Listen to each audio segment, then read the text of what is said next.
Alright, are we live? Let's double check everything.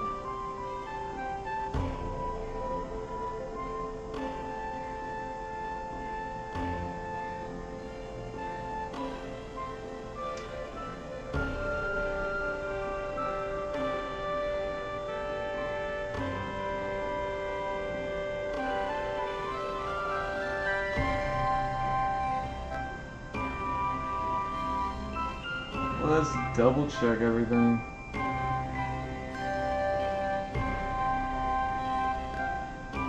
My bad. Look at me coming in 90 minutes late. No worries. No worries. I'll stay late with y'all. You know how I do it. Today was crazy anyways. Today's schedule. What? Yo, am I live? Am I live? Let's double check this.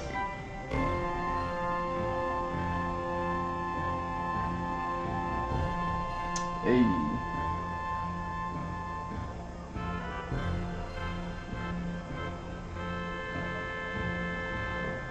You know what it is. Just enjoy the sounds while and the Marie Shimazaki Bayonetta 1 concept art study that I did.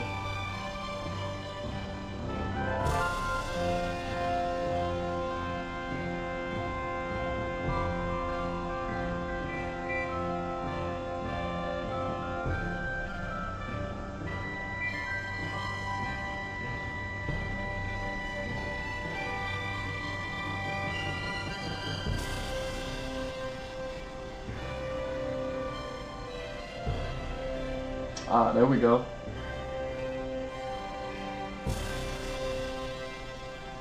There we go.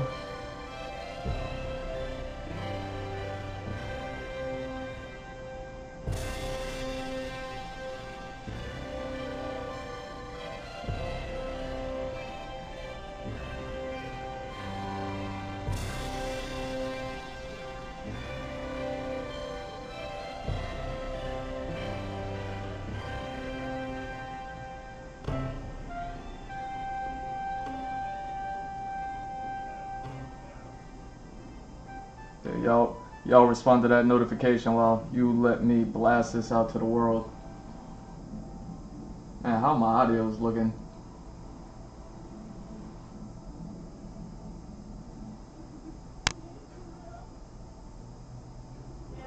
Oh wow, I need to do that. Hold on.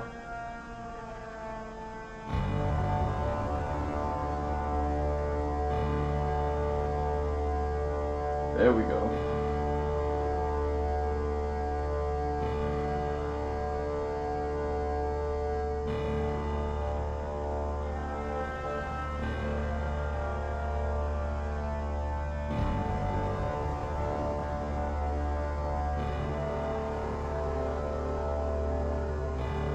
I think we're gonna have a fun one today, man. After what happened last week, after the fun that I got to have last week, I think today is gonna be a good one too. You know what I mean? So strap in, get comfortable. You know, do what you do. I don't know what you're doing over there. I don't know what you're doing over there.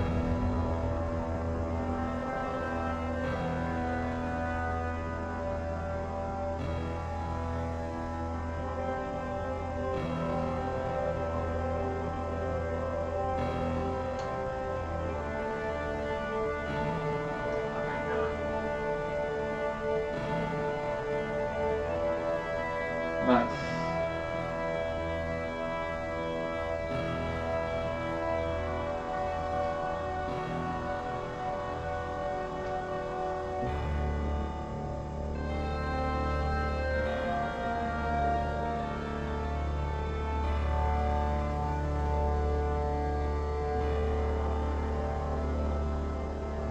How we looking?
Alright, working on the last posts.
No worries, almost done here. We're almost ready to get started.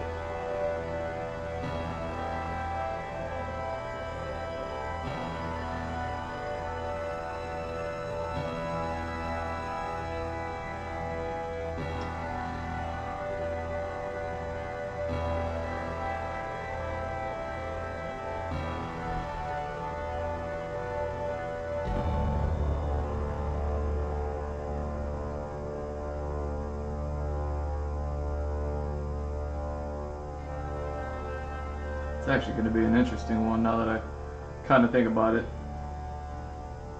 The more interesting, the more nervous I am about actually being able to tackle these drawings today.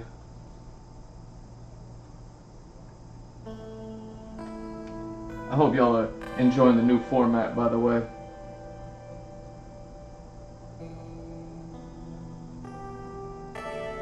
I'm definitely, you know what I mean, like feeling the new format.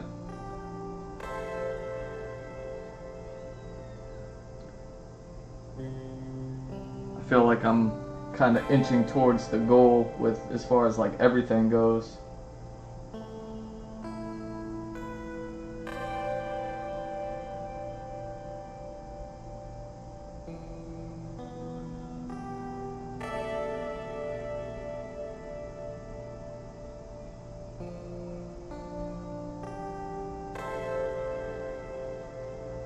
Yeah, so we'll see how it goes, because it's actually going to be a nice, it's going to be nice to see where I'm at with this particular series of concepts that I need to be doing.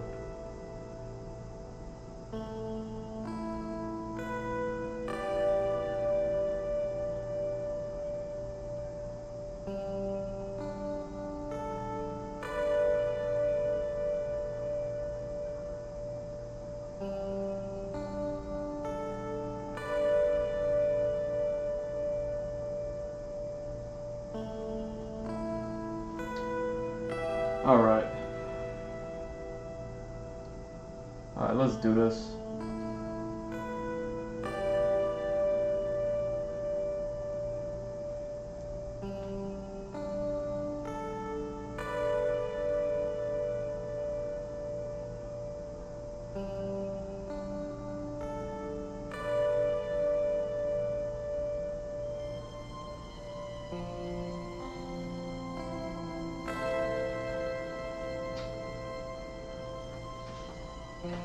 Yo, word. Where is this and that at? Where is this and that at?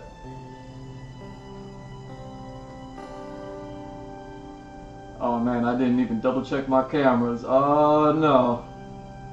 Oh no. Oh well, let's see. Boom, and we're live. What's up, everybody? It's G Mr. Drew welcoming you to another episode of the Andrew Gloszewski Experience. This is going to be episode 687, Plain Janes. What are we doing? We're picking up where we left off last week. Yeah, see, this is what I mean. I wasn't even checking the cameras. Good thing that one was a little bit minimized before I, you know what I mean? But yeah, we're going to pick up where we left off last week. If you recall, last week I was, you know what I mean, tripping hard. Not really, but, you know, people may say that. Tripping hard when I was working on some airplane stuff, talking about some alien stuff. It was a whole lot of fun, actually. Turned it into a fun little project. And got a little bit of groundwork down on some future concepts that I'm not ready to disclose just yet. But starting off with just this simple plane design, started working on, you know what I mean, like trying to actually give this thing some wheels and windshields, if you will, to actually exist. And that's what I kind of want to continue to work on today. This is the world building concepts. So as you know, this is where I work on the world map. And slowly the world map has started from the far away from the main character, and I've slowly been pushing towards the main character, one continent at a time, character, environment, props at a time, things like that. And yeah, this airplane is no different. So if anybody's wondering, yeah, I kind of looked at, I didn't even look at all that many airplanes. I'm kind of truncating after I've already done an airplane study and a cockpit study and all that other stuff. I was like, alright, I kind of got, you know what I mean, what I need for the most part. And really I'm learning about how this is all like science fiction, fantasy, everything that I'm working on. So it's actually like really lends itself to me kind of just having fun with it. So I'm trying to do less study whatever I need, and kind of design and develop something. So I only looked at like maybe 3 or 4 planes, and then kind of ended up with this, and I'm kind of happy with it. It's doing what I need it to do as far as I know. So what I want to do is explore this airplane design a little bit more, and at the same time not just focus on the airplane, but I want to focus on some characters. I want to focus on some characters that I started way back. Now I don't necessarily want to like revisit or redraw these characters, you know what I mean? Like, we ain't got time for that. But what I do want to do is, let me see if we can get this here, kind of go back to when I started working on this character. I believe she was the first of many, if I'm not, yeah. So I started working on this character, I mean, this one says in May of 23, so what is that, nearly 2 years ago? So nearly 2 years ago, I started working on this character, and then things kind of got crazy in my life after that, and things kind of went off the rails, and I kind of want to ground myself back to everything that I started with this character. So like I said, I'm not really going to be revisiting these characters as far as like redrawing them and doing artwork, but there is a series of characters that I need to work on. What do I mean by that? So I worked on this one. I never finished it because I never finished all of the characters here. So I've slowly gone ahead and started to went ahead and started to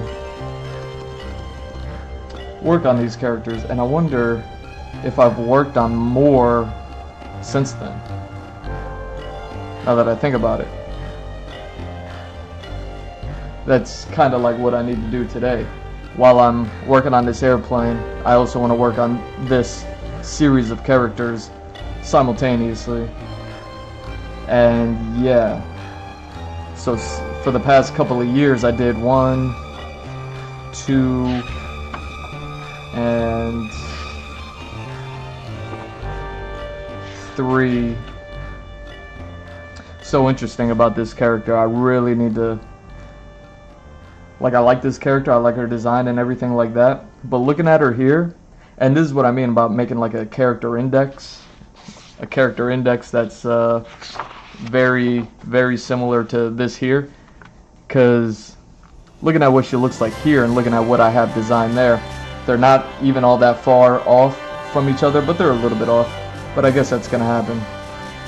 So what do I have? 1, 2,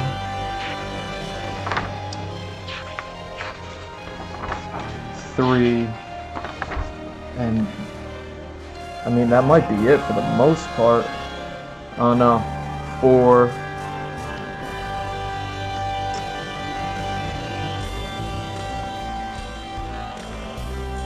It might just be those 4 that I've worked on. Yeah, and then 5 and 6. So, oh snap, so I got maybe half of these characters done.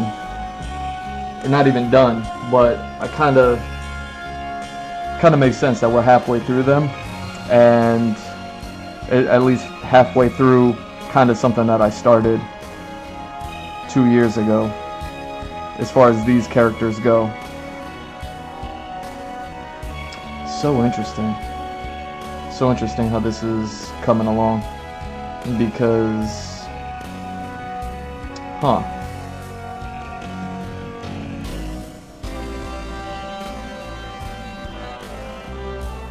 yeah, let me double check.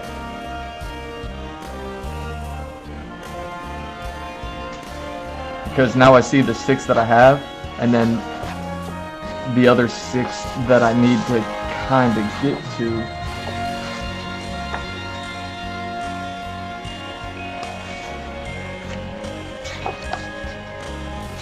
As far as the world building goes, and it's funny because a little bit of the world building has begun to bleed a little bit into the story driven concept art that I do. Yeah, this music is music in. Let me turn this down. Anytime I feel like I gotta talk over the music,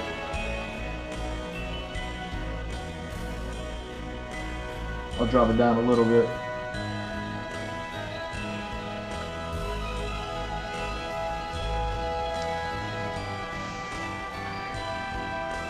Yeah, and as far as background noise goes today, I got a One Piece playing because I guess they started the Egghead arc back up. So I'm just going back and starting all the way at the beginning of Egghead, just because it's crazy. But what's happening, I didn't even know they have it in English. And that caught me off guard. You know what I mean? I heard Frankie's voice and I said, "That sounds like Frankie in English." I was like, "Wait, this is in English. Why isn't it in Japanese?" But you know what I mean? So that way I don't know what they're saying. But yeah, so I got the Egghead arc all the way from the beginning playing, since, you know what I mean, they're finally entering the second half of it. Alright, so what was I doing? Yeah, so something that I want to do. Yeah, so here's 5 and 6. So interesting that I have these 2 sets of characters that are grouped together within here already, and then I have 2 that are kind of isolated on their own, and then I still have 6 more to go that I haven't even started yet. I almost lost the founding paper because I started this 2 years ago. I wrote down on a loose leaf piece of paper of you know, what these characters, who they are, what they're supposed to look like, and you know what I mean, just like small notes that I'll write down for characters. I don't do it all the time, but since they're a part of a group, I was like, you know what I mean, it kind of makes sense to do it that way, since they all have a role to play and all, you know, they all have a part, and they're all, you know what I'm saying,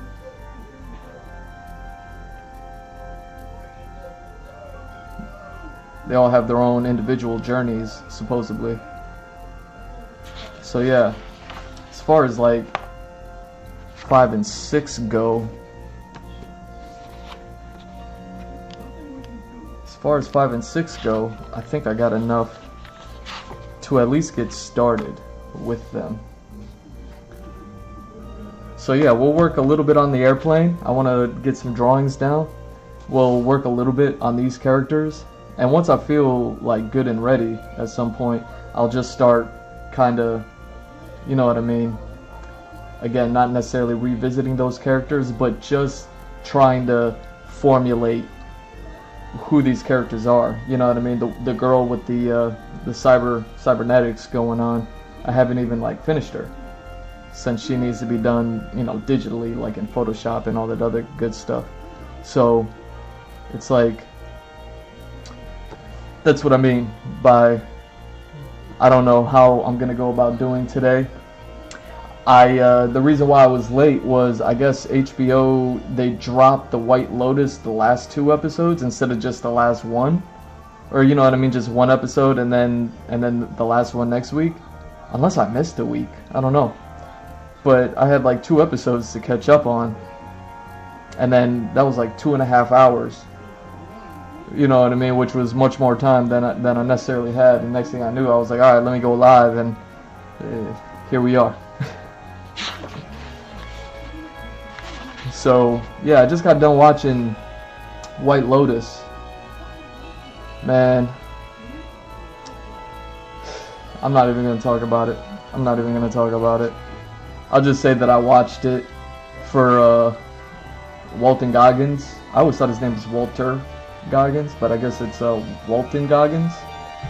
You know what I mean, he's a crazy actor. He always plays like a, you know, a bit of a loony character, a bit, just because he has those crazy eyes. But yeah, he was great. He was great in this season, and I'll just leave it at that, because I'm already coming in late, and even though I'm gonna stay late with y'all, like I said, I kind of got my hands full, so I'm just gonna sit there and let whatever happened in the White Lotus gestate. I got One Piece playing in English for some reason in the background, and I gotta try to start to figure out these characters, because once I get them figured out, there's still another few characters that I'm gonna need to be able to establish, and then a few more after that. You know what I mean? You don't get to be a character with their own island in my IP without, you know what I mean, some heavy backing. So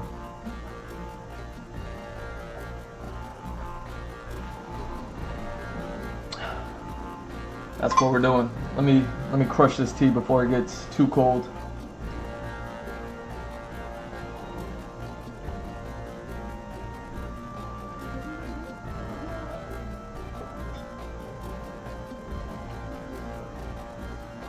Where's my water? Hold up. Where's my water? Hold up.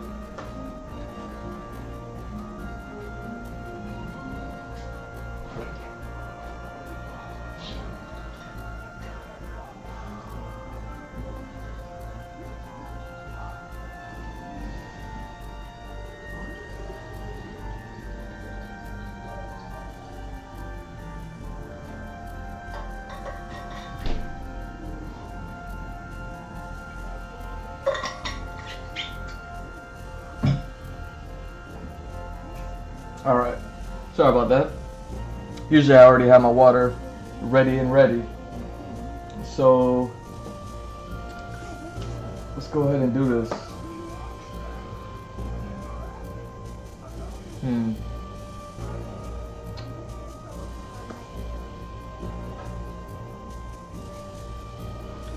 Let me see, what do we have going on here?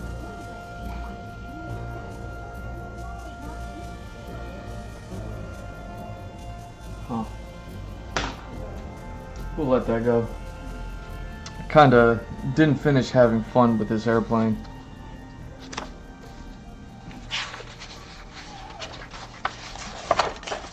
So let's have some fun. You know what I'm saying?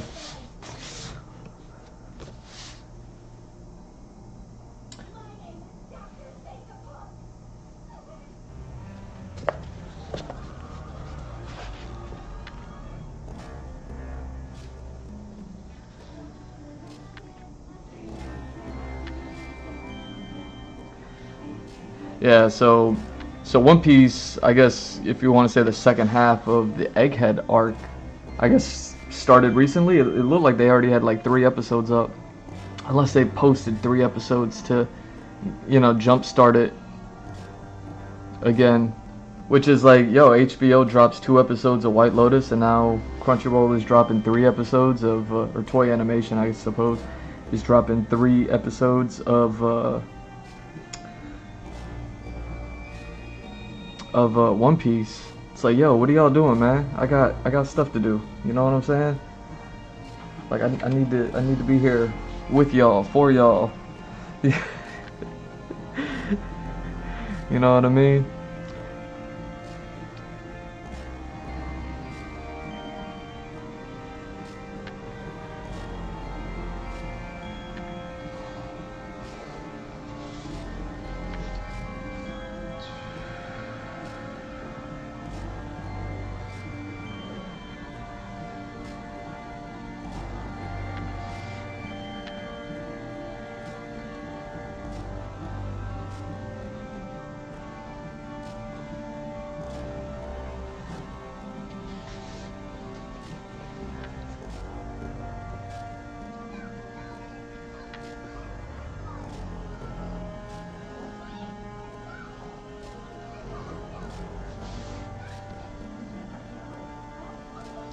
Yeah, these English voices throw me off, man.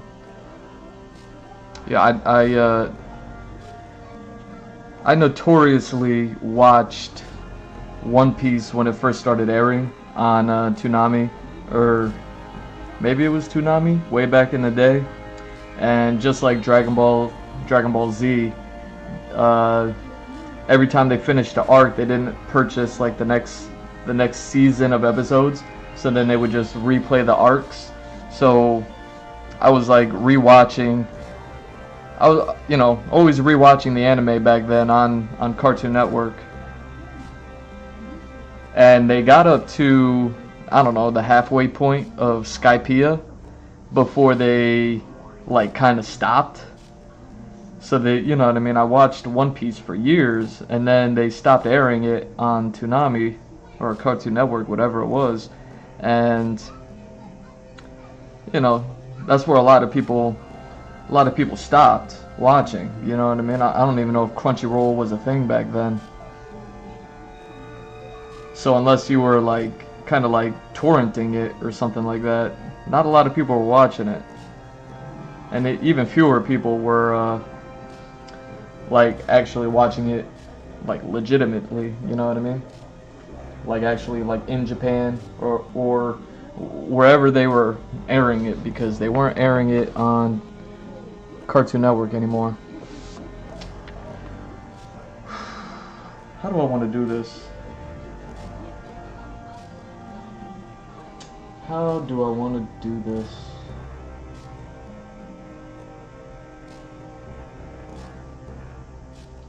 Yeah, let's see if I can find any interesting pictures. Like where would you find like interesting pictures of like airplanes? I didn't see the new Tom Cruise airplane pilot movie Goose and Hawk. What are their names? Maverick and them. Uh, I imagine. Well, they're gonna have a lot of. I don't want planes flying necessarily. Kind of want to see the planes like just chill, like planes in chill mode. All right.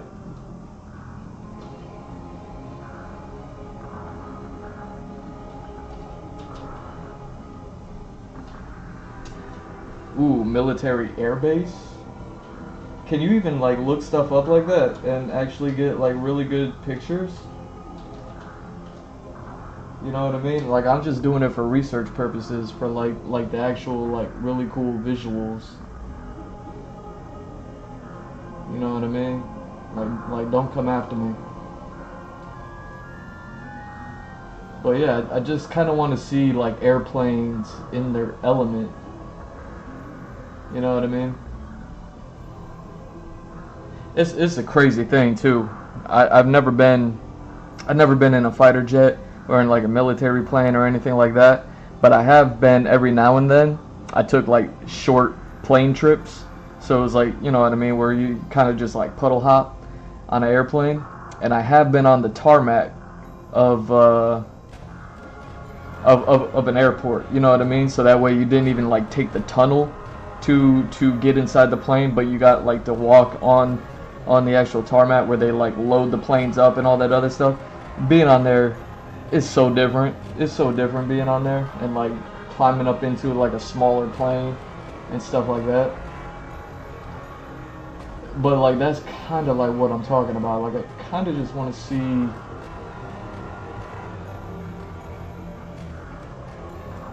like that's not bad actually.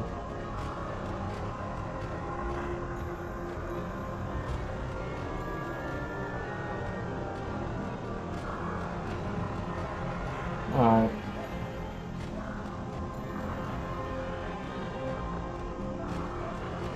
So what happens if I do this? Save image. Save. And what if I bring you over here?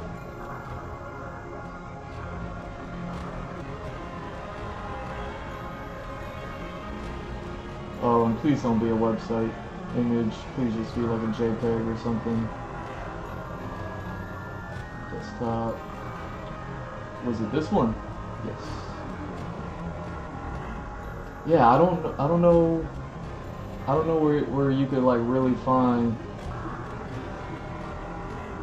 like pictures, like cool pictures of planes and stuff like that.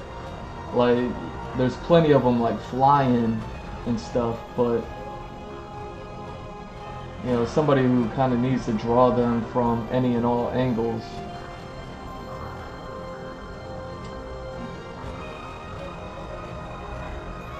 And try to get some with like people in it, you know what I mean? That way you can kind of see the index of this plane with the people in it, or not necessarily in it, but you know what I mean, around it. I mean, there's got to be plenty of memes out there with like those people that direct airplanes on the tarmac, like just breakdancing with the glow sticks. It's probably what I should be looking up, honestly.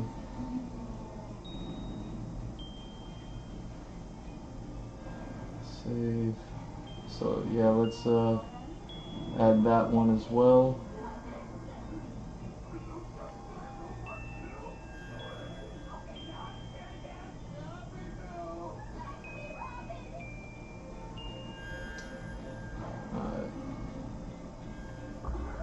We're just getting some sources up. Whoa, that's crazy. That's a lot of people. Oh, Qatar Air Base.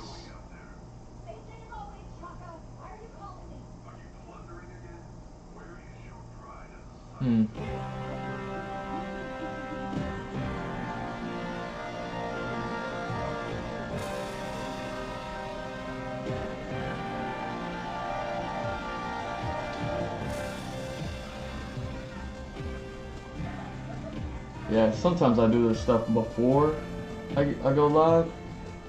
But yeah, White Lotus said, you're gonna do what?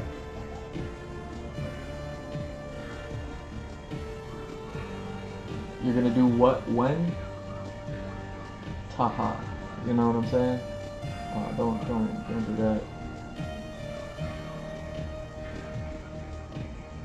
I wonder, yeah, if I just do like the web page capture, it'll you know what I mean? It might get funky. Might get funky on the capture. All right.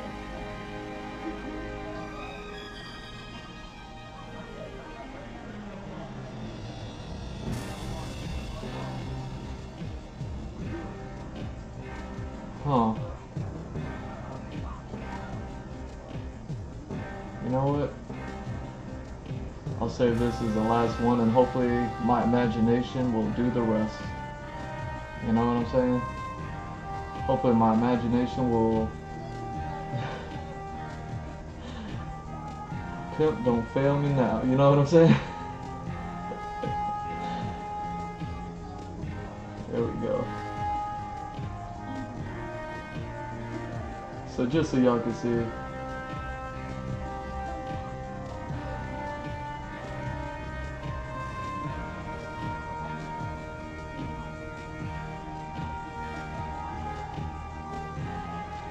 Just so y'all can see what I'm looking at real quick. Like I just needed to get like people with airplanes. You know what I mean? Kinda just get the gist of it.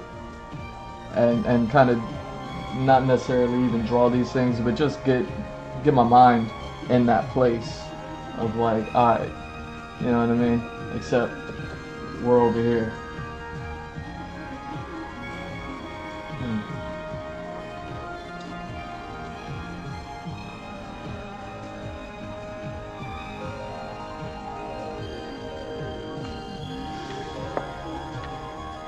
Alright. What are we? Almost 40 minutes in? That's not bad. That's not bad. Y'all are so patient with me. I love y'all. Thank you. Thank you for being patient with me while I figure these things out.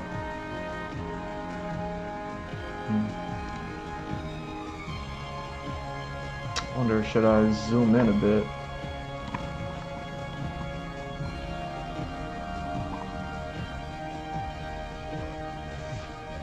There we go. Alright.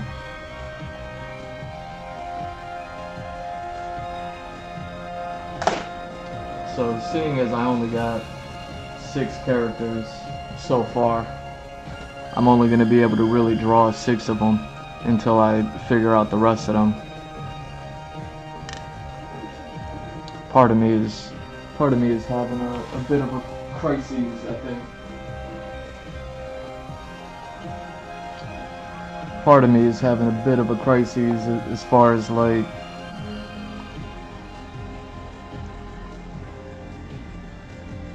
these character designs go, but it is following the original outline that I gave them. I think the crises that I'm running into is just that I'm not really remembering why I gave them this criteria in the first place. You know what I mean? Like, so right here I've addressed 4 of them. I've gone ahead and did 2 more from here, and I'm looking at the other 2 more and who they may be.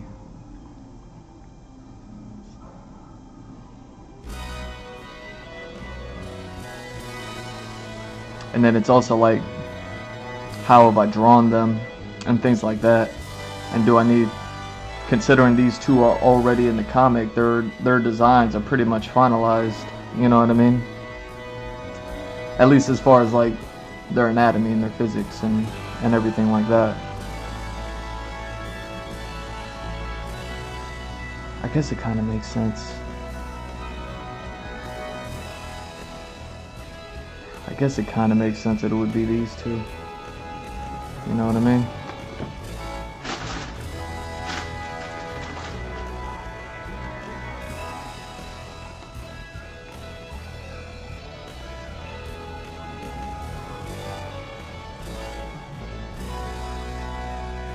So yeah, let's go ahead and update this joint.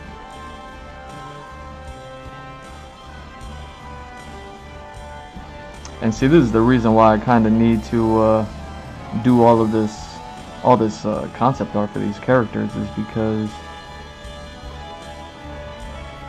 like they don't look. I understand that this is, you know, just like one step above stick figures.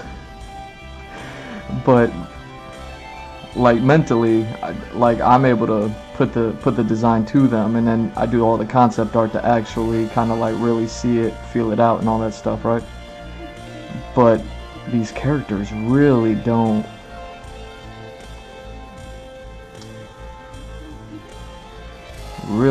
like look like this anymore. You know what I mean? Like the energy that this carries is different from the energy that it carried 2 years ago when I drew this. And it's only natural that it's going to change some.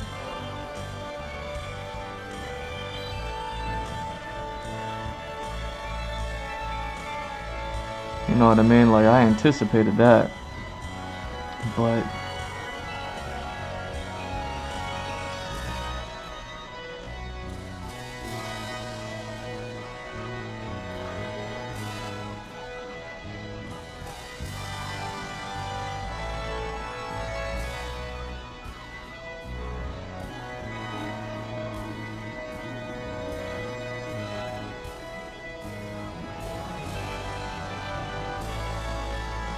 you know, part of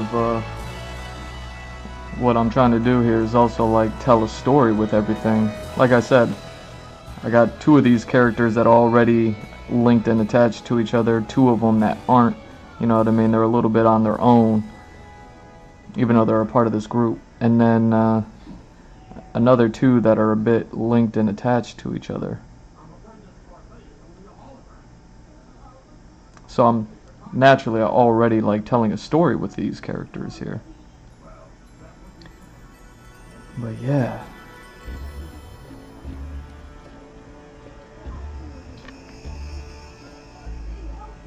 That's interesting. So it all goes up from here. It all gets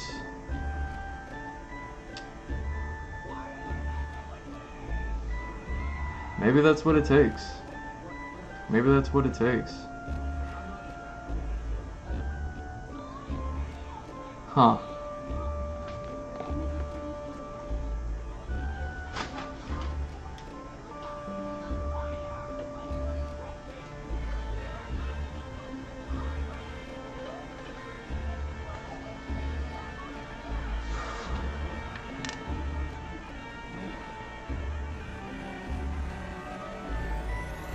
Hmm.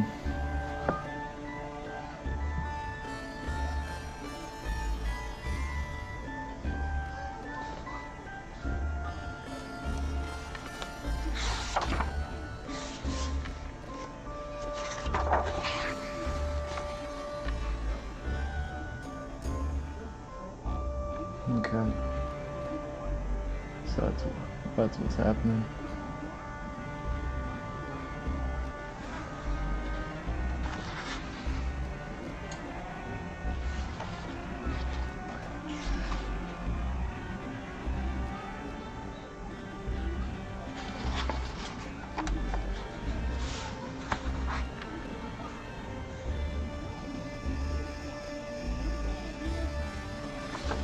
Huh. Okay. Alright.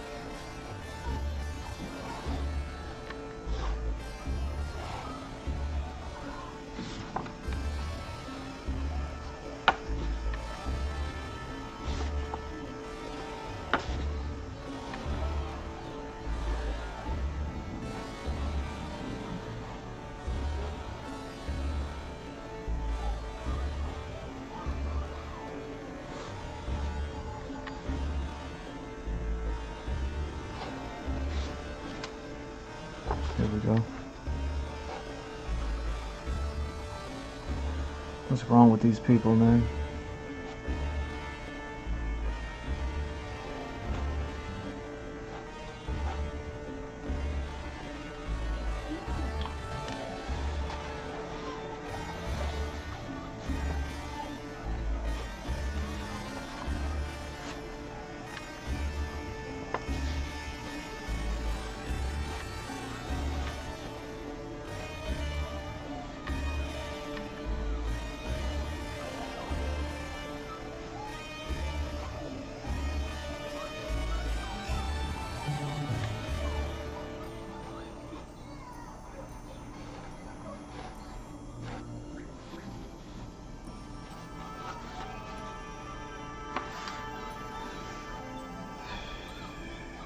Alright, so about that much. And at about right there.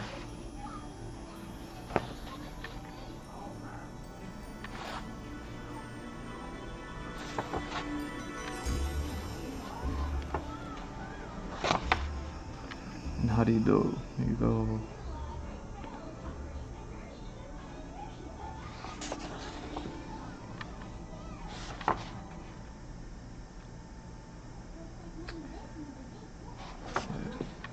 So, and then ends down? Serious? Alright. Okay.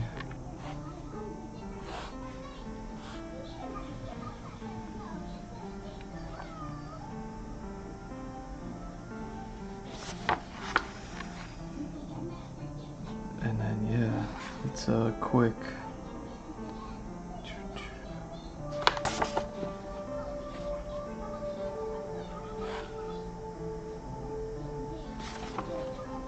That goes.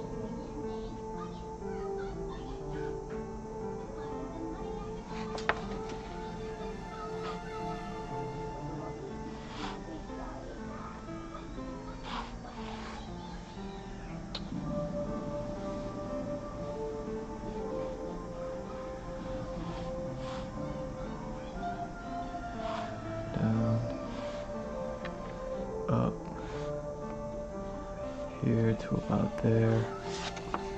And yeah, kind of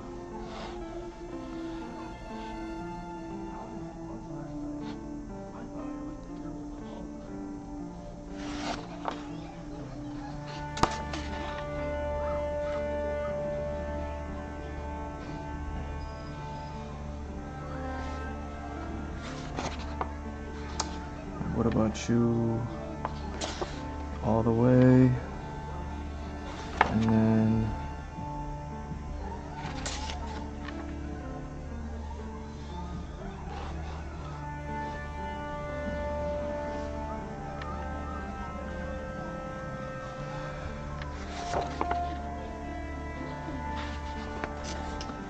tight.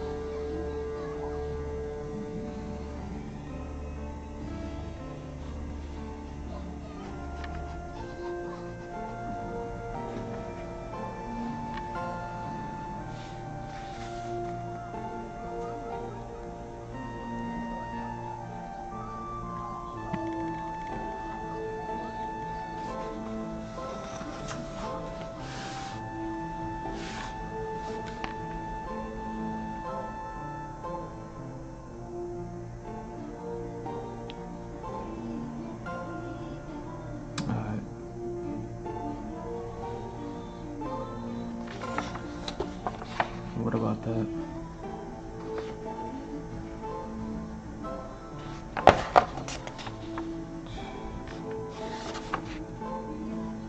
Halfway, and then basically to the top.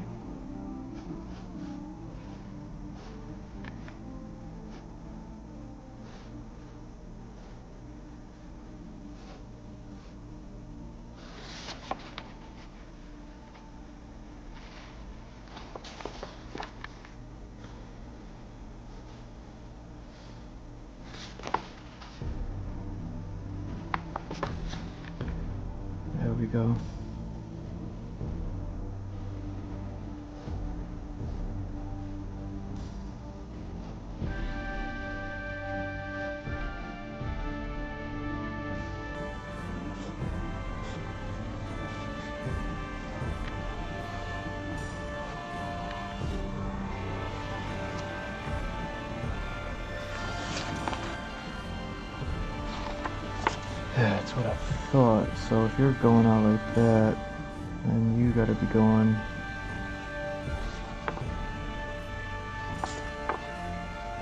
less so.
I never drew that part, huh?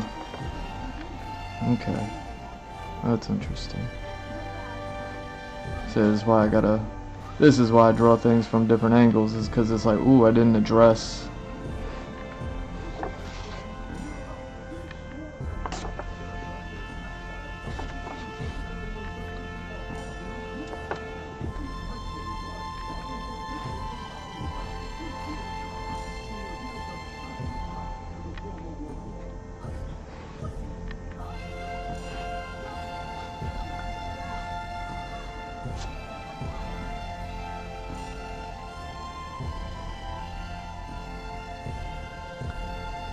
Yeah, it's so weird hearing Luffy speak English, saying he's gonna be the king of the pirates.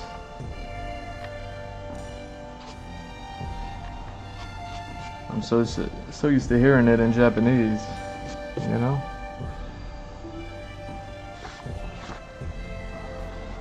Alright, so it's almost something like a teardrop. So it's a rectangle, but also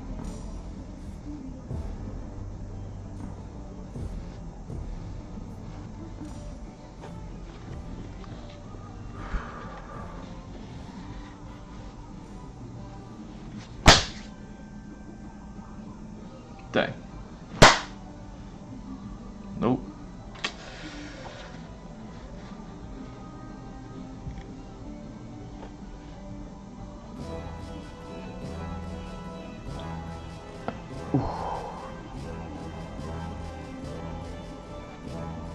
Sorry about that.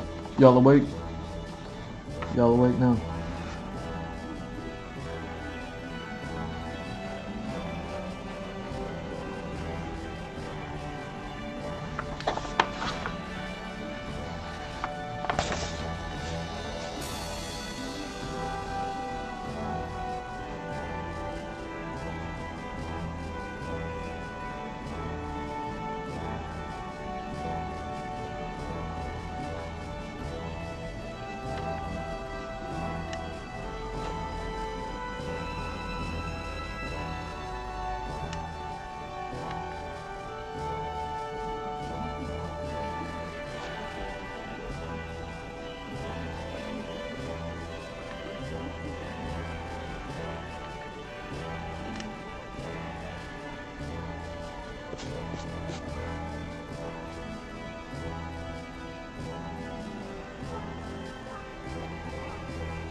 that go? It goes back.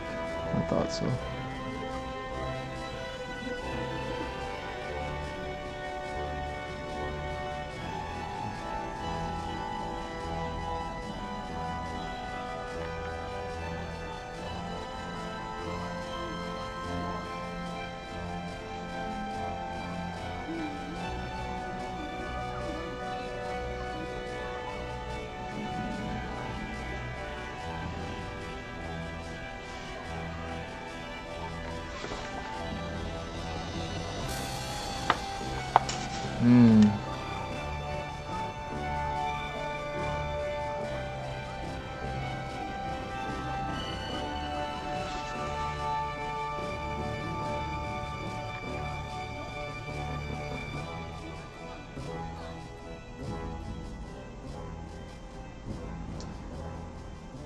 Yeah, that kind of comes up back here.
Yeah, that checks out. Okay. That's crazy. See, me not being like a vehicular designer at all, I'm looking at some of these things and I'm just like, that does not. But knowing that I'm certain parts of these things I'm basing off of a real thing, I'm like, I guess it existed there, so it can kind of exist here. You know?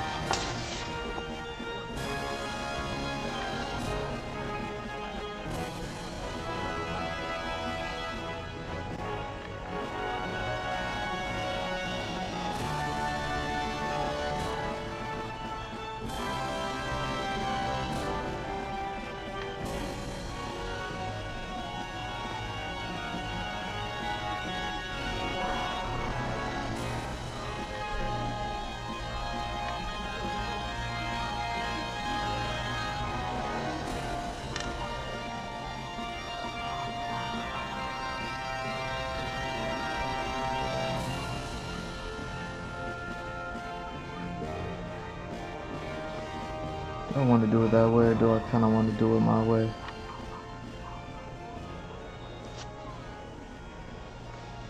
Do I kind of want to just do it my way?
Nope.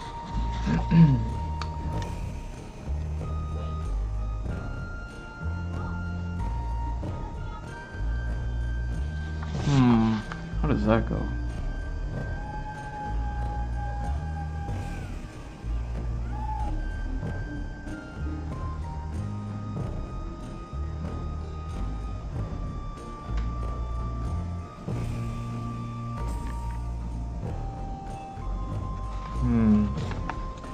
Straight that.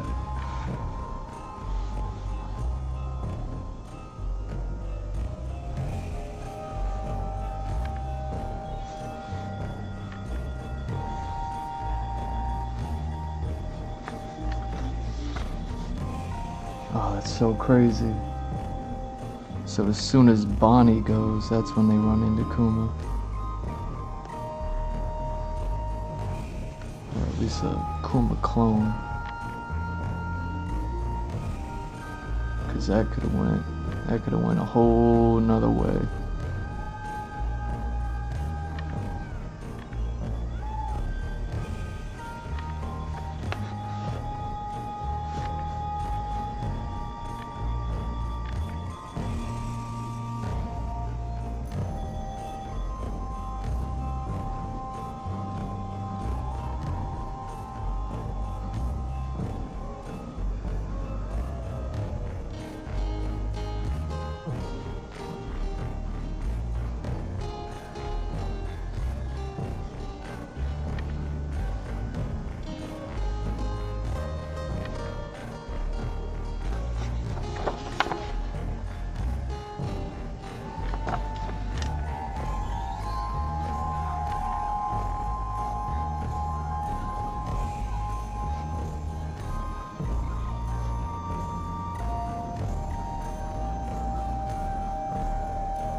Yeah, these parts are so...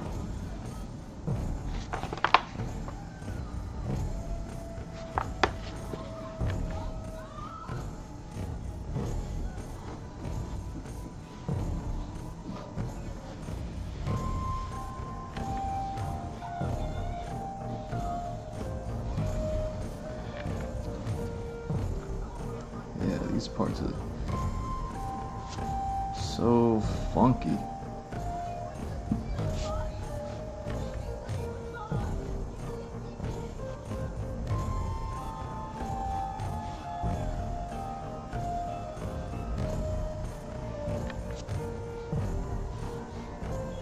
Okay.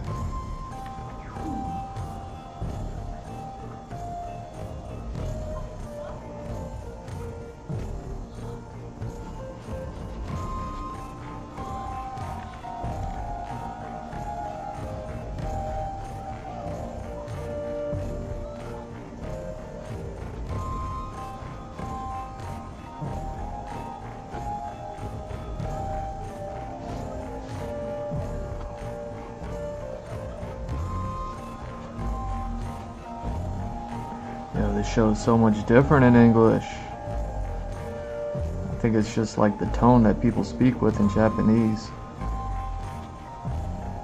Sounds so much more dramatic and in English just because I could hear the emotion in the words and stuff like that. But in Japanese, because I don't know what they're saying, like the sounds are just sounds, you know.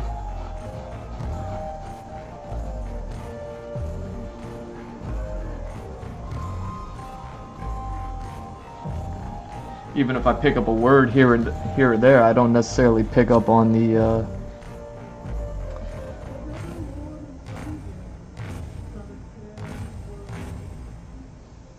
you know, the tone in which, you know what I mean, they use to speak with and stuff like that.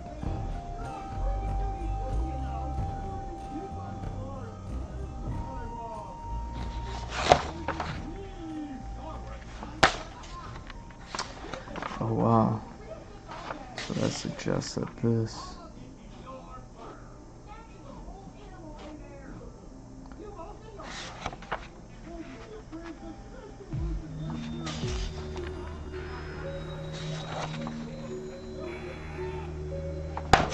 right.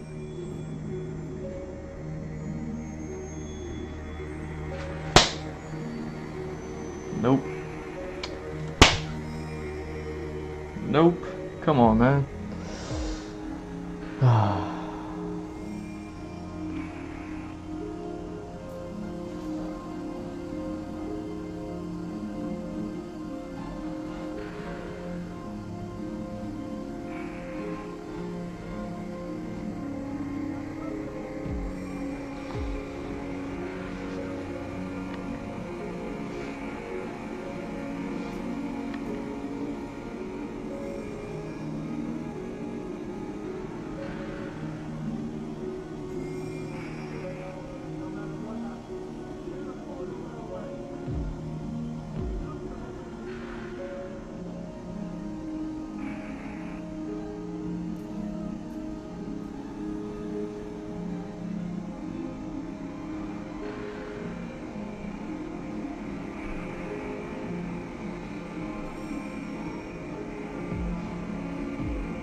Alright, so how's this mouth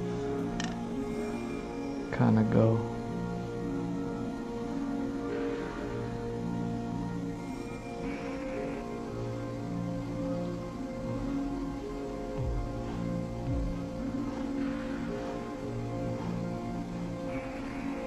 Ooh, maybe that's what I do.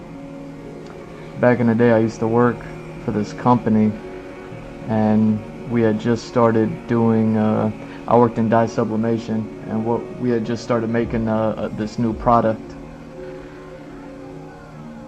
And I was going to make a series of designs for them.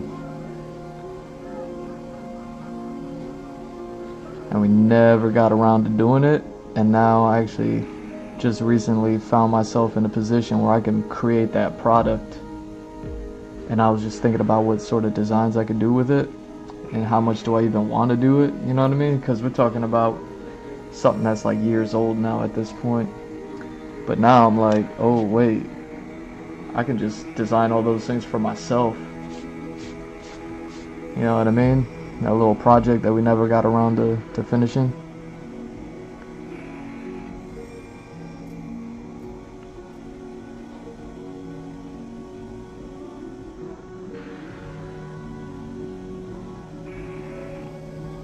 So 1, 2, 3, 4. So 1, 2, 3. Alright, so it's got to be more than that, because 4 has to land here.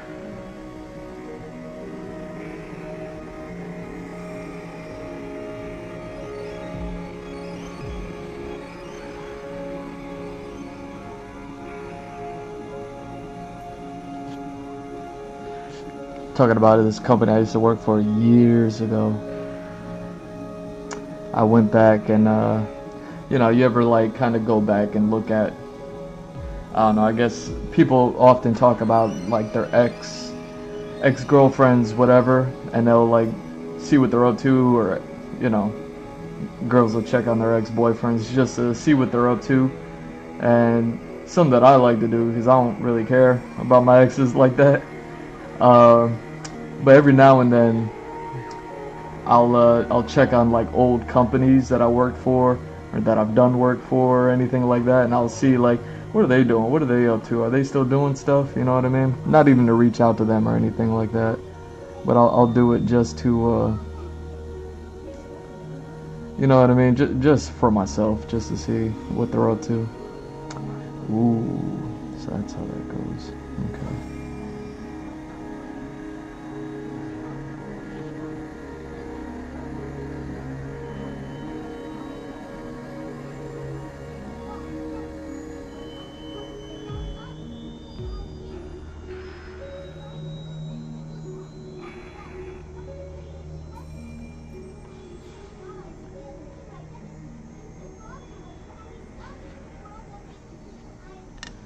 There we go. And then for these, do 1, 2, 3, and then you got the big joint. Now Luke uses cipher call AGEX, a team that works directly with the world council. That's it for this show. See you next time, okay?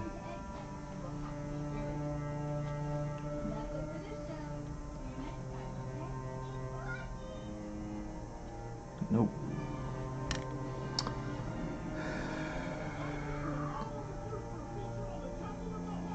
So we got 1, 2, 3, 4.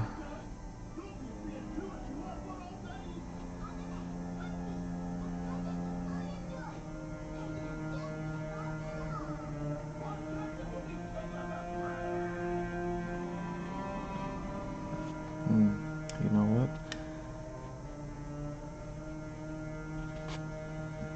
Because 4 needs to land here.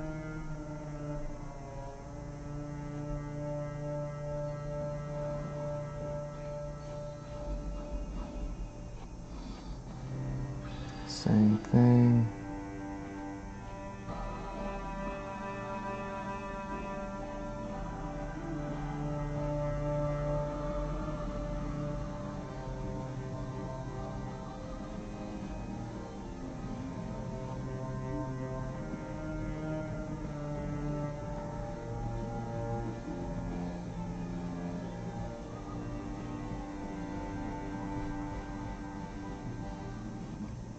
There we go.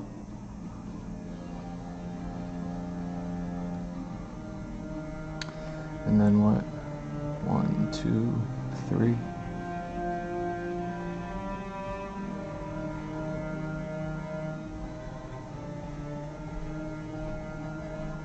One,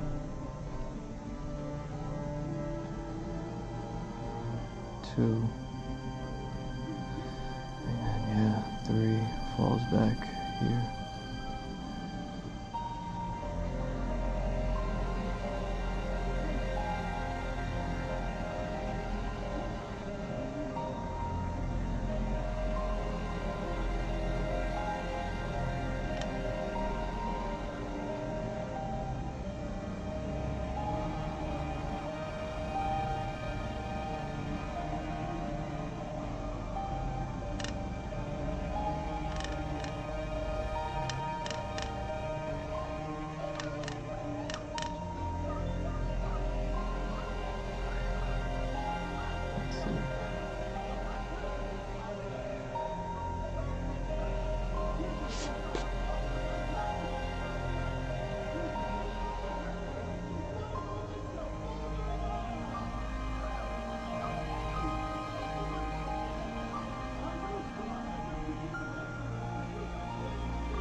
I wonder if it's if I should probably do this.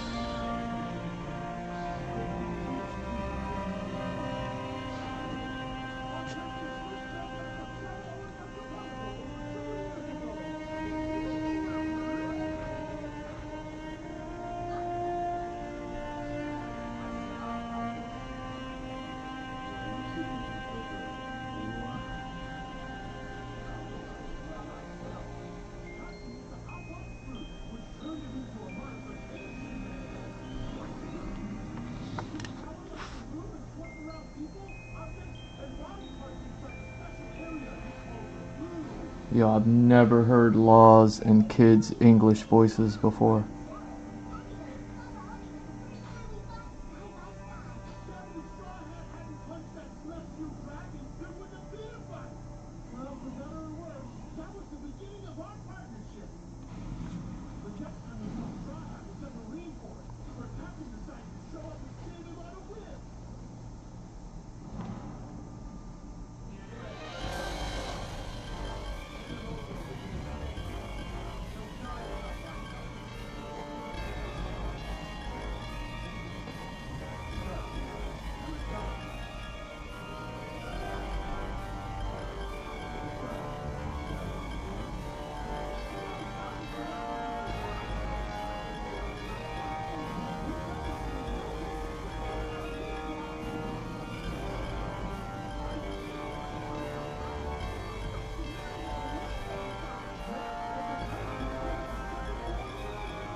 Let me join your pirate crew.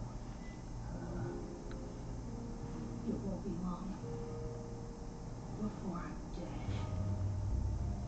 Captain was sick with his life baptism for years.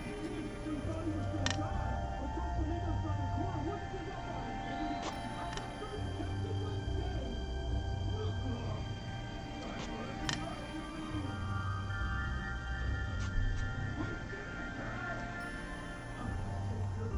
You should be happy.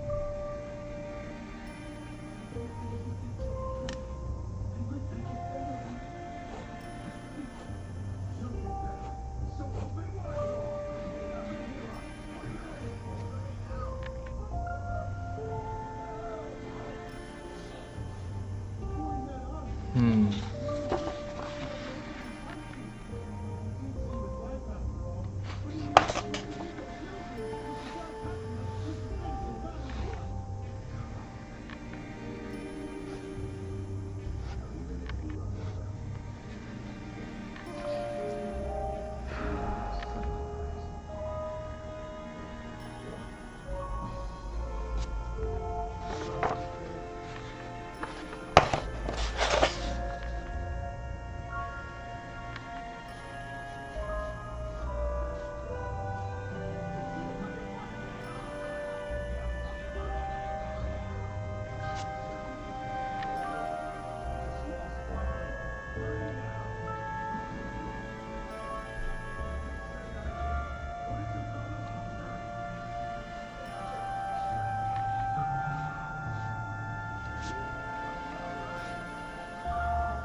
So down, up, down. So down, up, down.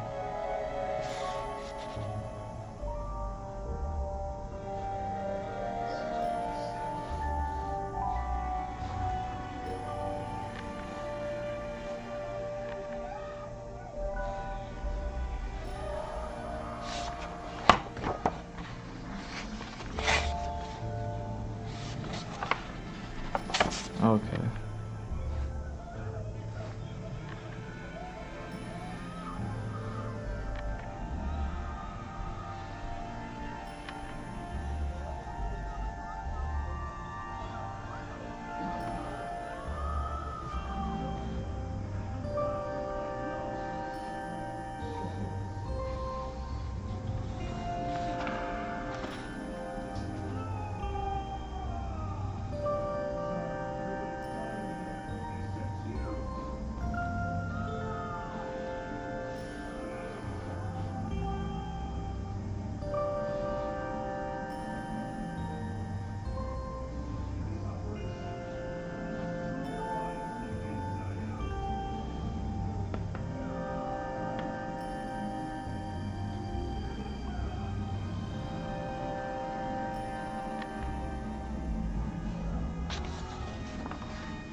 Hmm. We got big trouble and Hawkins blocked us out. Captain was chasing till first, but then we were second kill.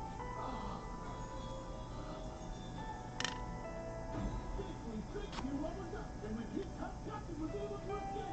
Which means the tree Kyle, huh? Whatever your plot is, it allows me to escape. I'm not gonna complain. It was time to reveal our own Dashma and option our submarine and get to the sea with the rest of the Alliance.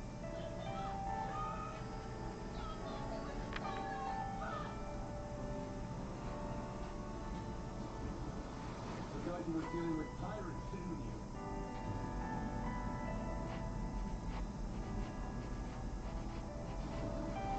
You can fall back. I'll handle these jobs.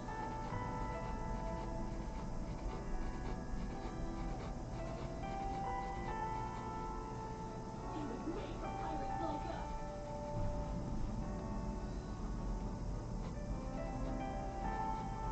Forces up on the island and Captain teamed up with Kid and had a scary battle with Big Mom. This is serious, Silas. Only got enough left in me for one more attack. I'll finish this with one shot. I don't intend to lose, but I need you to do. Just taking up my boss and do whatever it is.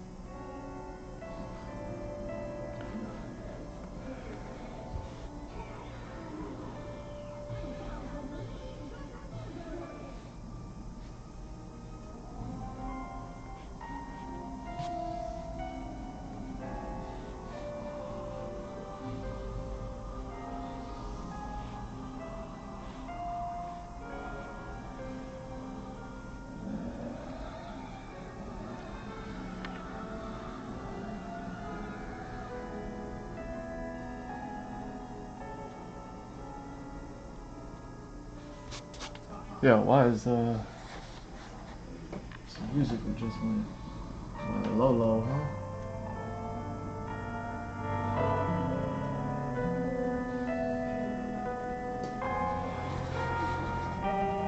Alright.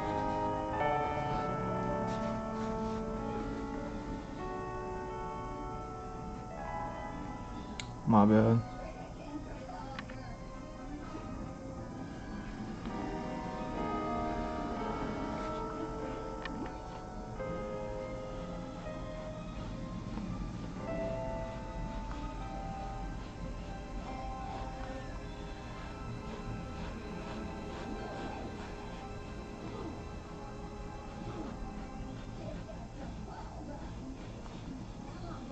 Whoa, I never heard Big Mom's voice in English either. That's crazy.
Whoa, that's crazy.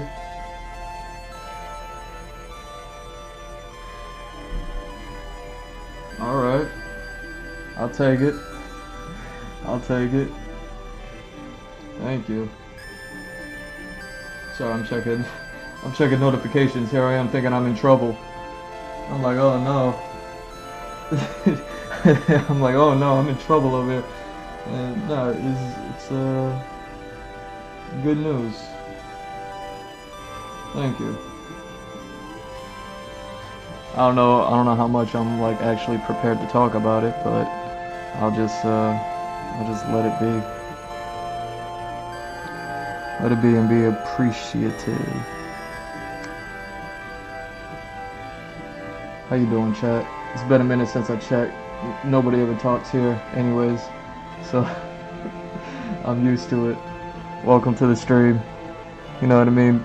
Please feel free to chat if you like, though. You know what I mean? Like, I know I'd be quiet, but this really isn't the quiet hour.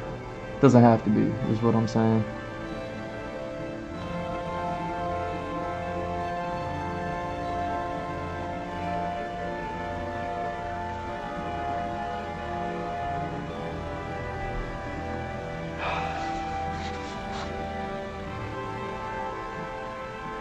Yeah, see, something that I'm like trying to like look at here. I'm looking at the panels on all these like little references here. Not that I pulled up those references for the panels on the airplane, but just to kind of see what the geometry looks like. You know what I mean? Because it's all, at the end of the day, something like sheet metal that they kind of like, you know what I mean, fit into place, and you know what I mean, screw and bolt and hammer. And you know what I mean, and do all that sort of stuff with. And it's like I'm trying to see like how they go about doing it. Obviously, just like cars, sports cars, there's a lot more like paneling and fitting together from fender to fender.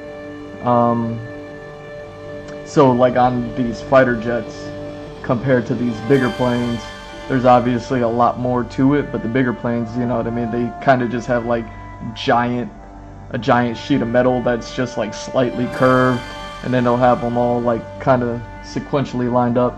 It's kind of trying to, I'm just trying to like understand that stuff, you know what I mean? And when I say understand it, I mean like barely, you know what I mean? Like just enough that I can make it somewhat believable that like this thing has that going on.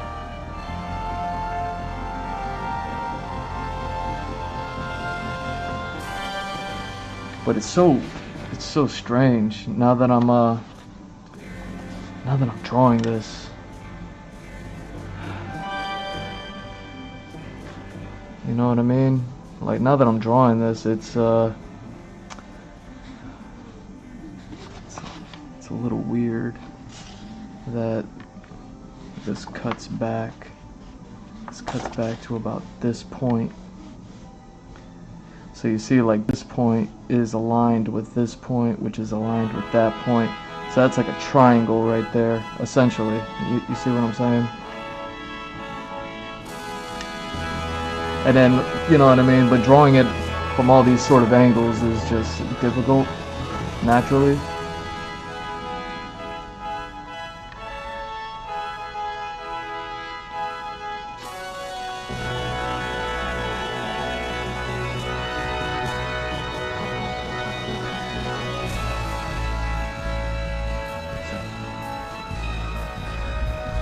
But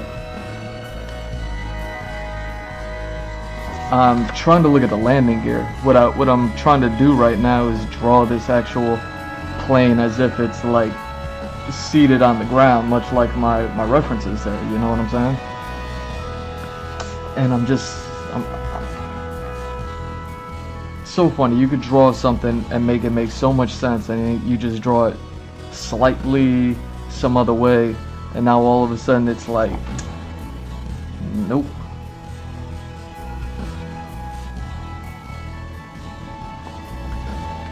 See, for instance, these tires need to be somewhat like right here.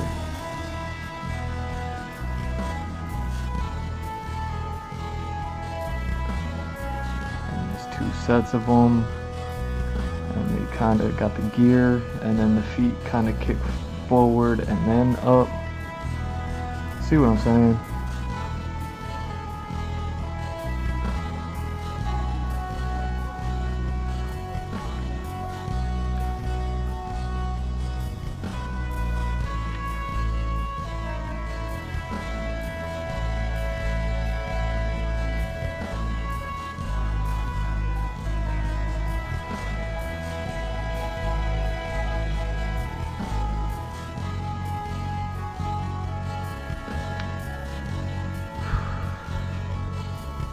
And then that's supposed to be long enough to kind of go all the way up to this body, which is what I'm kind of like struggling with right now, because this probably needs to actually cut. How does that look? See, like what I'm looking at is the nose, and then this dips straight back and then cuts down for this part. So this cuts and then it goes straight, but and then up again for the nose. But maybe I just need to bring this down some, you know?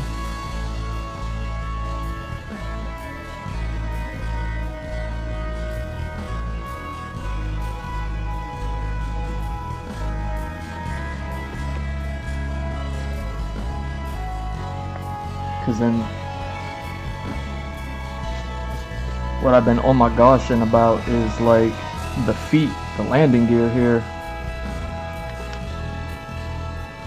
attaching all the way up, and you can't see my references that I'm looking at down here, but basically I'm drawing this part.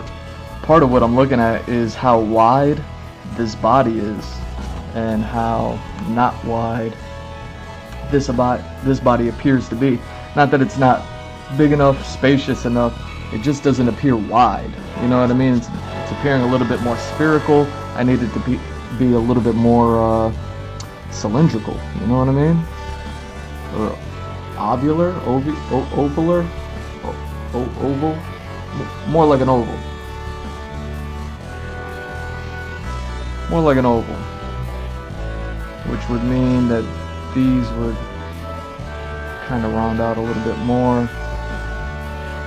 Whatever. But yeah, so that way the feet can kind of meet towards the body a whole lot more.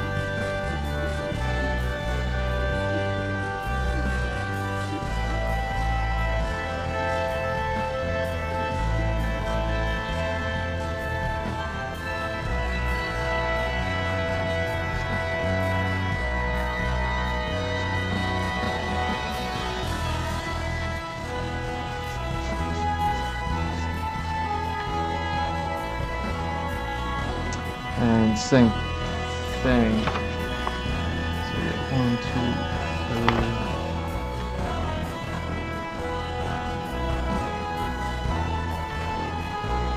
There we go. So we got these would be somewhere around here.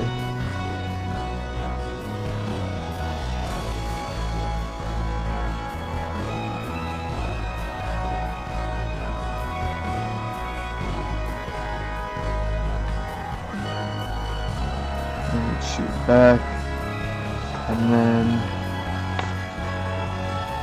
up.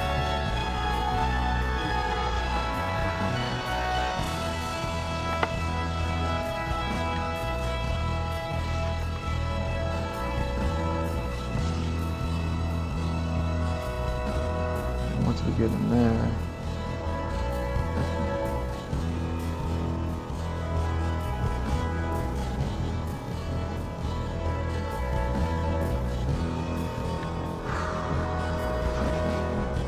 the panels don't even go lower than these, the little where the feet tuck in, whatever those things are. Usually the, James Bond or Indiana Jones will hide in wherever the wheels tuck in, whatever you call that little compartment.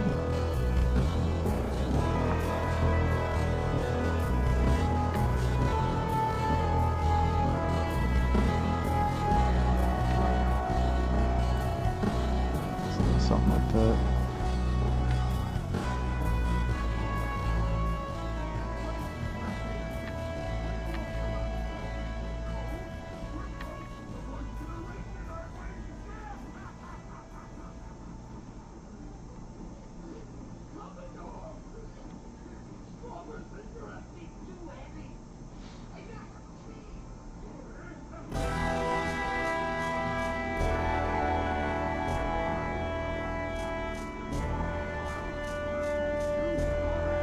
Same thing.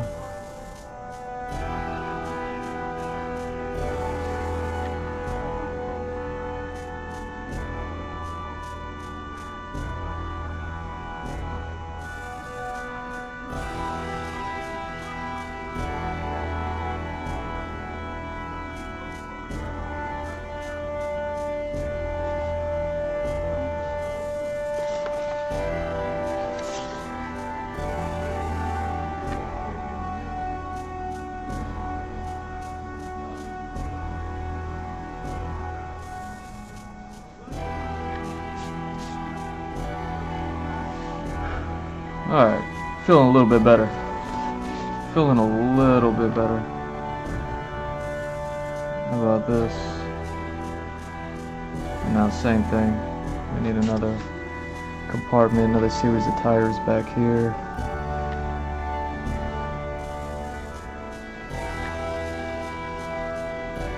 So these are different.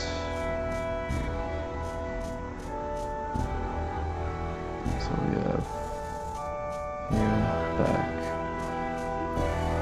Kinda need to get all 6 of these, I feel like. So, where do those go? They're more in. Makes sense.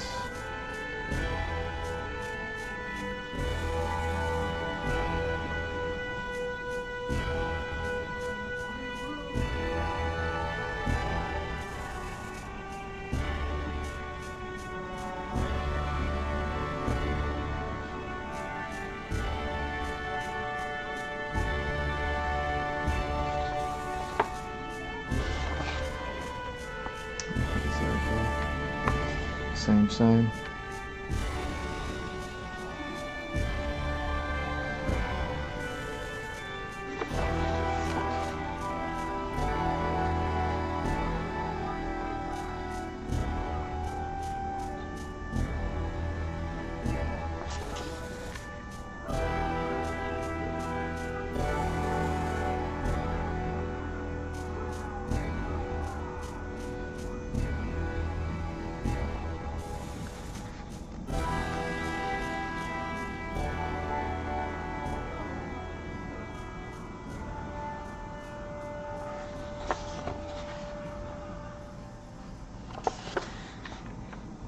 These got to be different, so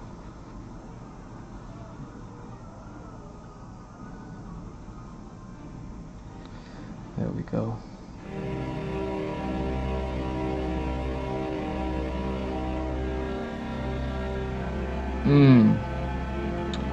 That's right.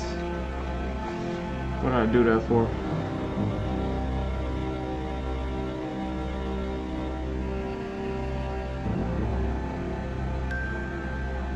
Right.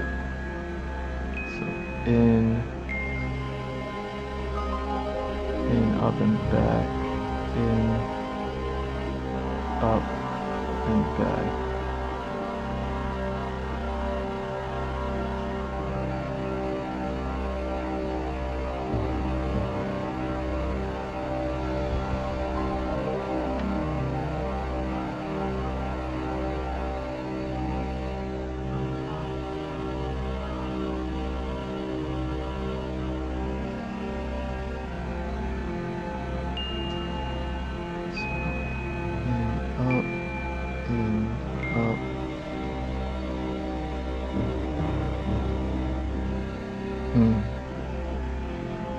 Hold up.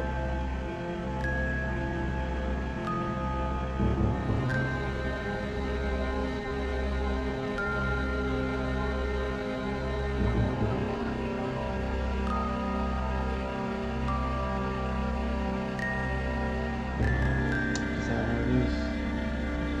It is how it is. Okay. Mess it up. I forgot about the stanky leg part of the design.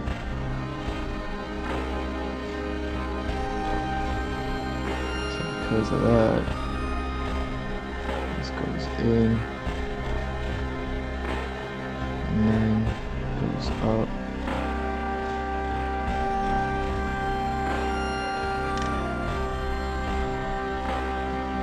up forward.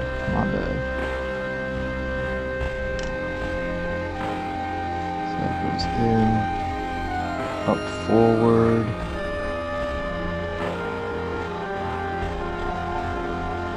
And then back.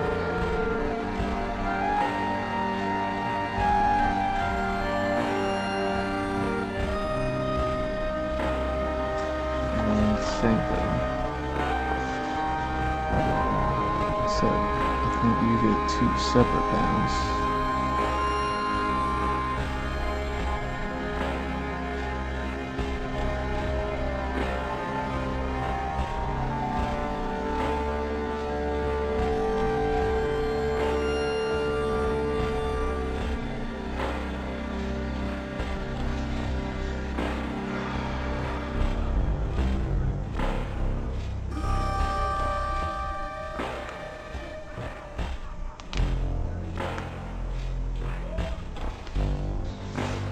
Yeah.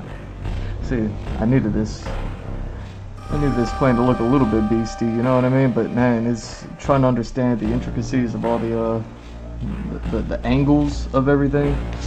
You know what I mean? It's not like just a cube or a triangular prism or anything like that, where you can kind of just draw it nice and friendly. There's so many different angles, you know what I mean? It's like I kind of just want to take this portion with, I don't even know what it is, it's like the jet engine portion, and kind of give that its own thing, you know what I mean? Give it its own study and treatment as to why it looks one way from one angle and another way from another angle.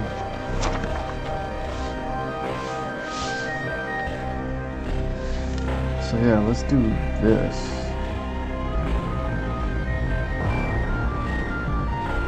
So if it's looking like, see, originally it was kind of rectangular shaped, and then it kind of slowly got a little bit like a little bit of an off diamond shape, but because everything is so smooth on here for the most part, it's like, okay, take that kind of skewed diamond shape, and then it turned a little bit into like kind of like a teardrop kind of shape.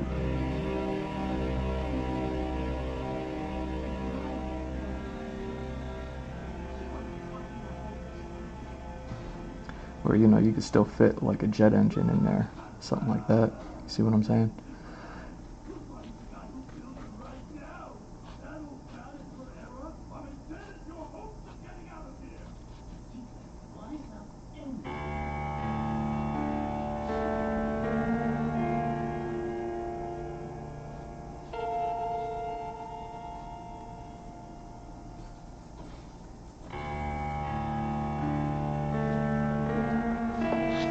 That's like looking at it from the front.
That's what I need to be doing. See, just like that, it's that difficult. I'm drawing it backwards. This top part I need to draw going like this, and then it loops backwards. Now what am I talking about? See, looking at these initial studies, and there's still one thing I need to address, which I'm going to. I already had it planned for something I was going to draw. It's what I'm trying to get to, but I'm running into some difficulties understanding some things about this design. Looking at it from below, you can see a whole lot of that. I don't know, I'm just going to call it the intake. I don't know what that is, you know. But then looking at it from the top, you don't see it at all. And that's what I mean. There's like these little angles that are happening there. And it's like, okay, looking at it from the front, it looks like this, but looking at it from the top down, you know what I mean? It's going to look different from looking at it from the bottom up. So what I'm trying to do is try to establish at least where this little engine intake is. So if we're looking at it from the front, you can see it. This little filter, whatever we're going to call that fan, that propeller. But yeah, drawing this stuff.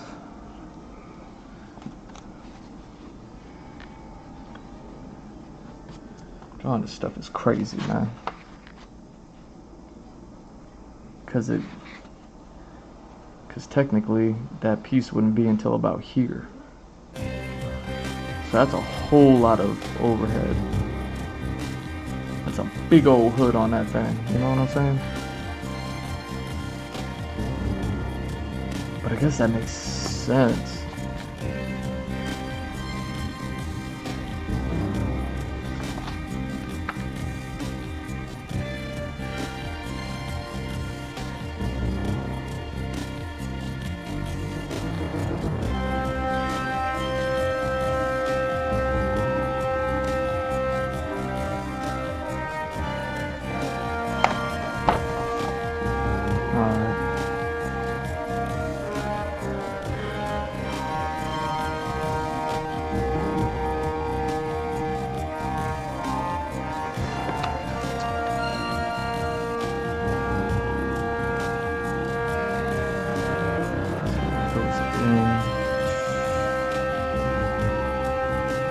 Insanity. It's insanity trying to figure this stuff out. And see, here's the other difficult part. What I'm trying to understand right now is if this little intake fan engine piece kind of takes place right here, I'm trying to draw this angle from the top down, and I already specifically have this wing cutting through from this other sketch right over the parts that I'm trying to figure out right now. So I'm like imagining the top of this kind of runs along here to this point, but now this point is like kind of like the high point, but then I already have this high point which is connected to it. So now it's like a little bit of a round,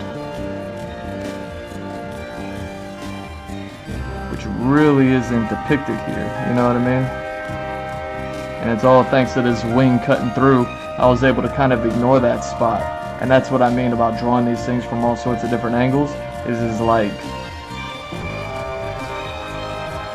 it's like, oopsies, I didn't, you know, so I'm looking at this sketch up here, which is the only direct top-down sketch I have of it, which is still also incomplete because I was having fun drawing like a pizza pie.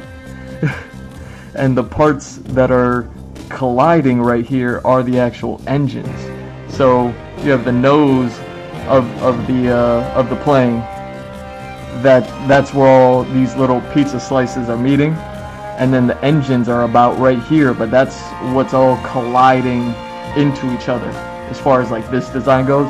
So it's like I'm missing all of the information that I need to be able to draw this, which is kind of like why I'm drawing this right now, is to try to figure all this stuff out. At the end of the day, what I'm trying to get around to is drawing, you know what I mean, like these little picture references that I hear, being able to put people in with the plane. That way, you know what I'm saying? And I still only got those 6 characters out of the 12 that I need. And then there's still, I don't know, several more characters I need to draw after that are still all related. So it's like, okay.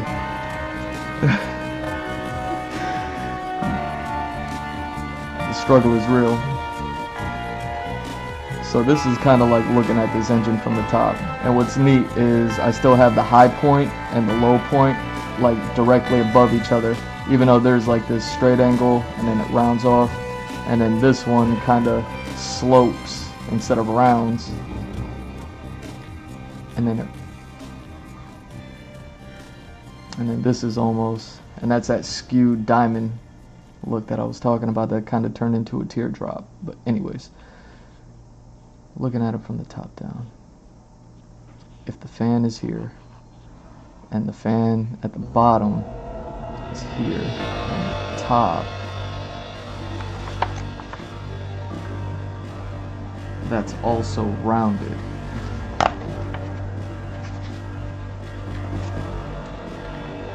So the top kind of goes out like that.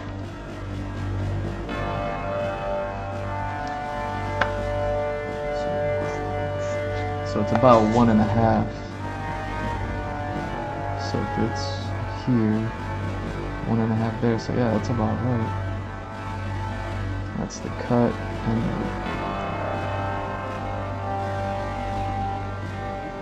so this cut, when you're looking at it straight, it looks short, but it's actually like way out that way, huh?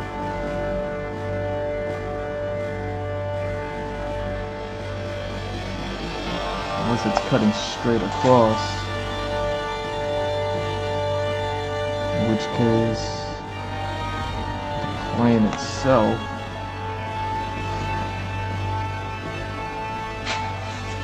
cuts directly back.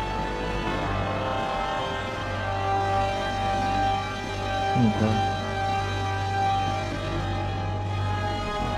And same thing, if the engine is here, this is 1, 2.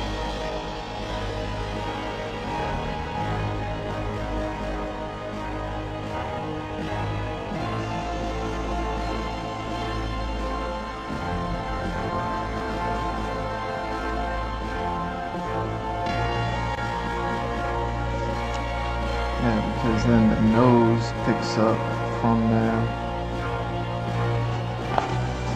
So the nose will kind of continue and then go.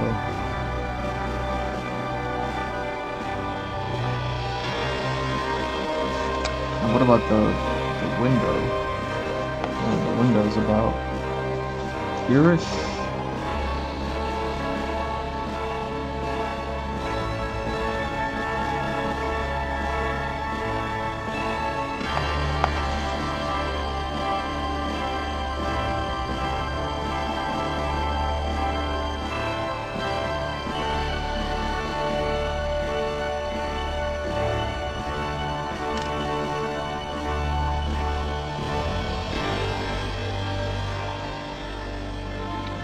Forward.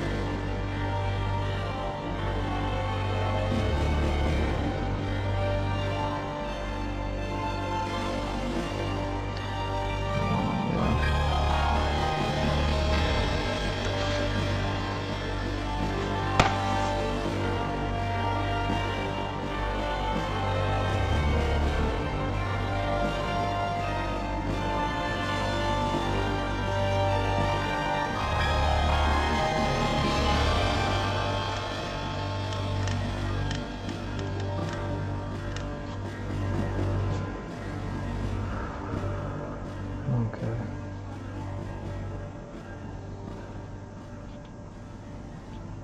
And same thing.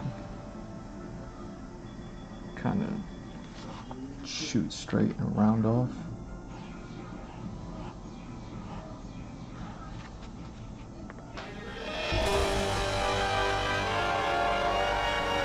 And kind of go all the way back.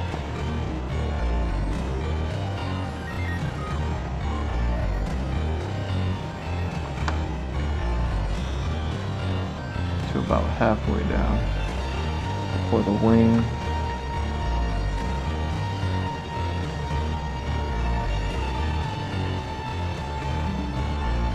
Takes, okay.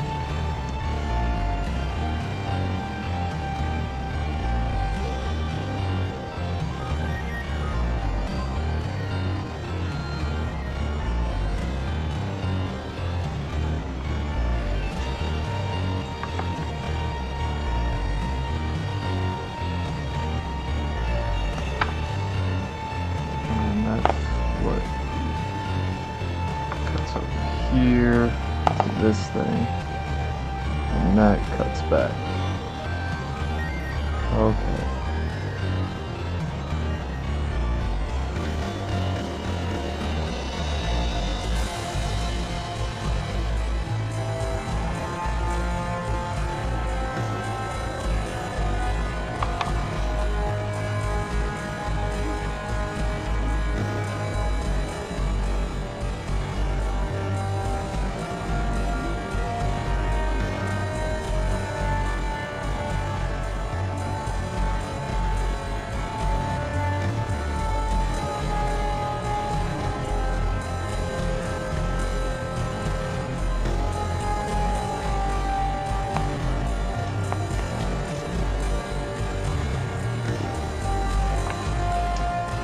Yeah, and then that continues below the wing.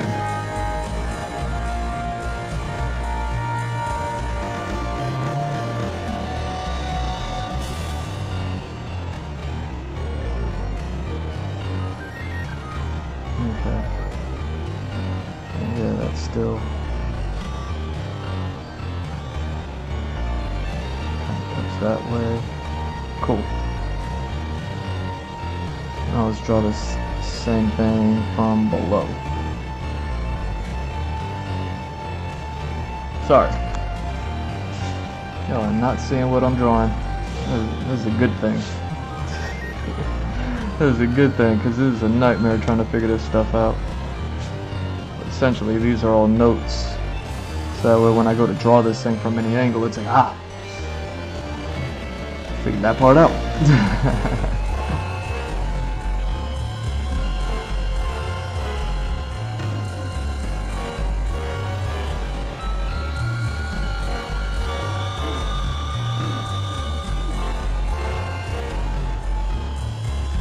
So same thing.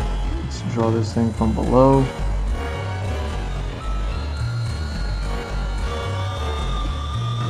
Now we have all the angles correct.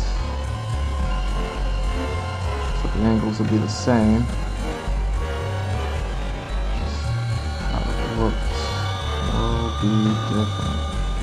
Okay, now the music is musicking.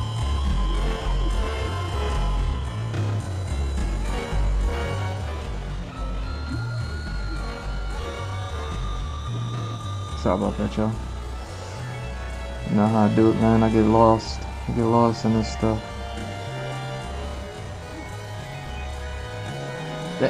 Yo, are we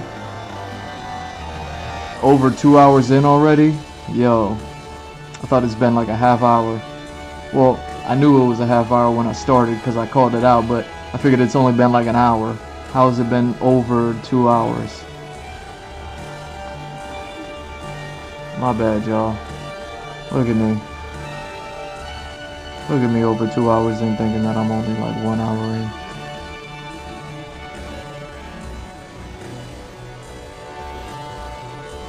Okay, and an airplane. So, looking at it from below, the high point and the low point are equal, but the low point cuts all the way back to the intake. The intake is right here. So now you round out towards the inside.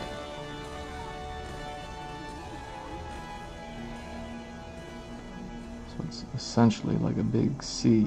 Like we got the sharp angle and then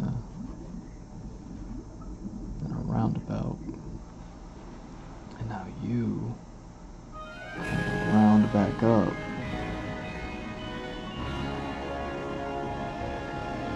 Quarter of the way, and then do the hard cut.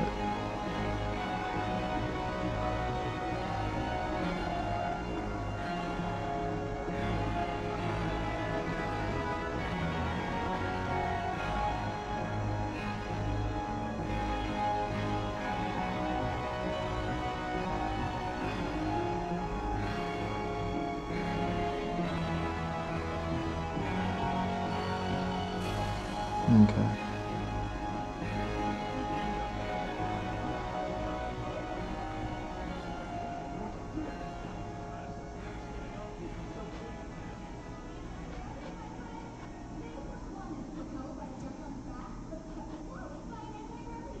Okay. Possible because of the air regulation laws.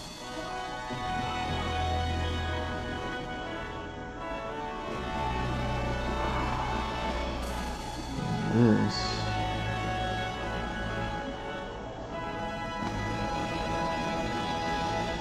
Ah, that's where the wing cuts, so you won't see that from the bottom. Yeah, the wing cut for the bottom will be this way, so it's like elsewhere, and it'll go in the opposite direction. Okay. Okay. And then still.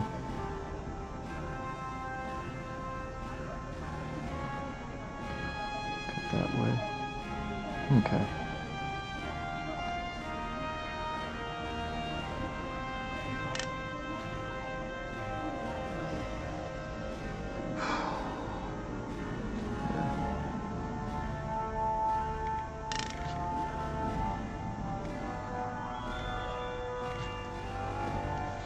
To make all those dotted lines.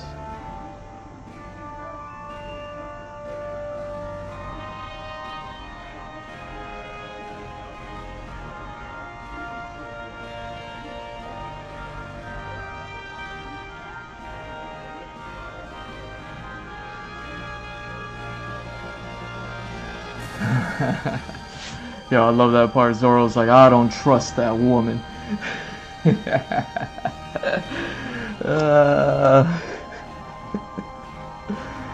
Yo. Alright. Cool.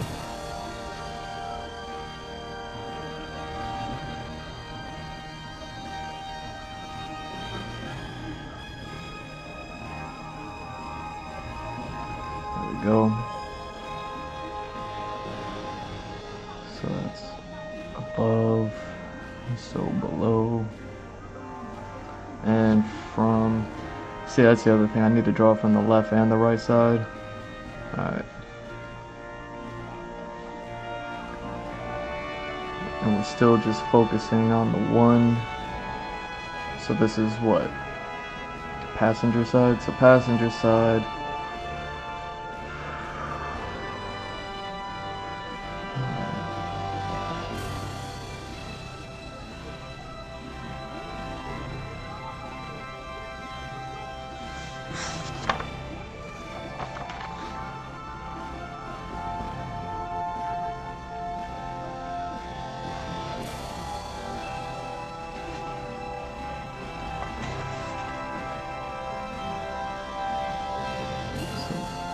That 1.5 from that, so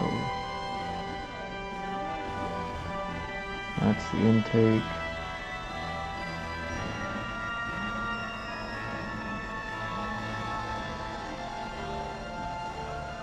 There we go. That's that, and then the wing starts about, what is that, like a halfway or a quarter? What is that? Call it halfway. Call it halfway. Oh, from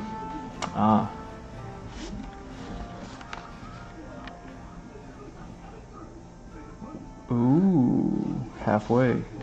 Yep.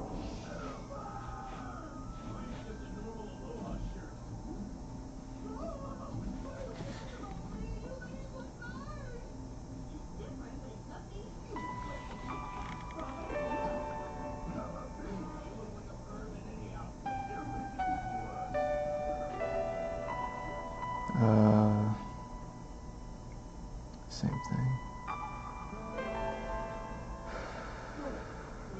So this cuts back.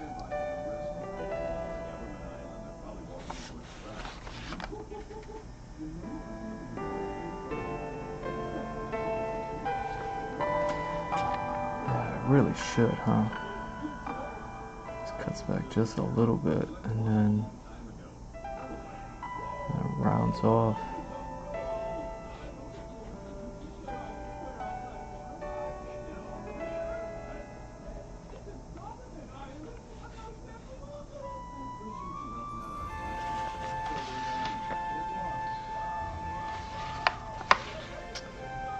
this?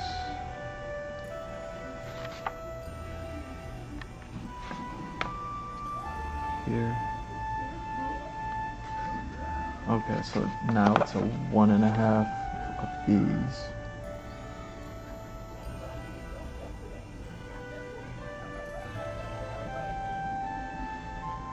And then that's the nose.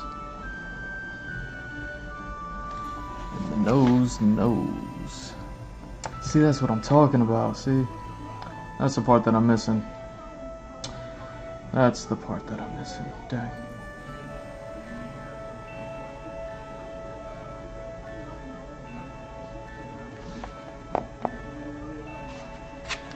See, it goes back to what I was talking about here.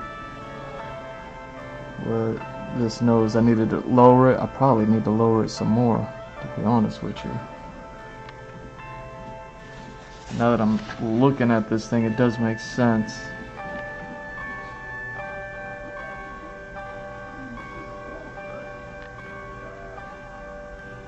Because what's the halfway point?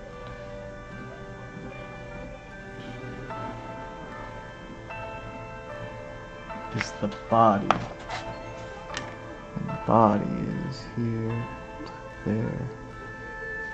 So yeah.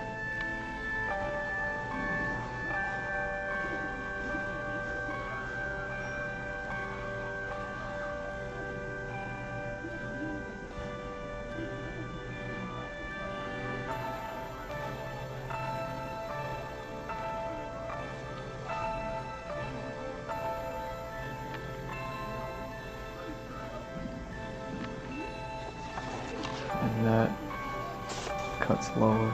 Okay.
Okay.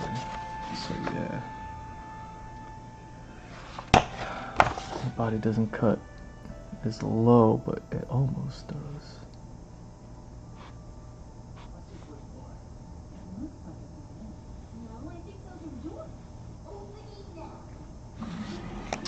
And same thing, cuts all the way to the front of it. At that point, you're already boom, boom, boom. So there's that.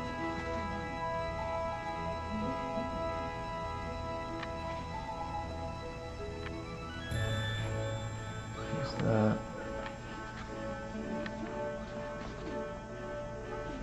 And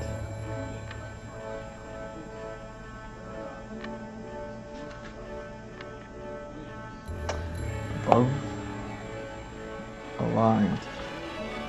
It goes above, but the mouth is aligned, the corner of it. So yeah, okay. So the mouth of the plane kind of cuts this way.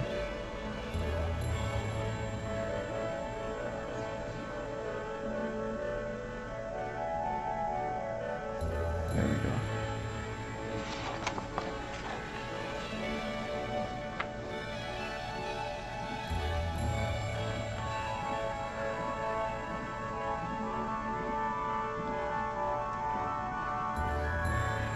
Okay.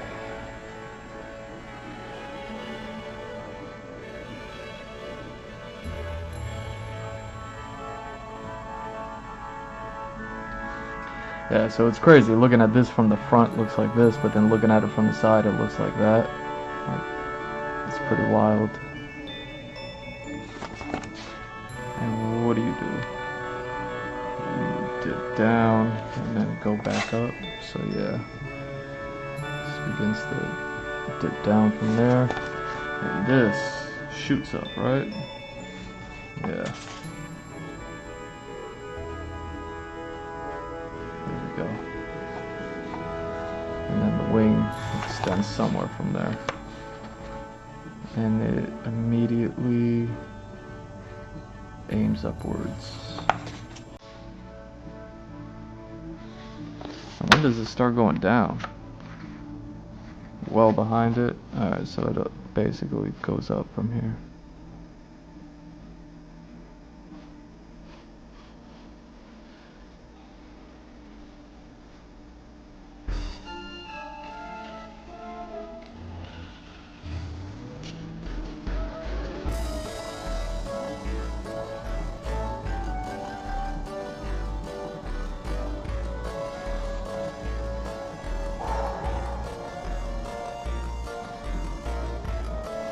And then yeah.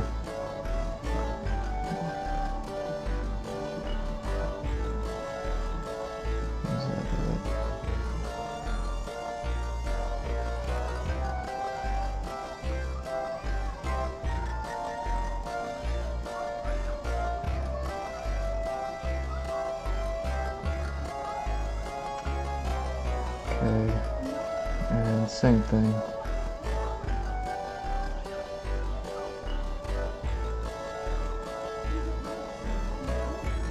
It's about half back.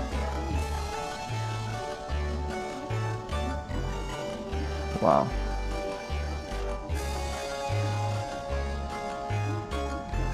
That's there.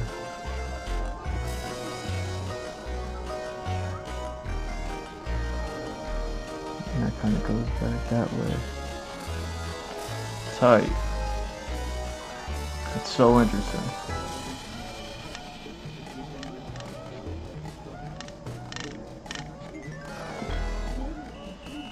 See, so that cuts about halfway there, which would be kind of like right there. Tight. I feel like that's a bit elongated, but it's probably just because I'm drawing this extra wide.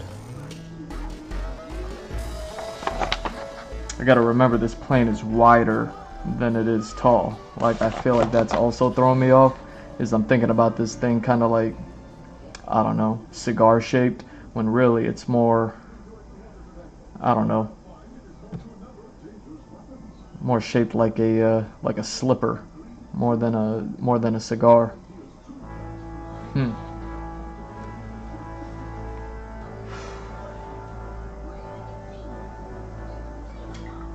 How's it been 2.5 hours? Yo, come on.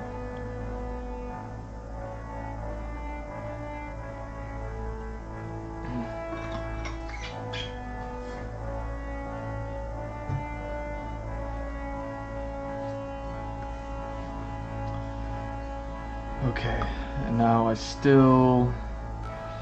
Do I need to draw this from the inside?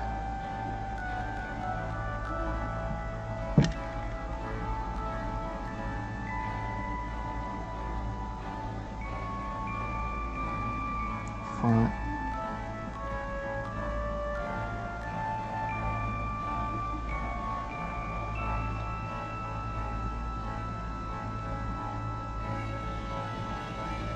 And yeah, the landing gear is about here, right?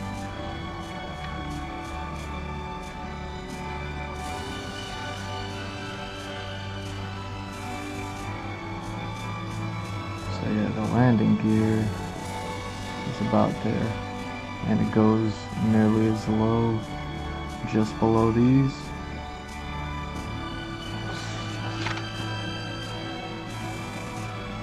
Okay.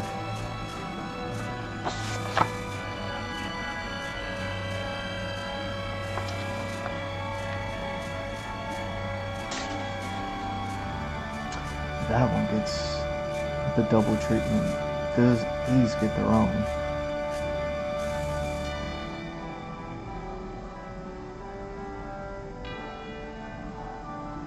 Yo, am I tripping?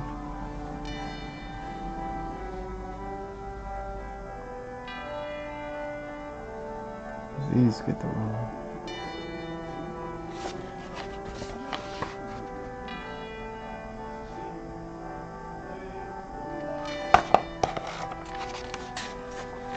I am tripping, huh?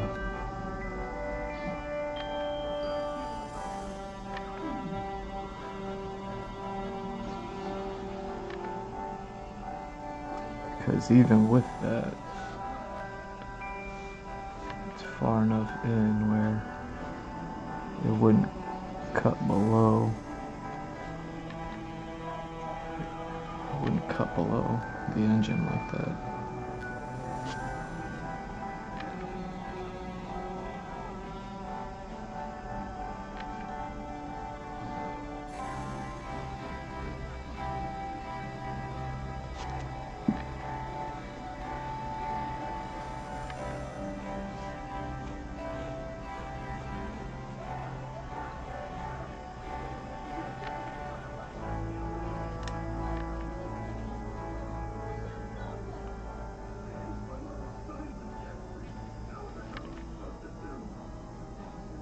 All along.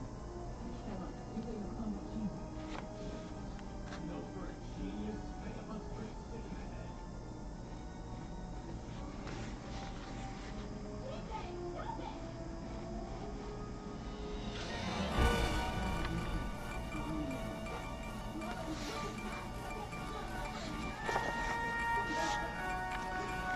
Okay, so these get their own individual things.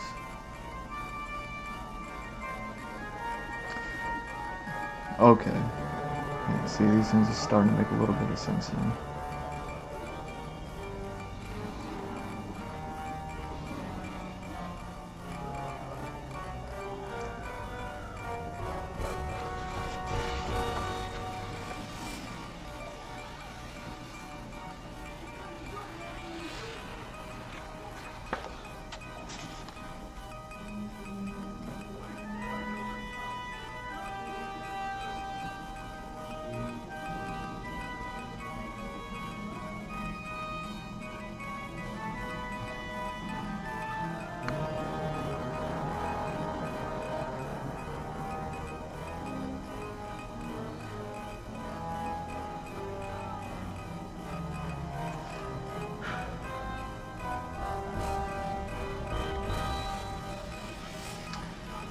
And this is from the outside. Do I need to draw this from the inside?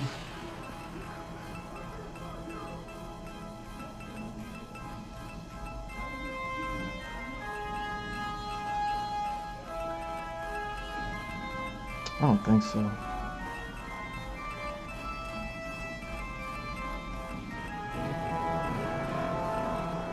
It's from the inside.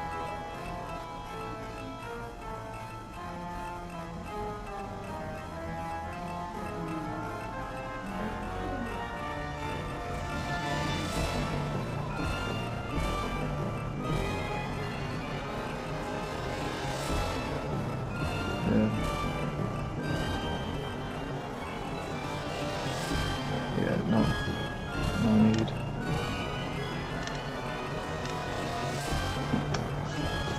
Okay.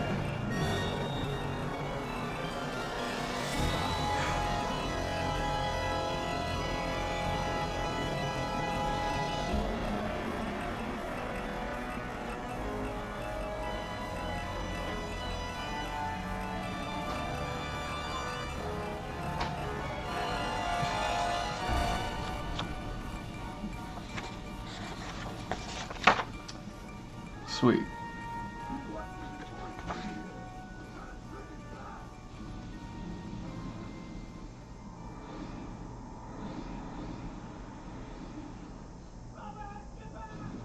Wow. So this thing is like a third wing, a third body, and another third wing. Alright.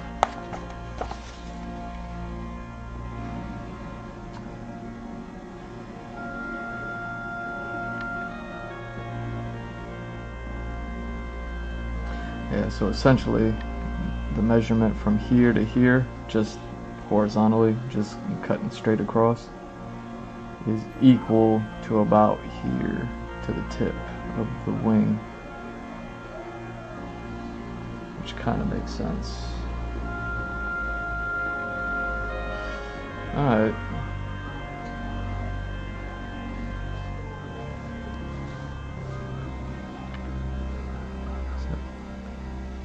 So you got the body, got the engines, and then this is like a third right here. Got a windshield. The top intake. And then, so then this measurement is just all wing, and same thing.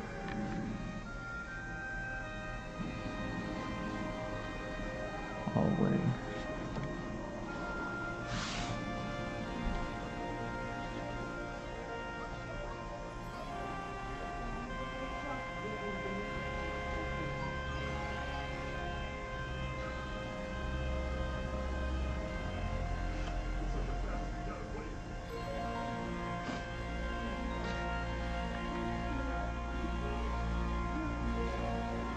Third, 1/3, 1/3. Alright. Alright, so now thinking about it like that.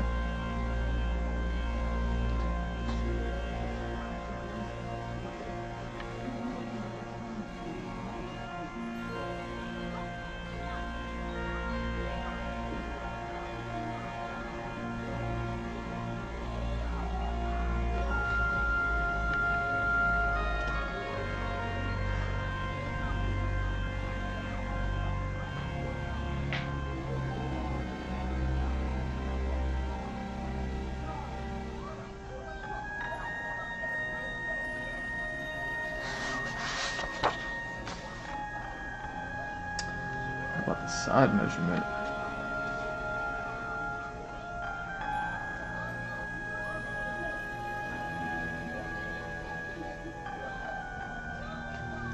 Halfway until the twist. So it's divided in thirds, looking at it from the front of the back, but it's divided.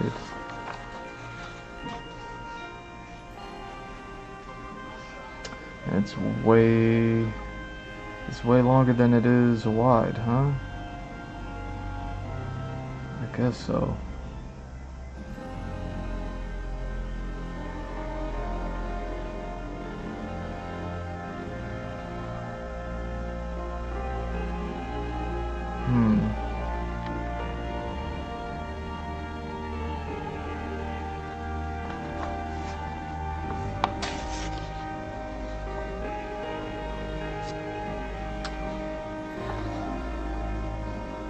Yeah, I wonder if I just looked at this point from the top down, straight up.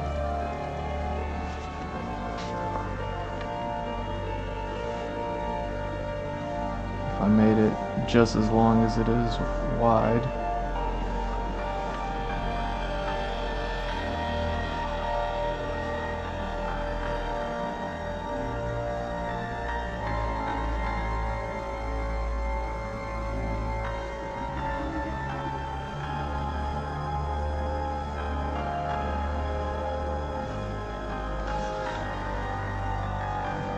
Turning it back into that slice of pizza.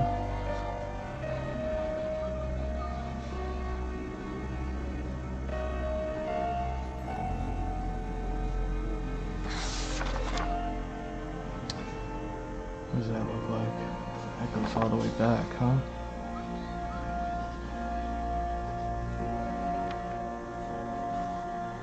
I like that. It's actually kind of fitting. And this again needs to be divided into thirds. So it's about there.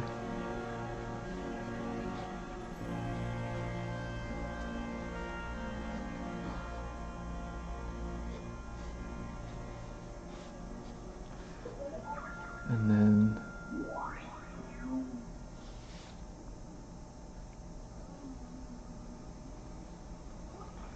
There's that. And this cuts back to about the halfway point of there.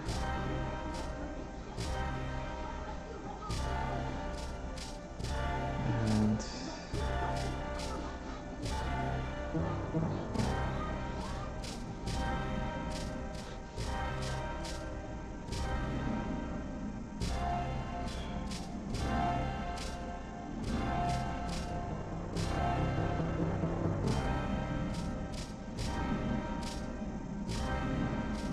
slightly wider than the nose, right? Yeah.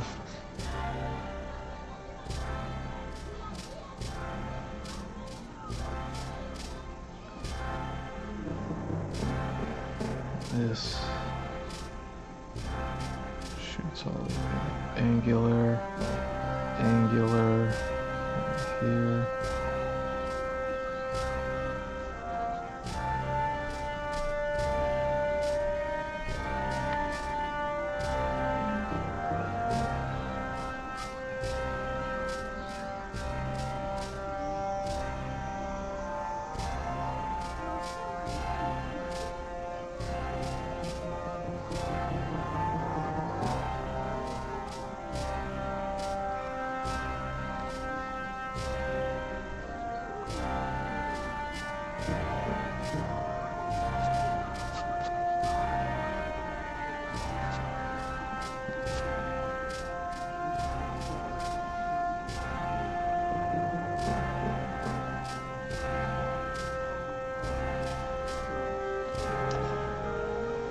Okay.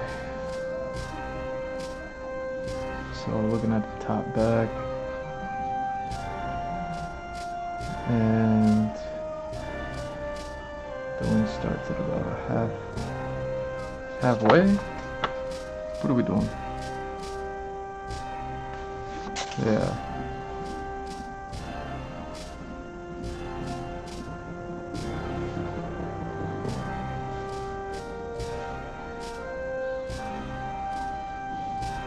This kind of curves back now. Same, kind of curves back.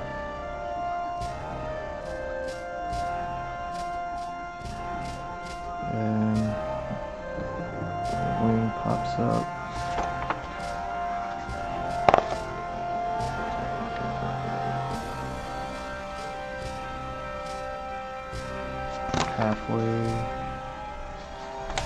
Halfway to this thing. Okay.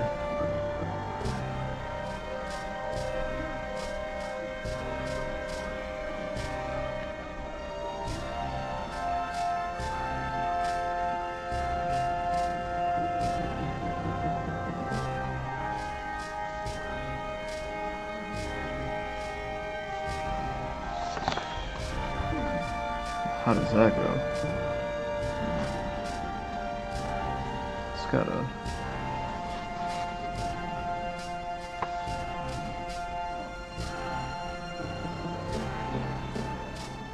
And if it flicks out at the end, that means it goes like this.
That's another one that kind of shoots out from there.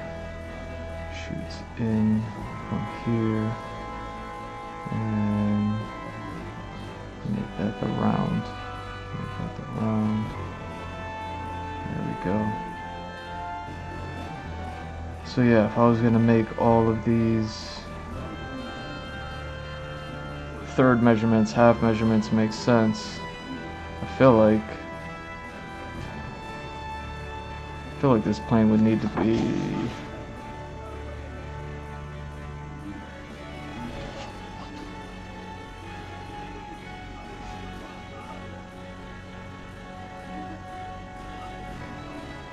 much wider, right?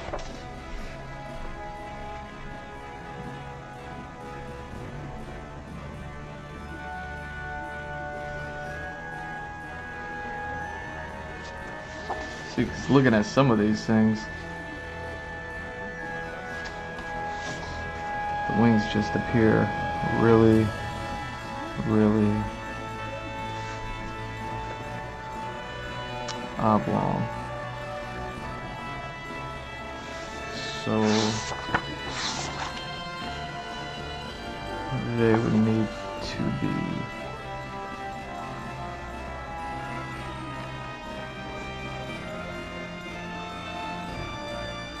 more like this.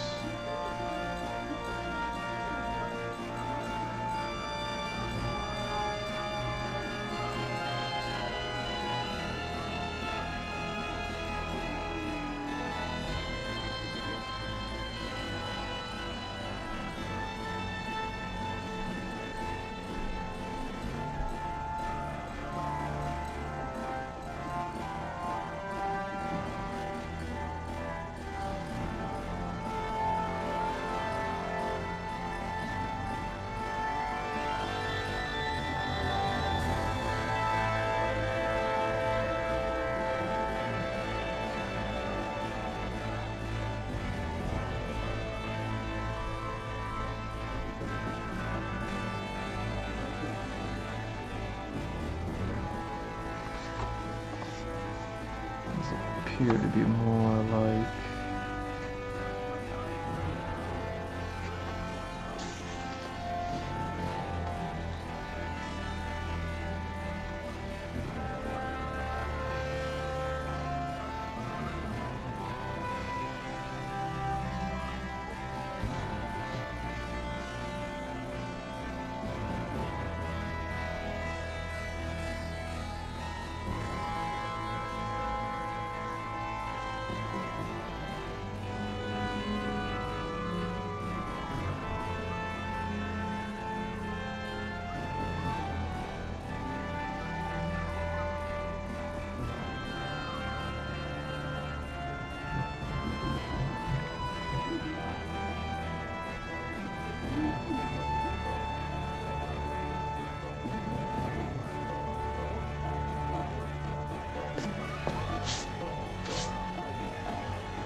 so the halfway point is where the twist happens. It's where these engines dip down and the wings dip up. And yeah, the wings would definitely sharpen there.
This is when the wing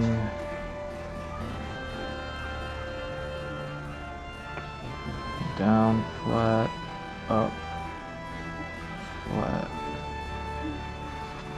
down, flat, up, flat, so down, flat, okay.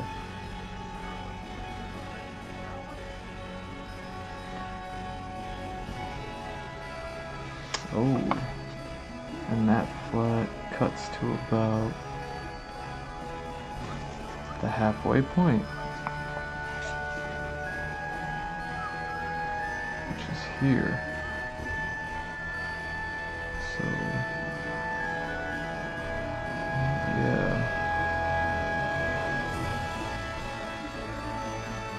Give it one even split, I suppose.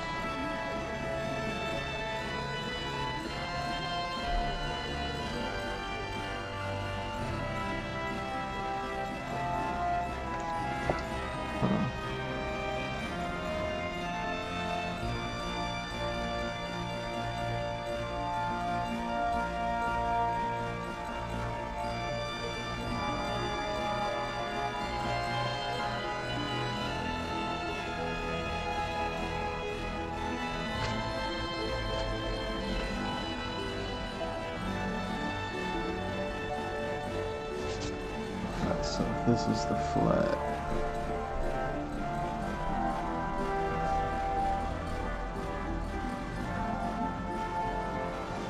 And this is also the flat.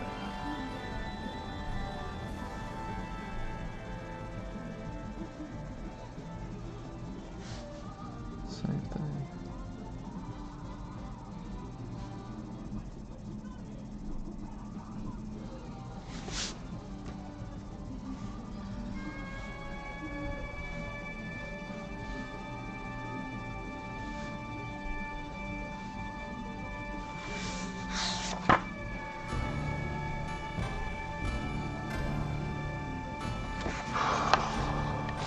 Yeah.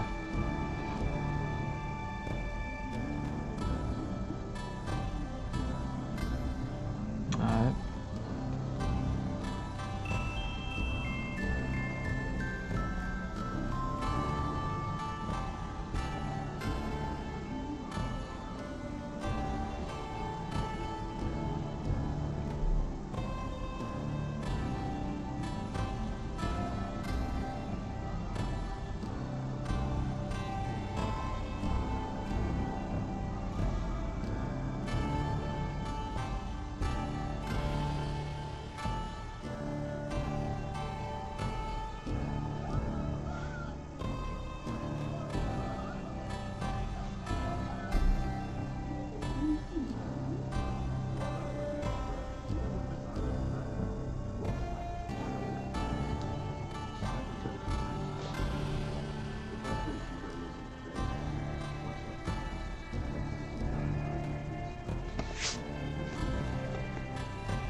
That's if I took this design and made it as wide as it is long. I don't want to know. It's the psychological torture you should know. You killed us all. Yeah, so now I gotta draw this from the underside, because that's where all of the whatchamacallit takes place. All the lift. That's where all the lift takes place. Looking at it like this, it almost looks like it couldn't fly. Probably can't, to be honest. Do not show this to your aero. Don't show this to NASA or any sort of aeronautic engineer, please.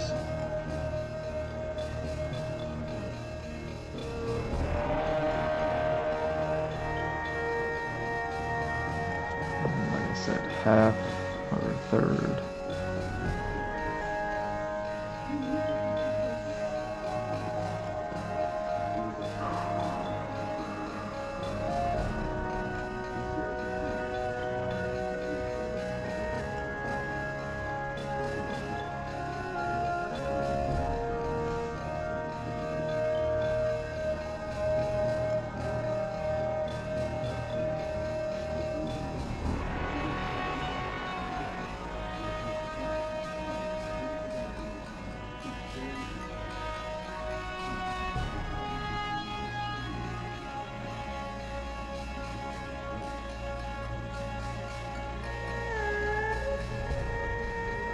Boy, my bad.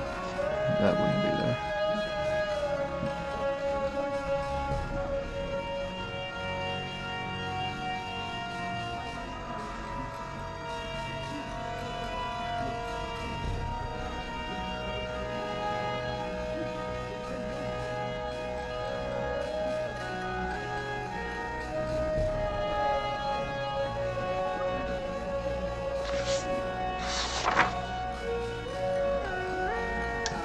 Yep, those are as wide as that.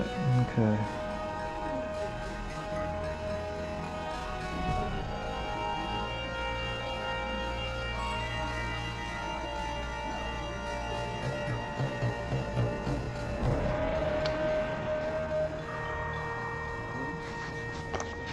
How's the bottom go? That's right. See, that's what. Little design elements like the top and the bottom of those engines being in the same position. That skewed diamond shaped teardrop shape I was talking about earlier. Those things being aligned with one another actually helps out a lot. Okay.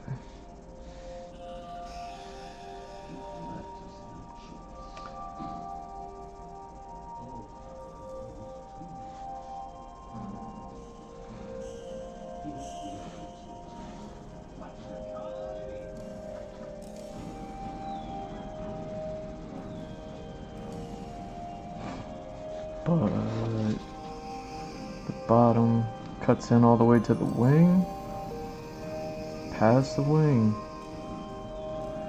cuts to the wing. Alright. So the wing is here.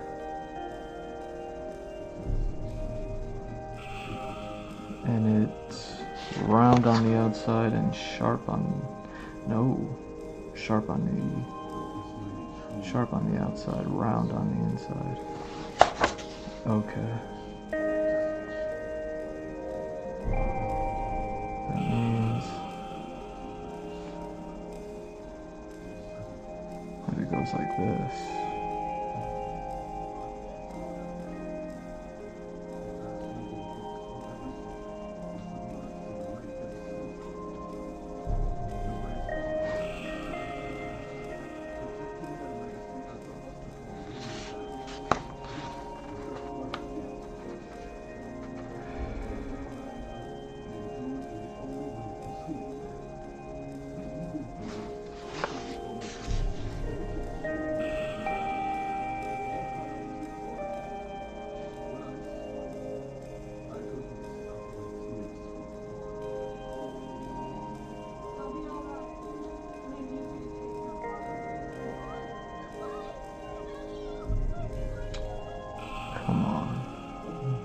doing. The point is here.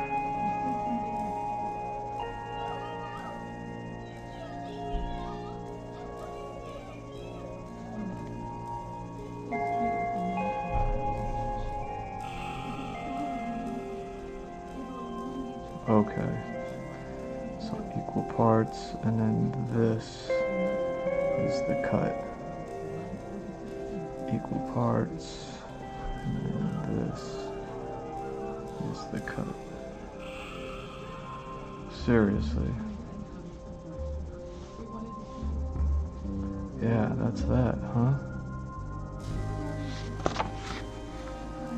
And that's that, so that's why that kind of cuts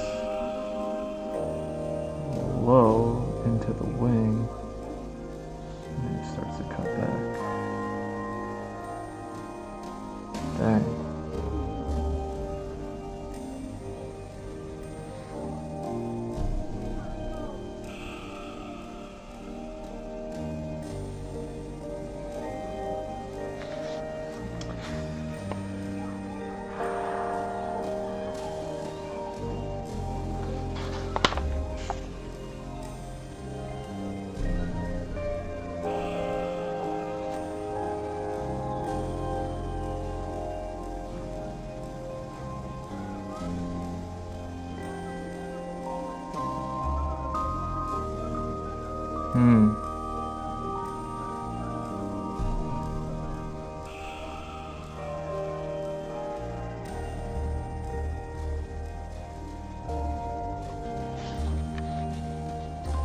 Wow.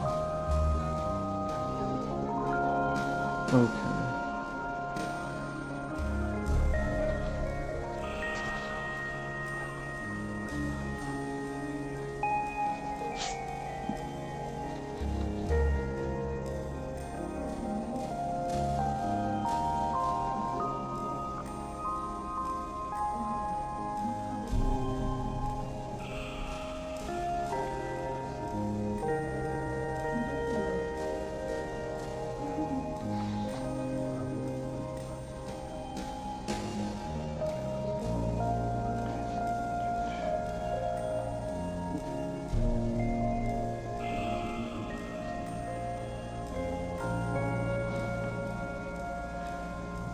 Go.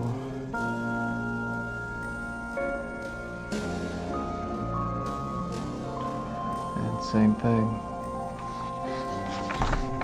This cuts in. I mean, could it? No. So it cuts in maybe half.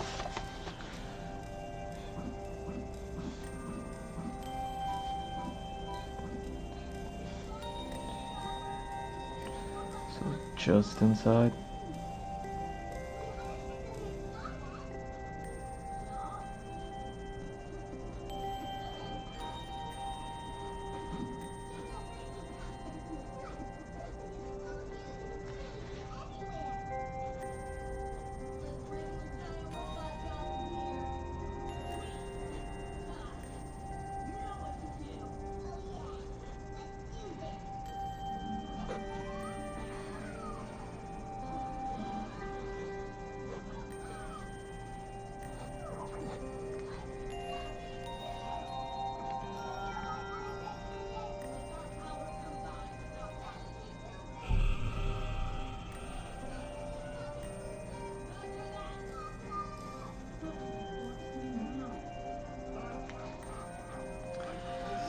See, the best way to think about this is like a piercing. You know what I mean? If you ever have one of those eye piercings, like some of the characters that you see me do, where they're oh dang, is it already dark? Is it that time yet? So when they pierce and then they stick the you know, the barb through, and then they kind of have the two ends. One of them screws on. You know what I mean? It's just like that. That's all that is. Yo, this net is driving me crazy. Nope. Yo. Serious?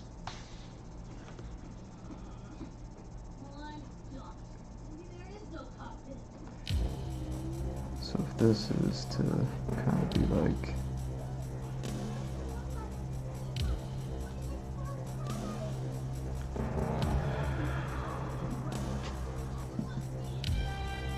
it's supposed to be there. This can round out to that, which is about here.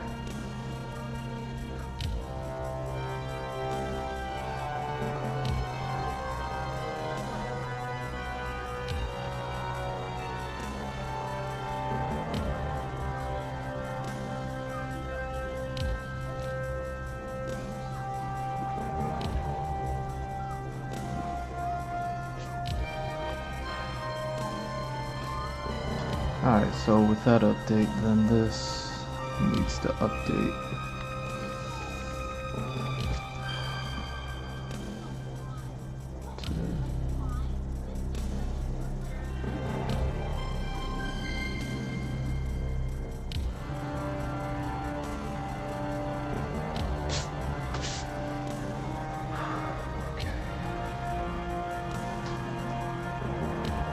Which will then make this finally go like that.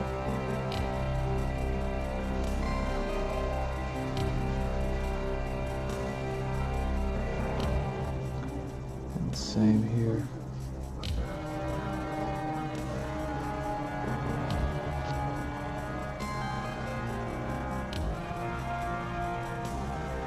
And yeah, these things wouldn't shoot sideways. They would shoot way back.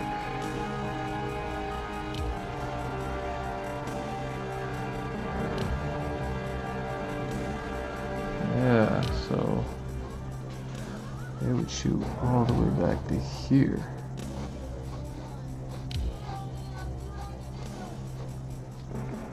And same. It would almost have to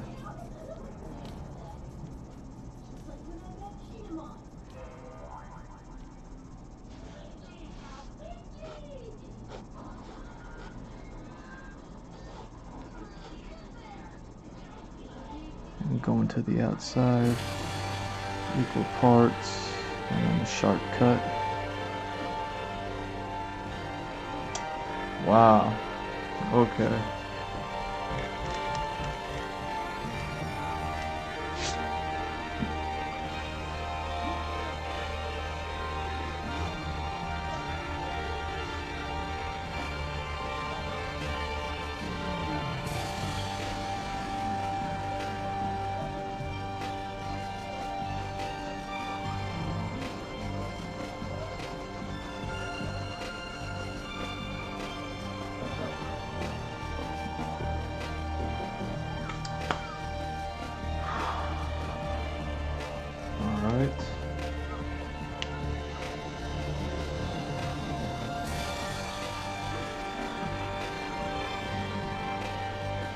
Oh, yeah, it's that time. Let me go ahead and do that for y'all. Give me a second. I'm not even taking a break yet. We're only 3 hours in, so just give me a second here. Let me set this up.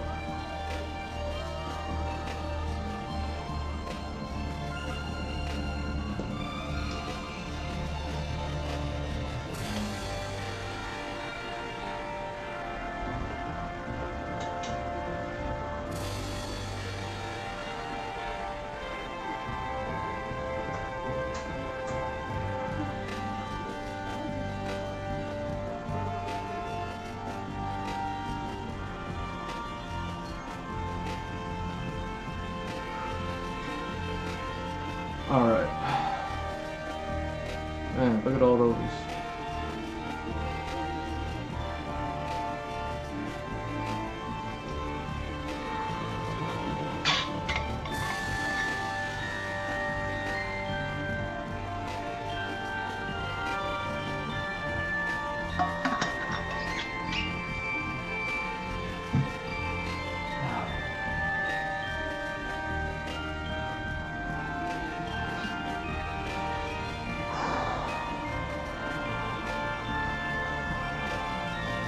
Okay.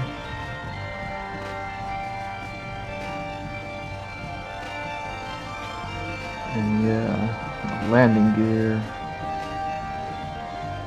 This is like right there. And then just one big one back here. Where is that stuff located?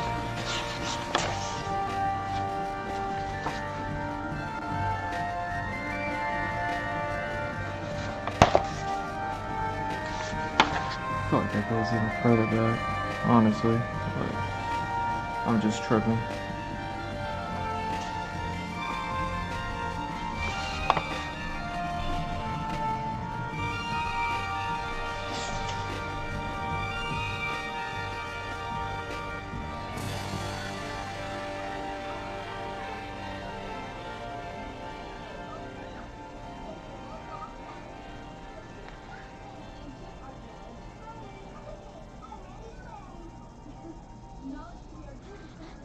There we go.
Alright. Interesting.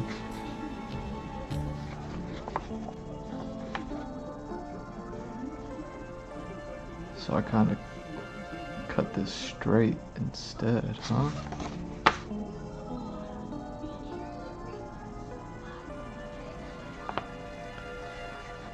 Guess it doesn't matter. Actually, it kind of does, huh? It's gonna cut below the wing on the outside. On the outside, it cuts below the wing. Ah, so it cuts this way.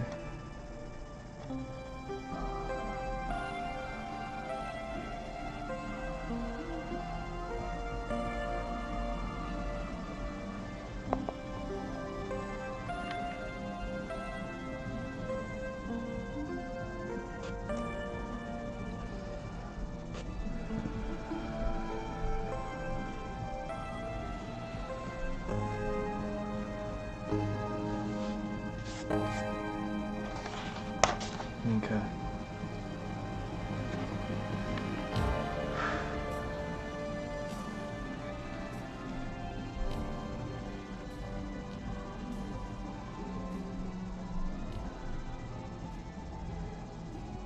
All right.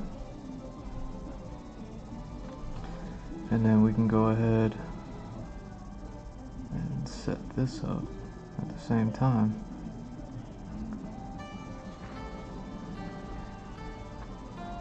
Interesting.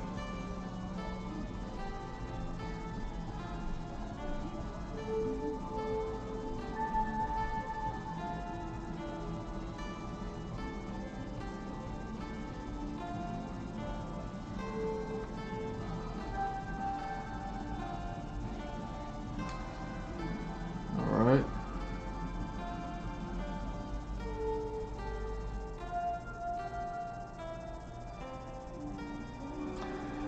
How's all this stuff work?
Right, this cuts off right at the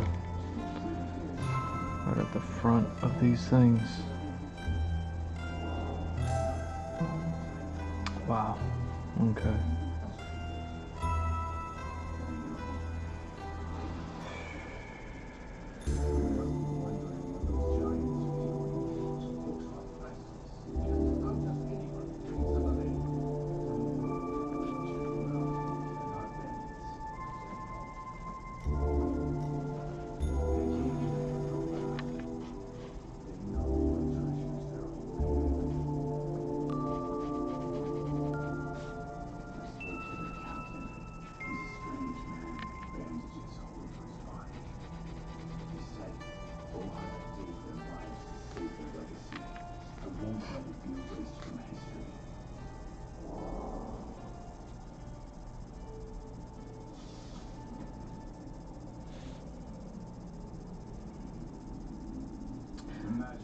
So if this is cutting like that, then this would actually cut that way. Thank you for confirming my suspicion.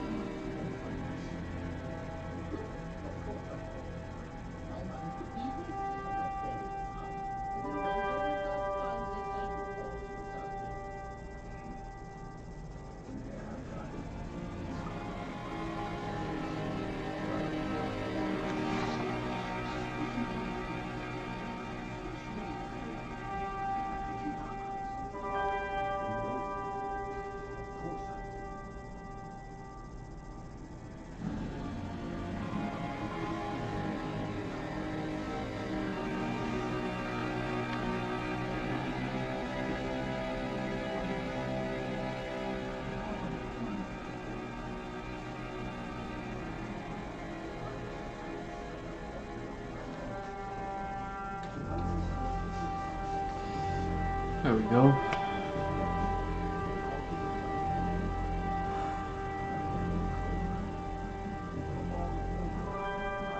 Alright. I'm good with that. I just don't know how or why they put lights on planes though, you know what I'm saying? Like how or why did they put lights on planes? I mean, I know it's to notify other pilots and stuff like that, but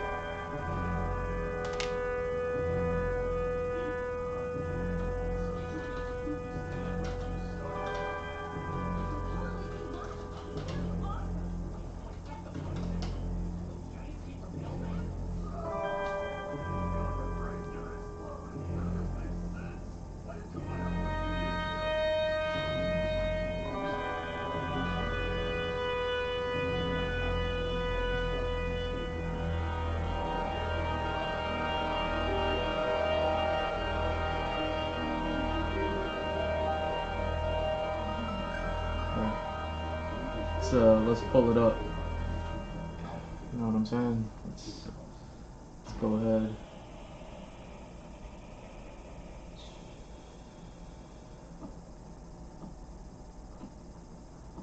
Still, I cannot resist making a trip to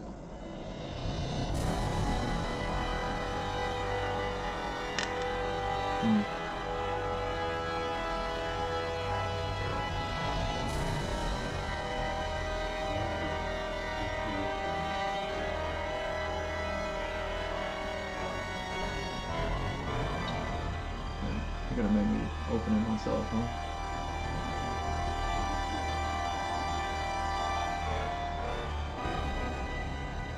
Oh, dang. Oh, tiny image. How am I supposed to read this? Alright, logo lights. So lights on the tail just so you can see the brand of the plane. I like that. Alternating landing light system. Alright. Landing lights. So they do have something like some headlights.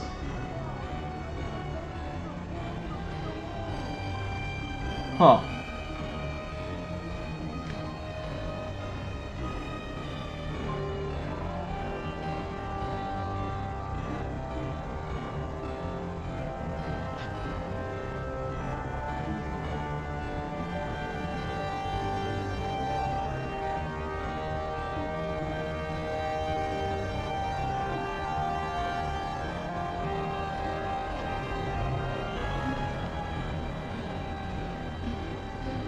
And then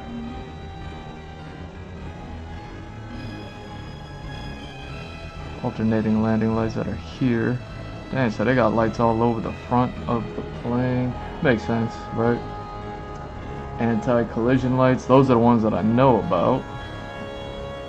But on this plane, they would have to be here and here, as well as down here.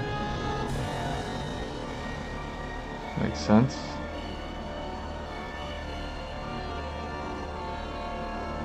Alright.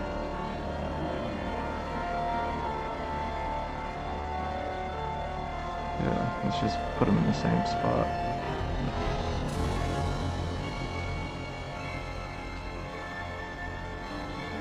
Wing inspection lights, so lights that shoot back on itself. I don't know how necessary that is, but you know, if we're gonna have people climbing on the wings, it kind of makes sense to have lights on the wings, so they'll be on the outside. Let me give this stuff a little bit of direction too, so that way I can kind of see. Whoa, hold up. Oh, old highlighter. Do you even work anymore? Where did you come from? Look how old and busted this highlighter is. This gotta be like highlighter my grandmama gave me or something. Hold on.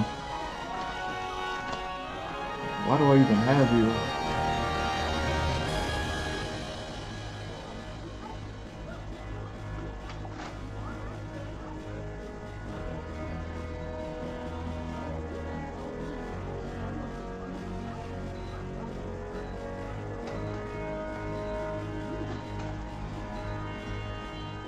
Here we go.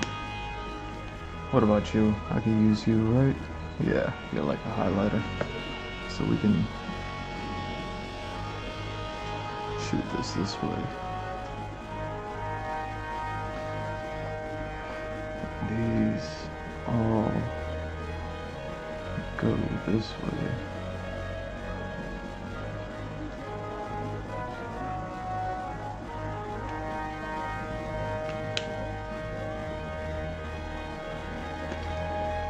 These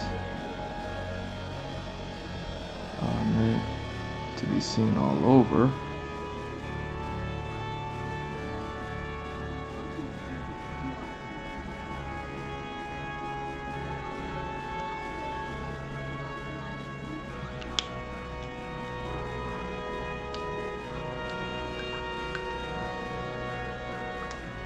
Luffy said, "You cut your brain out, so now you're stupid."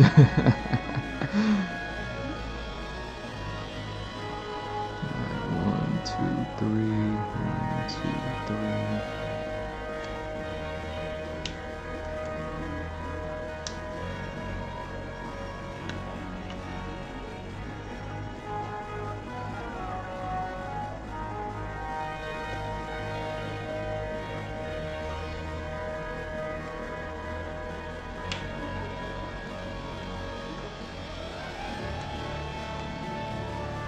Alright, what else? Anti-collision lights. Oh, on the tips of the wings. Yep. Alright. So that's to say, like, please don't hit me over here.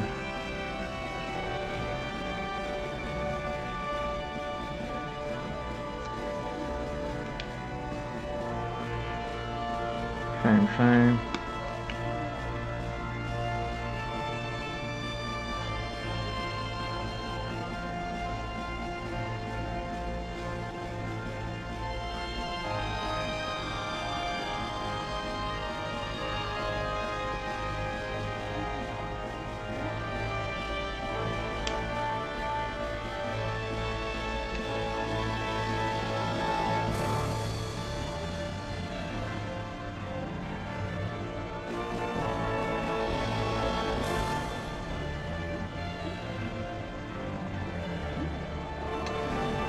Okay.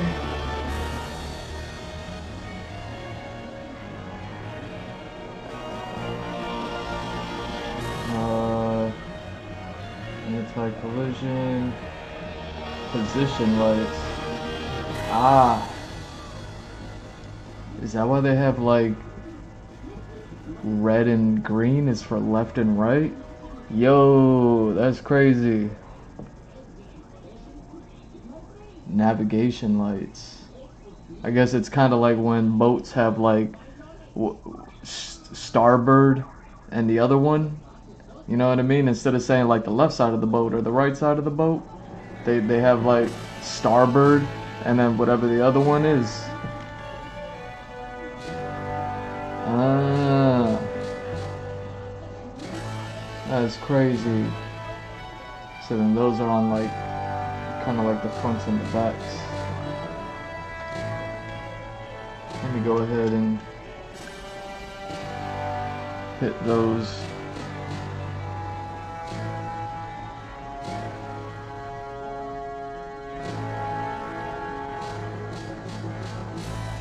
So, right light here.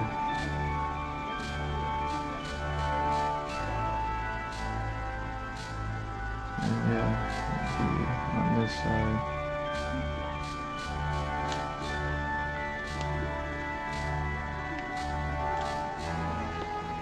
And then same here, here, here, here.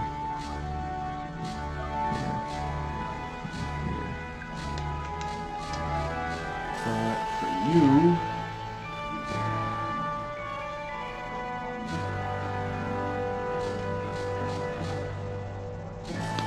what color are you? Yeah, you'll work. You are over here, over here.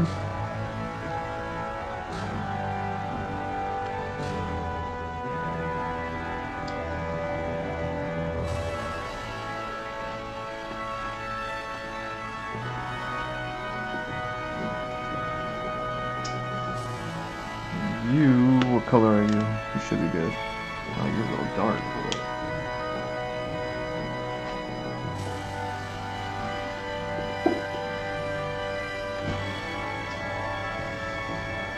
You, okay, better. Here.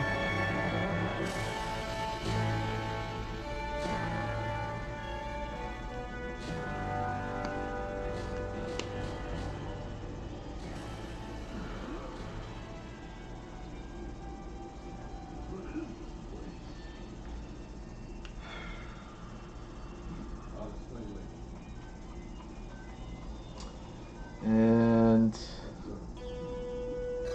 oh, position lights, they even got a rear one. Here we go. So you're on the rear tip, so you would actually be back here. That's crazy. I like it.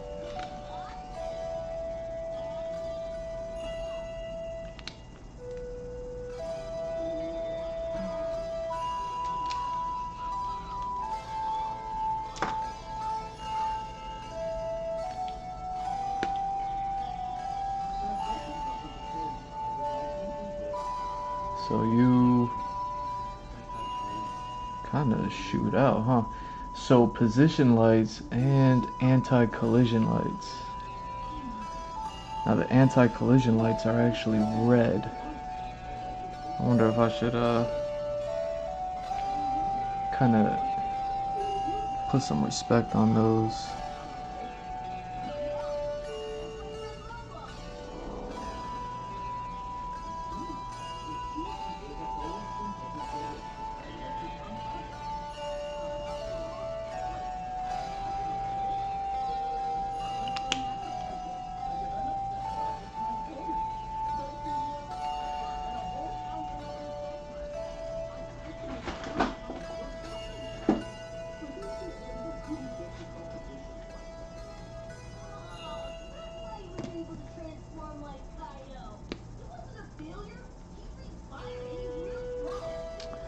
Okay.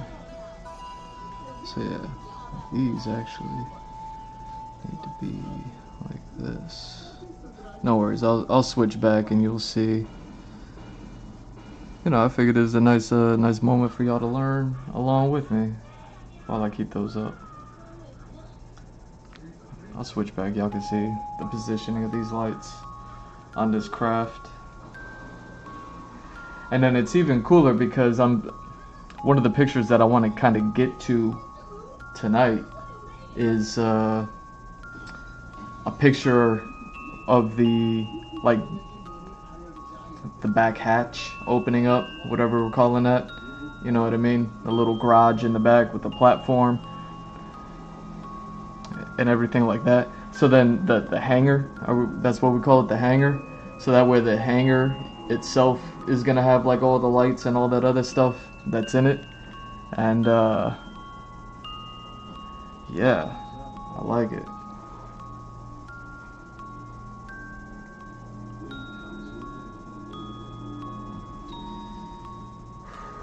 Okay.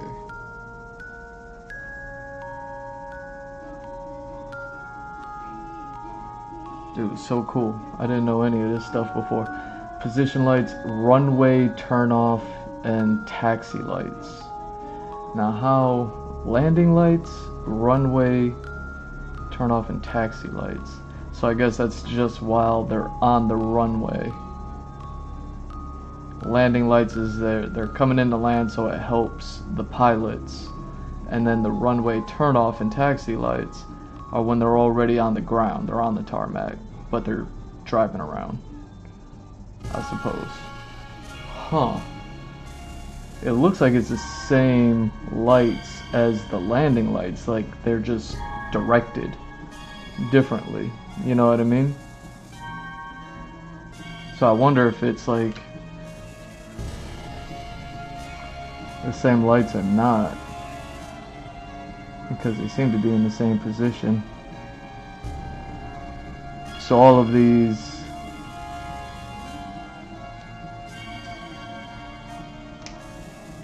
what does it say, landing light system? That's what I mean, like they called it a landing light system, right? Alternating landing light system. So it kind of makes sense that the landing lights and the runway taxi lights, because they're called alternating, they can kind of alternate. They can pivot for the pilots to land, and then once the pilots have landed, they can pivot to kind of be on the ground, like, you know what I mean, like your car's headlights or something like that. The low beams, if you will. Huh.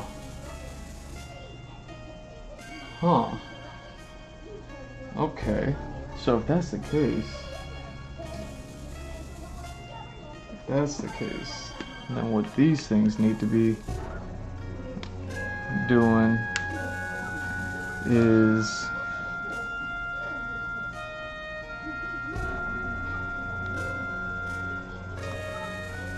being able to shoot forward. And what are those?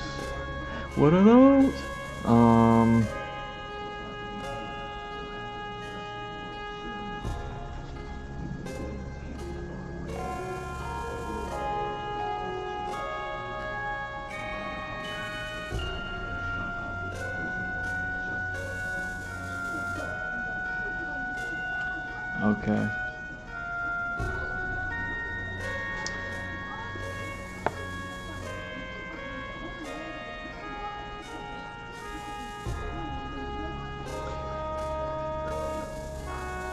Huh. It's actually kind of interesting. So these shoot forward.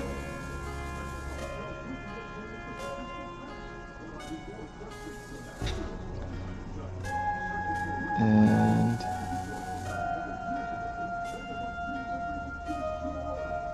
same thing.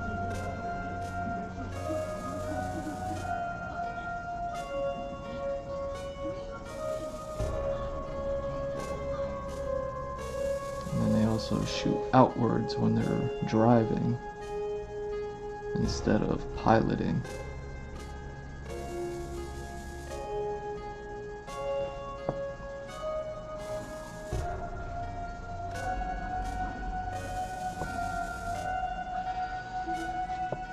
Same thing.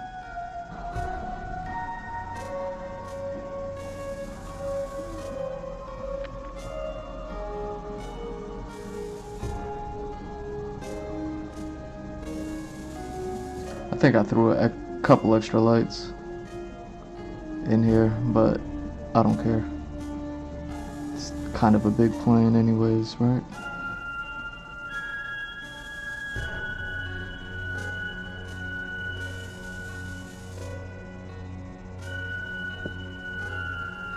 What's happening over here? What's going on? Why is my...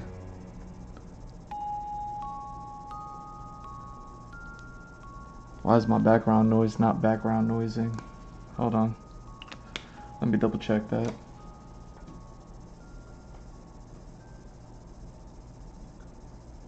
I guess I'm going a little too hard, right?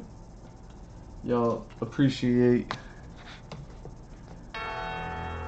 all this stuff while I go check this out. Actually, since I'm doing this, let's go ahead and do that.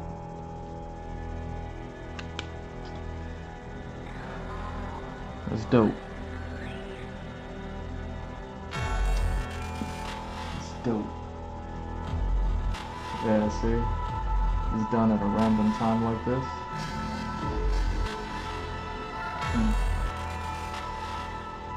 Haters hating hard.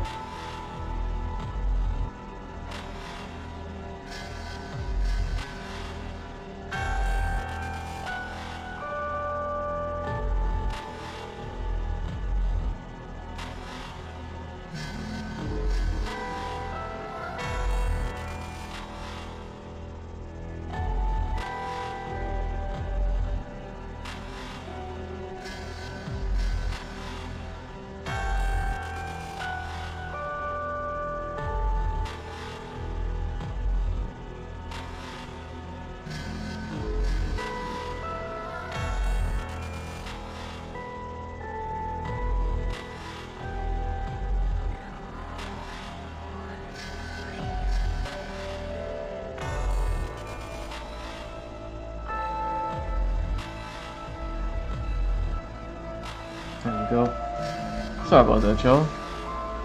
See, I love stuff like this. Like, I love that I could do my best to try to figure out some make-believe airplane, right? But then even with that, like, give it a little bit more sense of legitimacy. Now, I think at the end of the day, it's said that there's an alternating landing light system.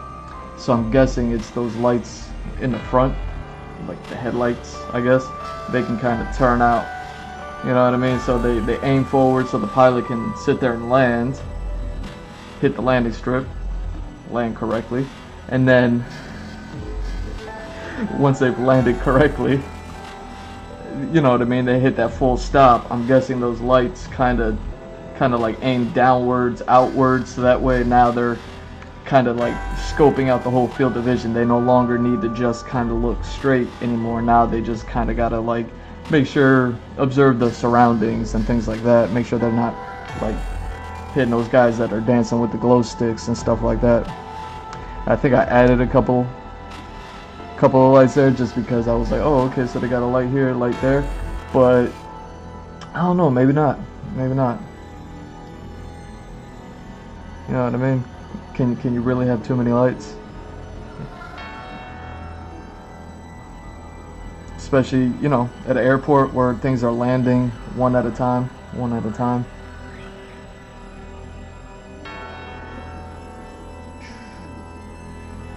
So yeah.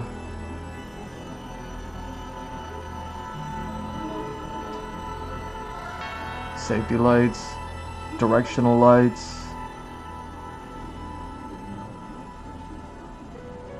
Oh yeah. And then these ones too.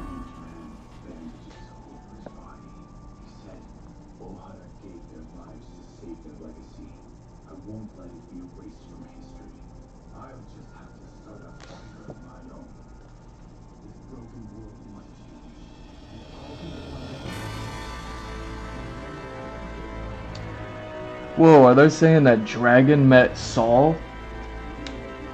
And because Dragon met Saul, that's when he decided he was like gonna be The Revolutionary Army leader? Is that what's happening?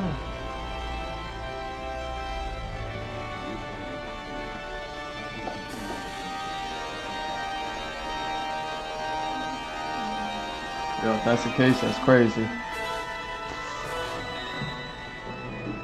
See, it's starting to look a little bit more like a plane. The only thing I didn't put was the logo landing thing, because the logos, when you see them on airplanes, are usually on the tail.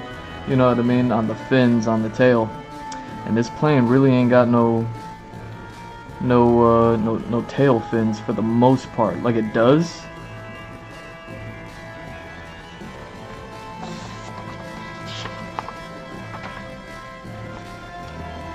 See, like, you know what I mean? Like, this is the tail fin, so if there was a logo, it would be right there.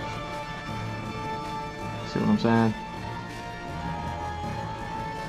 And the logo actually would look a little bit like that. So now I kind of need to draw this thing from the side.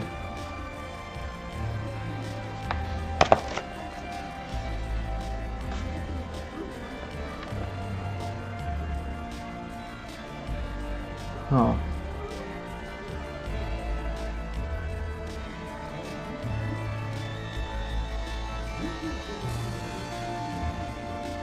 Hmm.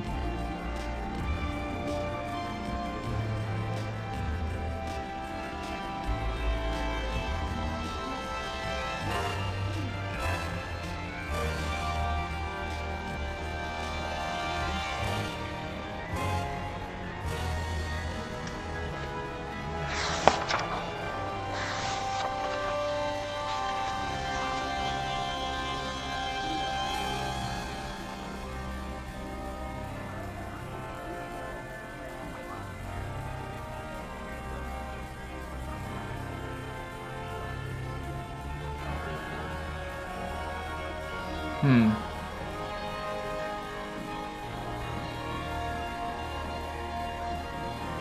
Right. So it goes up, and then this is the wing coming back down, and that's what I have. The wing coming back down, and it's poking forward from here. So the actual tip of the wing is... The actual tip of the wing is about here. I need to kind of note that.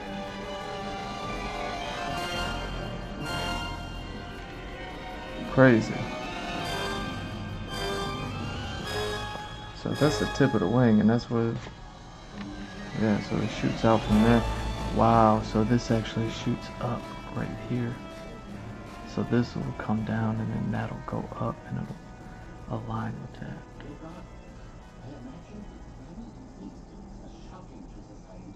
Huh.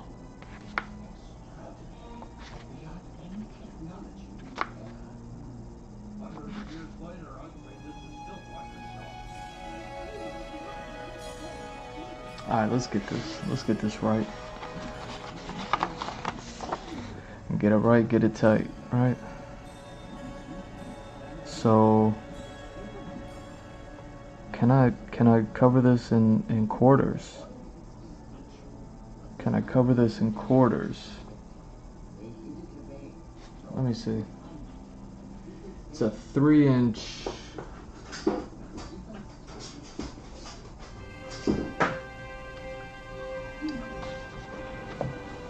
It's a 3-inch square. So that's what, 12? So to cut it into quarters, I gotta cut it every 3 quarters. There we go. So 3/4, 3/4. Yeah, kind of just want to get this down. That way I can move on from this plane, never really have to think about it again. You know how I do it, man. This is the reason why I draw this stuff. I mean, yeah, it's to make it make sense. And you know what I mean? It's to give it a visual representation, so it's not just a thought in my mind. But at the end of the day, it's just so, in case I ever need to like remember how to draw it, because I draw it one day and then I wait a year and then I gotta go draw it again. I gotta like remember how to do it. That's where these things kind of come in. And then it's like, oh, right. Forgot about that. So yeah. Now, here's the cheat code for y'all. The reason why I kind of wanted to make this plane fit. This is all make-believe. I'm sure if you saw like if an aeroplane engineer saw this, he'd be like, nah, it would never fly. This is ridiculous.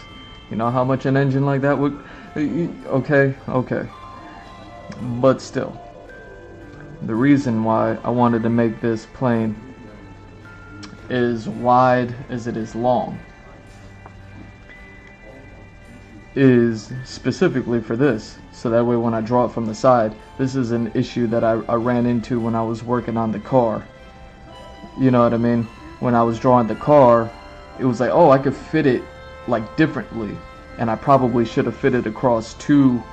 You know, on some of the sketches, I probably should have fitted across two of these sketching. You know, these little sketch squares that I make for myself, and then.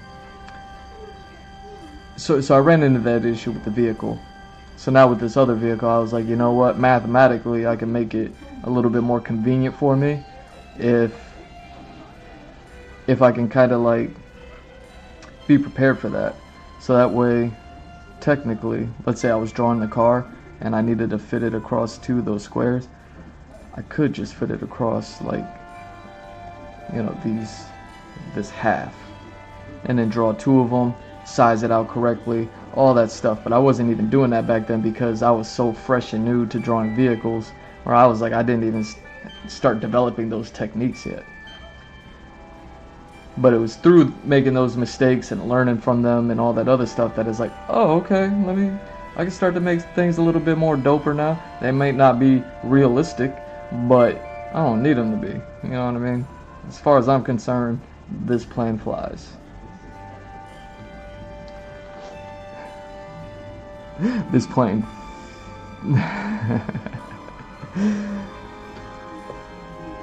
But yeah, so now with this plane that's as long as it is wide, I could draw the front, back, side, and side, and I can keep them anatomically correct with one another.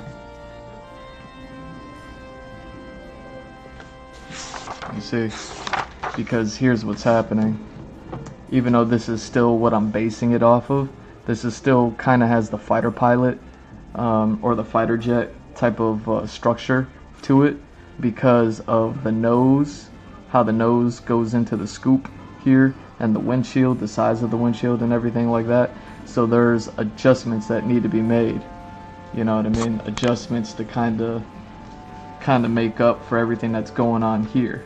It's the reason why this plane doesn't exactly look like that plane, but you can kind of see it, and it's like, all right, maybe all of this is the same plane, but you know what I mean. Tightening all this kind of stuff up is what does. So you could see how this plane fits in just like a quarter sliver. That's all I'm doing here, is I'm gonna draw it. You know what I mean?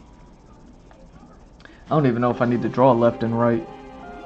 Technically, just need to draw the front, the back, and one of the sides.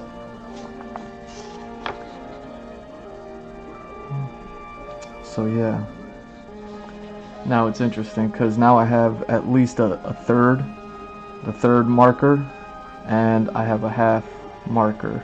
So the half marker, if I'm going to draw the side, and the third marker,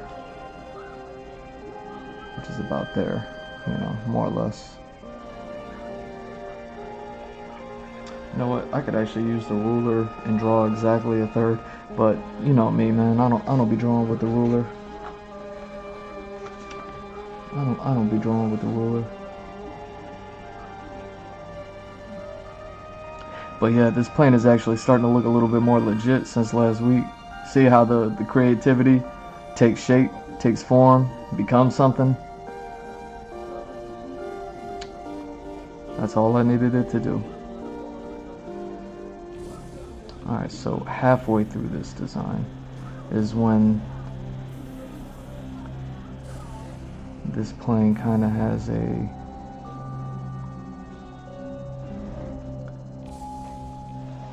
let's just draw this.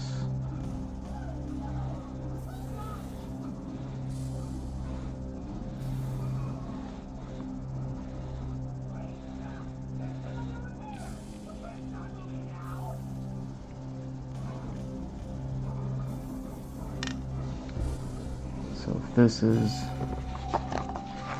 the nose, runs below the tip of the plane, which kind of makes sense. Okay. So if the tail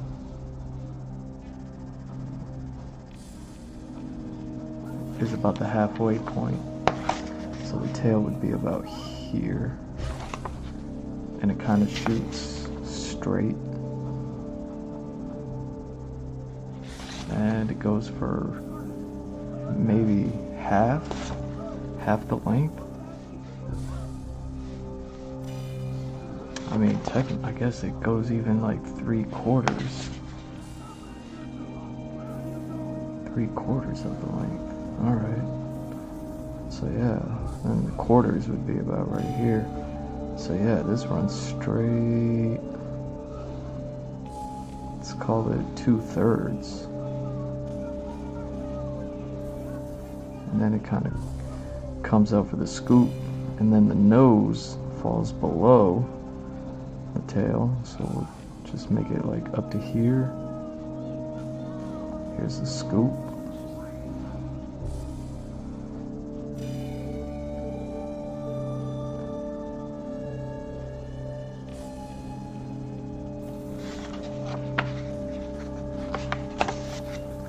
Yeah, this is the outside, so. This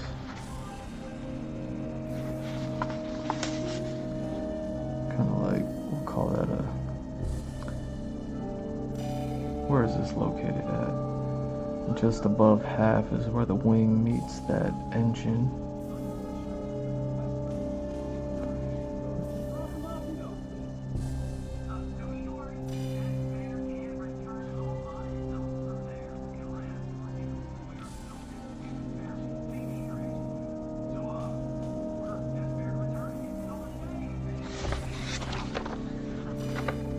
You're above the nose, but below there, so you're about halfway between the nose tip and the tail. So about here is where the engine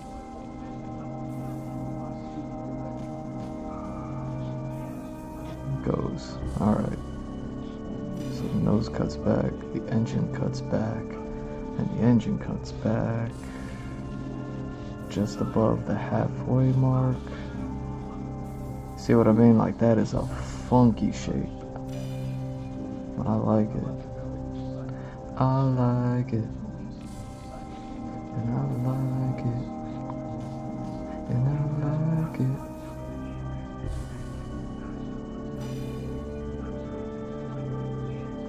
Alright, so the windshield goes to about right here.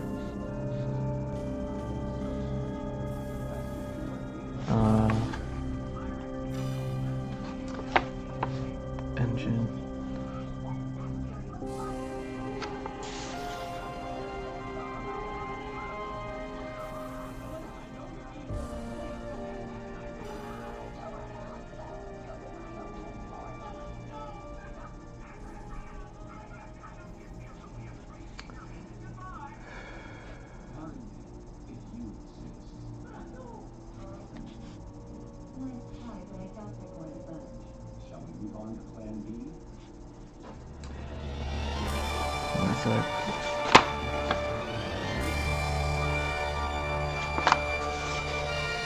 About halfway.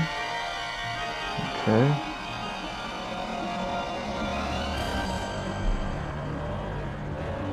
And keep that angle to the halfway.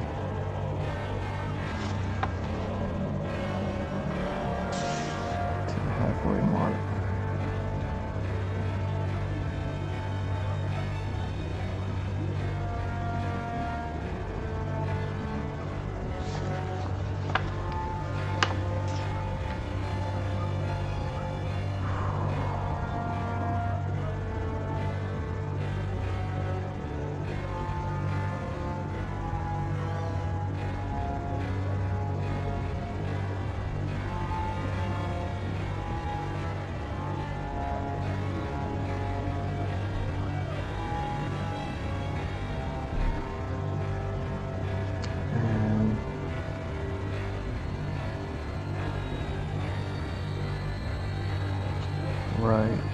So aligned with the nose, and down and back.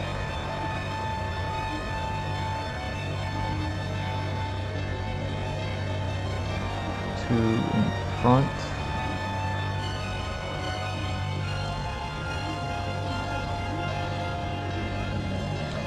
Whoa, so does that mean that's more than a quarter? What if I just kind of shoot you back like that?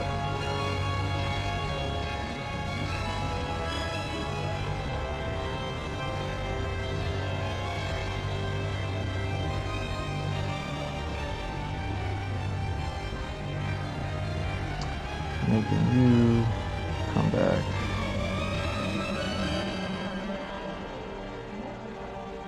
Like that.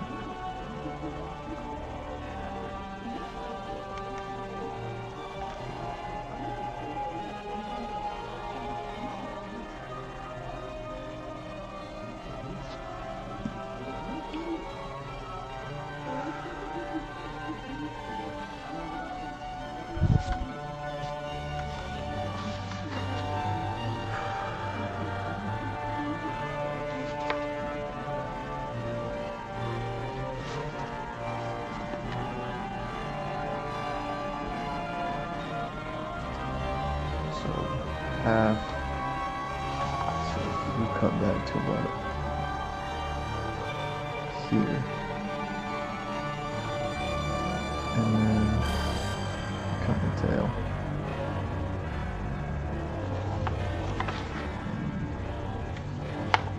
And the wing starts just above the halfway point. There we go.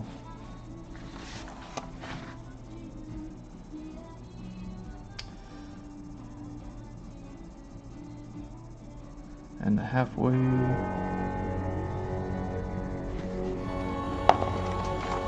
Oh wow, yeah. Starts at the halfway point.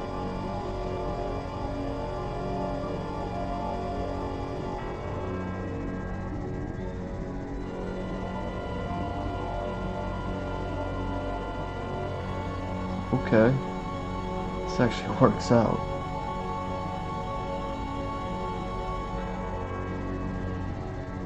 This actually works out.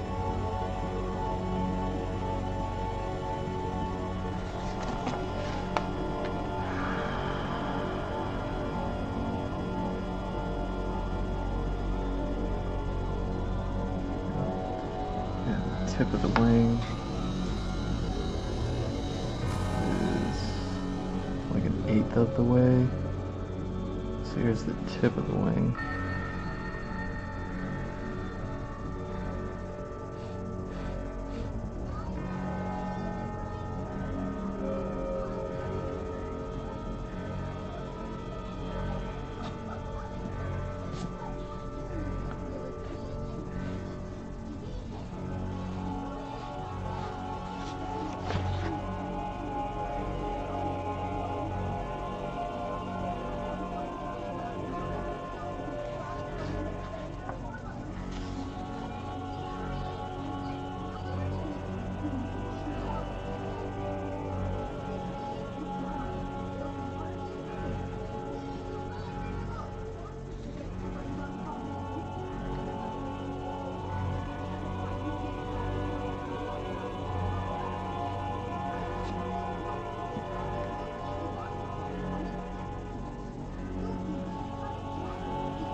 So just above halfway, or about a quarter way. Yeah, you kind of just immediately cut back, cut down. Yeah, I like this because then it kind of creates a little bit of a hanger,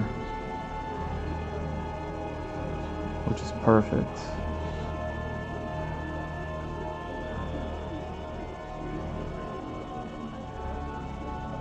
yeah, what if I just do this then? How to construct with the fins there.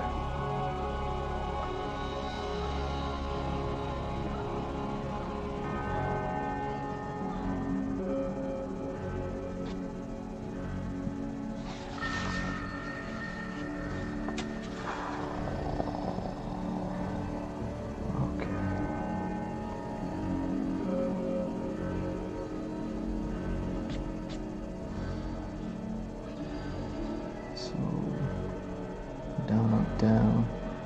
So, what about the up? The up exists inside of the down. So down, down. So the up. How far back does the up go? Goes all the way back.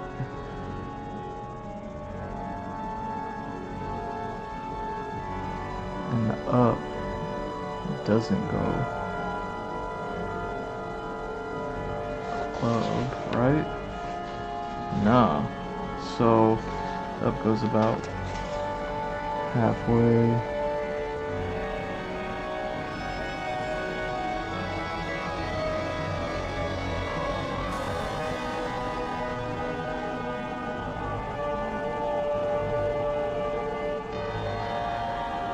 And same.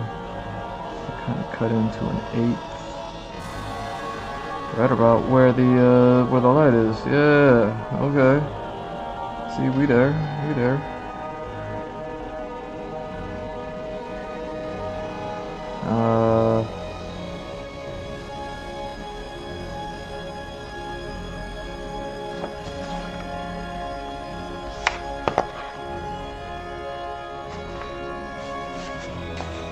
Yeah, it cuts in about an eighth and then it cuts back.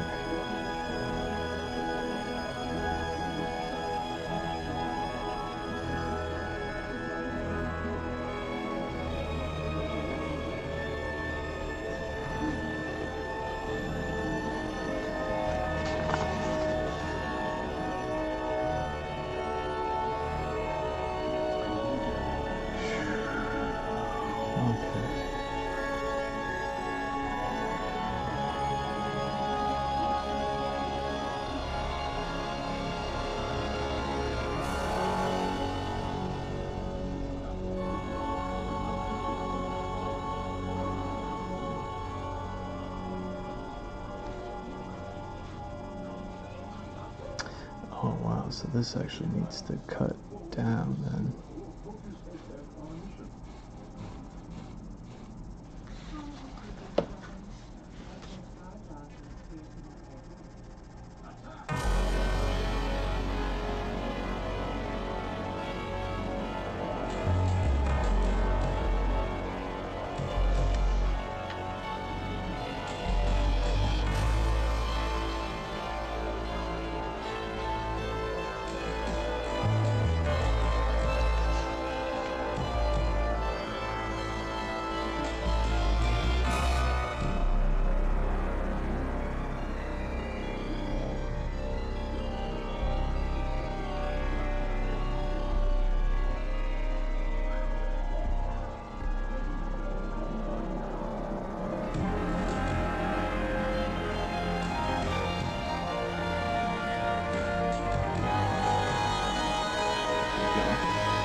Goes all the way down, so that's the cut in front.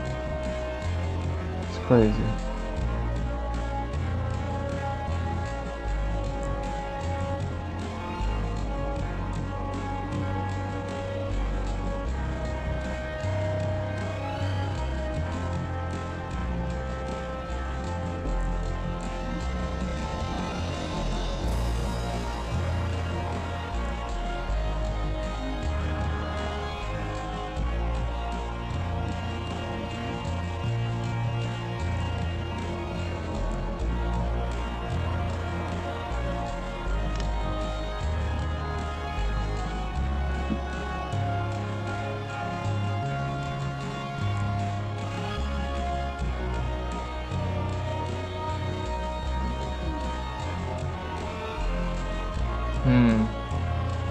Okay. How far back does that go?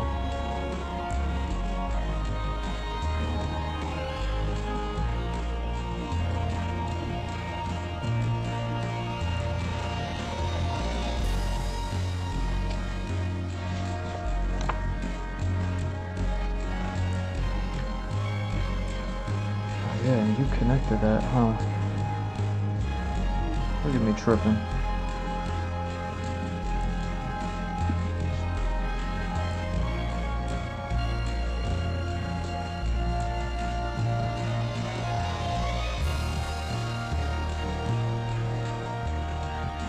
But then you also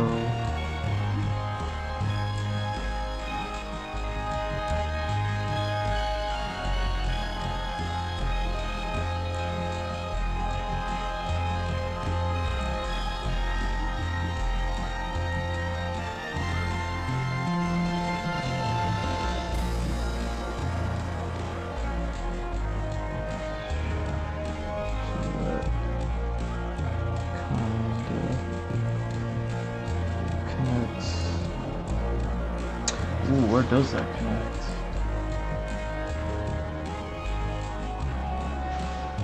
The body to the midpoint.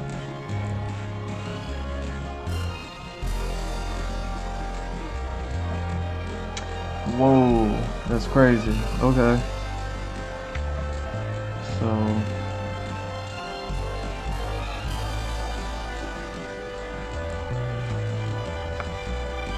yeah, that's that. But yeah, now you really gotta go that way.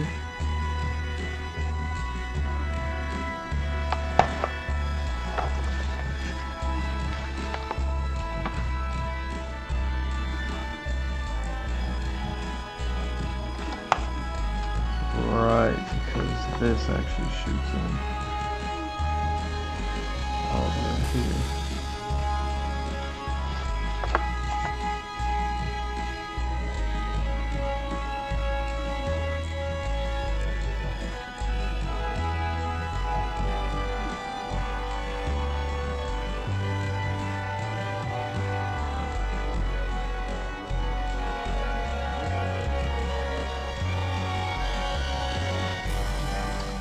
And what about the high point? Ooh, I never established that. Back up, so back up. Okay. Tight. I was worried about that.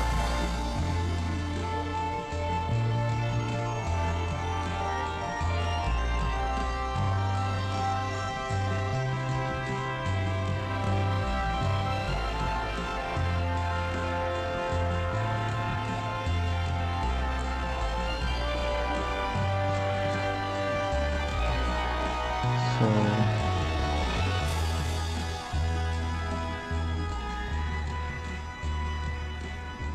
cut that to there.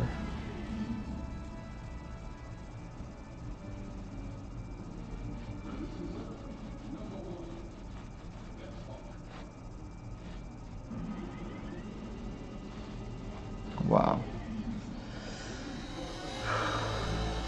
So yeah, the logo's gonna be back there. Then the logo light would be right there.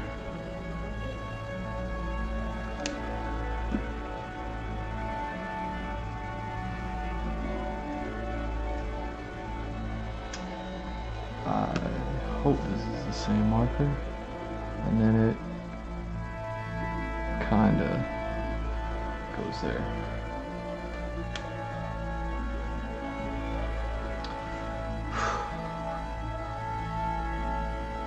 Alright.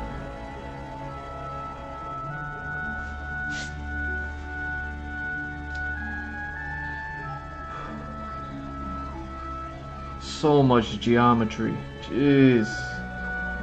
Now you can see why it's so difficult to try to draw these things from like, you know what I mean, a 3/4 angle on at least 2 separate axes. Axes. You know what I mean? Drawing these head-ons can be easy all day long, but then once you try to draw from an angle, those head-ons start to like clash with each other, and then you realize you're drawing 2 different things, and you thought you were drawing the same object. But then give it enough time. Start drawing the same object from all sorts of different angles, and then start making all those connections. You start getting something. But yeah, this is what I meant by, like, obviously this plane wouldn't really run, or at least I doubt it. You know what I'm saying?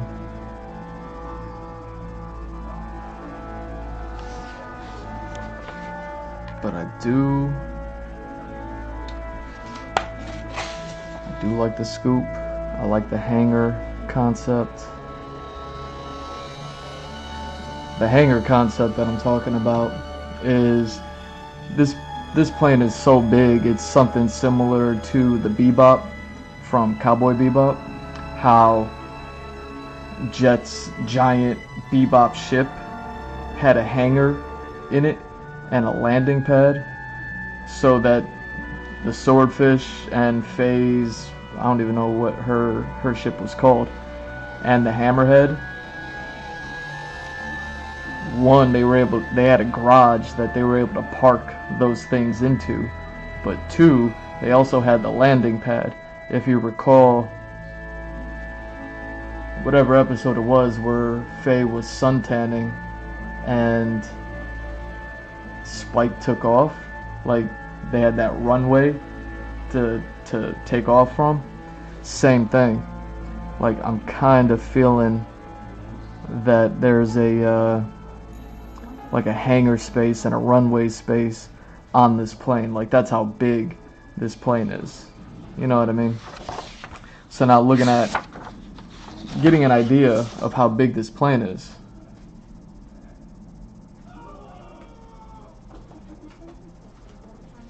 It should help with the idea of how big this place is if this is the plane right here.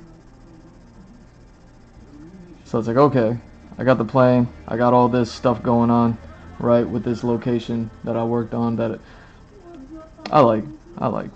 The purple dried up a little bit light, but whatever. Like, I'll live with it. But yeah, so now hopefully this gives a scale, this plane gives a scale to this location, or this vehicle gives a scale to this location.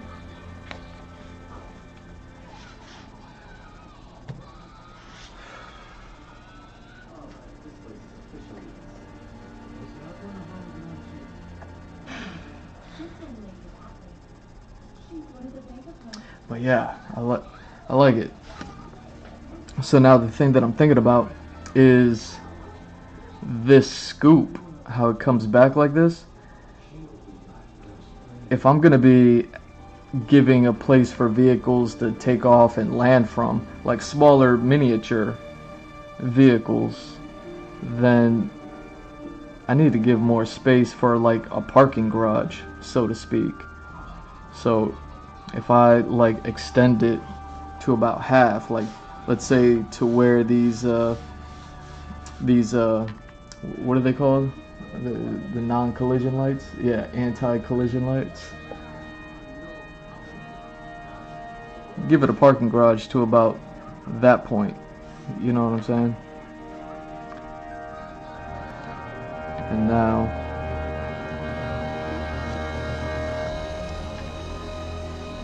this scoop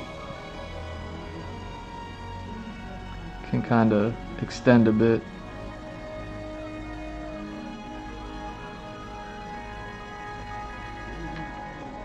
And be a little bit of a building and a structure, you know what I mean, with some windows and some stories, whatever. And then even possibly like chop it in half, so that way there's a little bit of a whatever office area.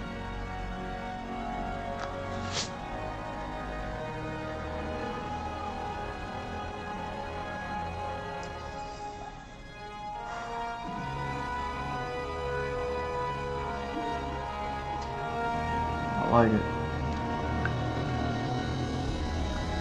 Like I said, the tip of the wing is somewhere about here.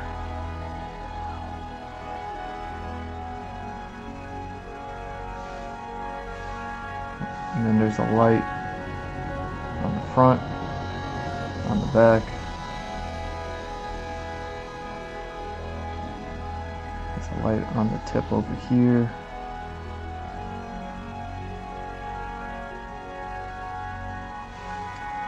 There's the anti-collision lights.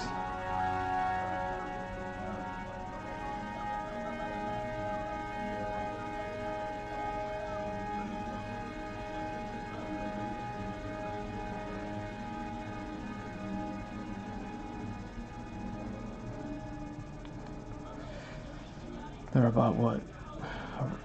Right around the halfway point.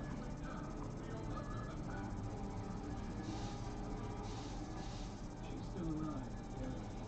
Let's eliminate her while we have the opportunity.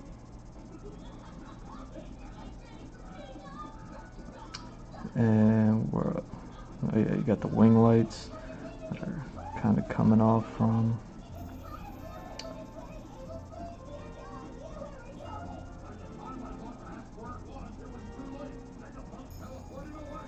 Which kind of makes sense now. If you're gonna have people, you know what I mean, mechanics being able to walk and talk on these wings, you know, have a little bit of a hatch there and a light. But what is that? It's like just above, just in front of the halfway. And then, yeah, you got some lights right around here, whatever.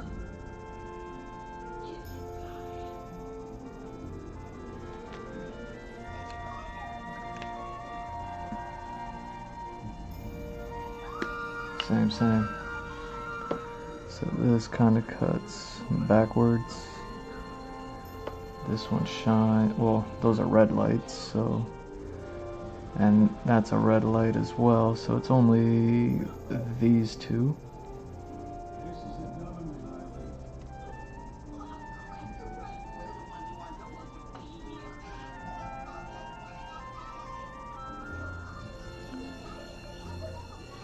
And this is. You know this place has a test ground. We'll be fine. It would be nice if we could get them all at once. But we can't do anything yet, Future. Remember, Star Hacks and Emperor are the team. We can't fight them without permission from Lights that operate like that.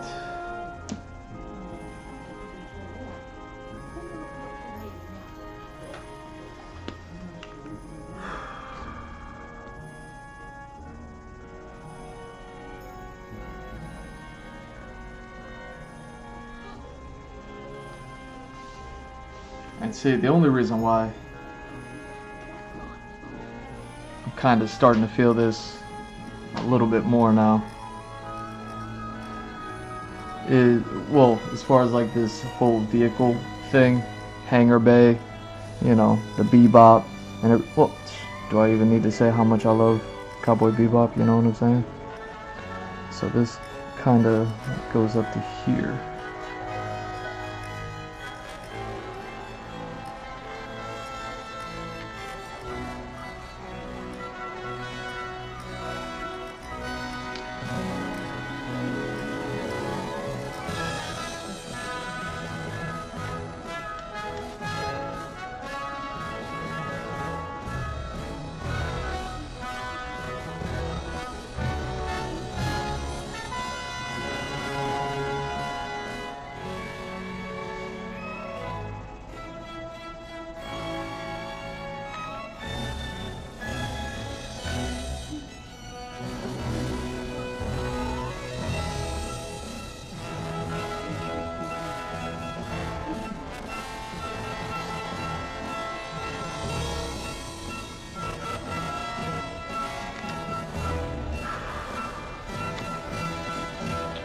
Yeah.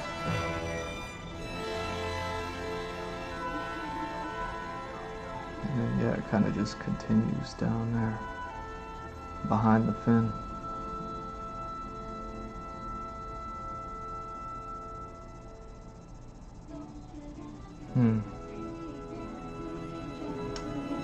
Landing gear. Falls like right about here. And same thing.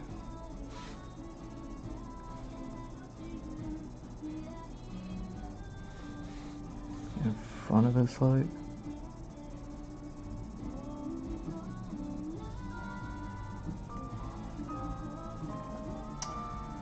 Where's that marker?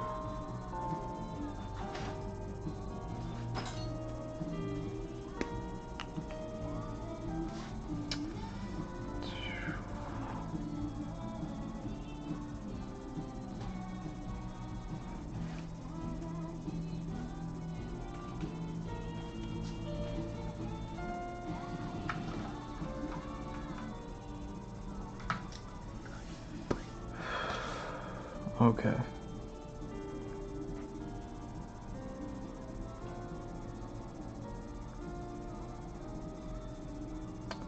Tight. So yeah, let's take a break. Remember, I came in late, so I'm gonna be staying late with y'all, but we're a little bit past the halfway point. So I'm gonna take 15, be back in 15. We'll go ahead and finish drawing this plane from all these other angles. And finally punctuate it. Put a punctuation on this beast. Alright.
Yo.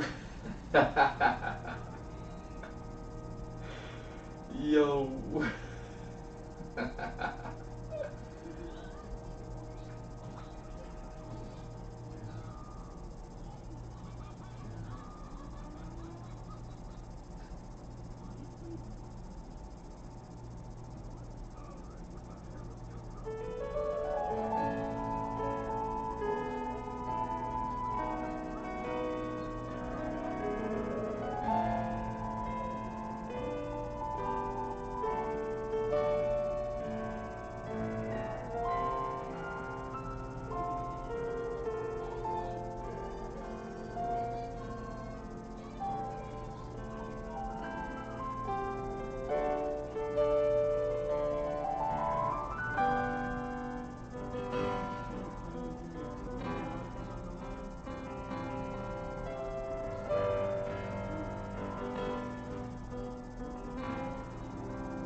All right.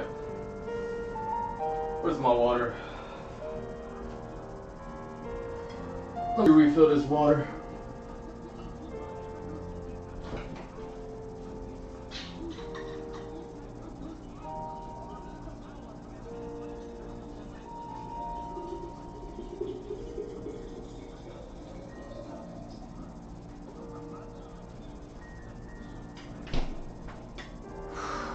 All right.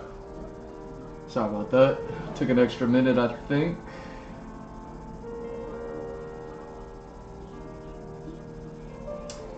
And boom, we're back.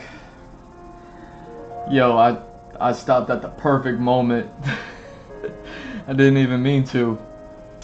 So I put on the Egghead arc from the beginning when I started streaming, and I stopped at the point when it's Luffy versus Lucci, and that classic animation, yo. That animation. Whoever Toy hired, whatever animation team they've been hiring ever since the what was it? Ever since Wano, when Luffy transformed into his whatever form for the last time, or for the first time. You know what I'm saying? The animation they got working on that stuff.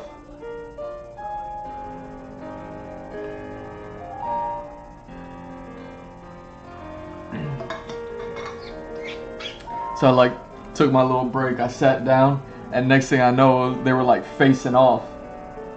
The Vegapunk android girl was all messed up, and I was like, "Oh, Lucci just busted that android girl up. Oh, snap!" And then I thought it was gonna cut to like end of the episode started, and it was like, "Nope, we're right in the middle of it." Like, like they are about to square off. Oh man, that was a perfectly timed break. Anyway.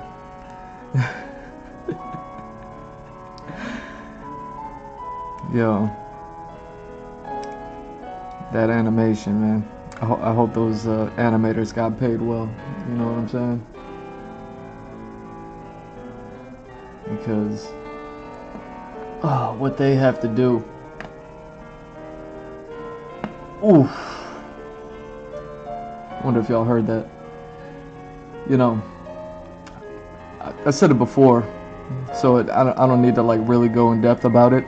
But talking about Luffy, him having the gum fruit, and him being like a rubber person, it always his character physically always lent itself to animation principles of squash and stretch.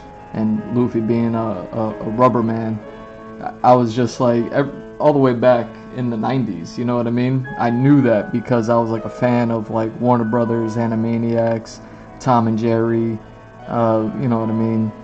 Looney Tunes, like they often, Roadrunner and the Coyote, like they always had a whole lot of squash and stretch animation and anything and everything that they did. That's why those cartoons are so great.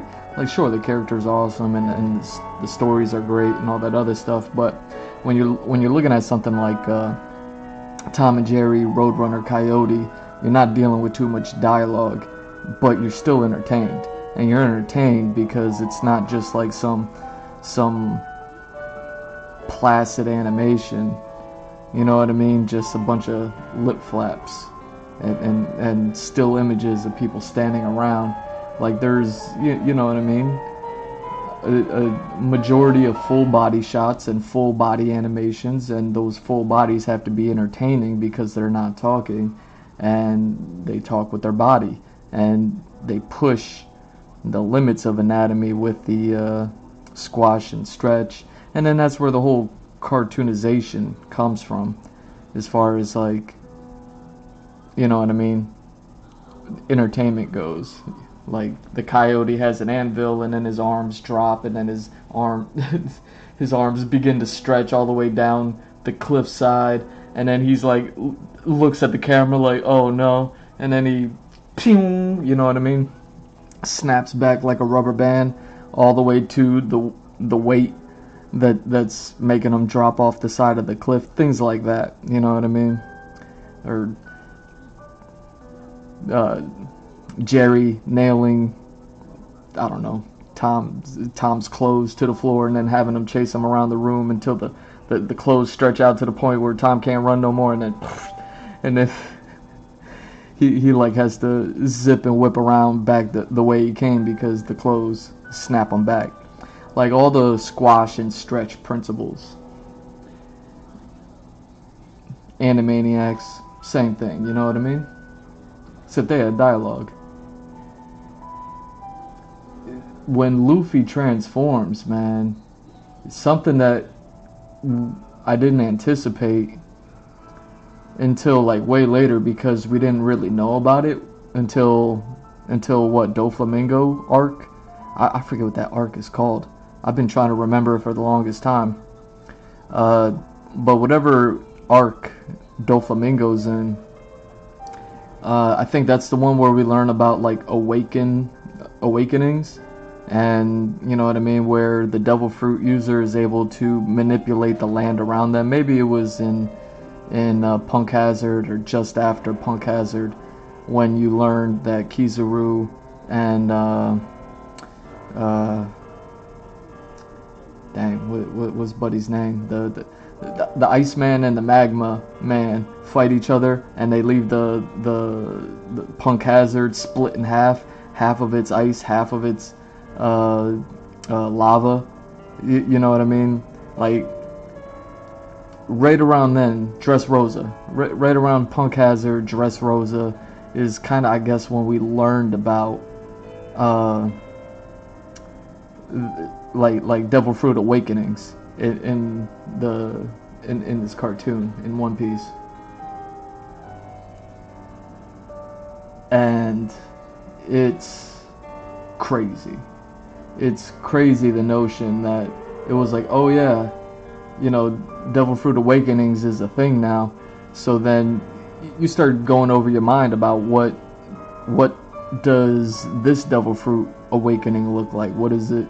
Because by that point we've been introduced to, like, let's say 50 Devil Fruits, and it's like, what do all these Devil Fruits look like when they begin to awaken and manipulate the land around them and stuff like that?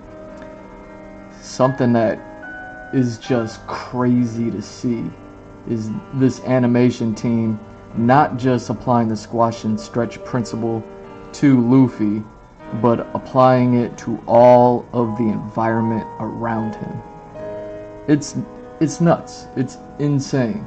And, you know, watching the Egghead arc, watching that animation on Egghead is equally or more crazy than it was when we first saw him on in Wano fighting against Kaido on Muffin Top Mountain, whatever that was called, on top of the dome, the skull.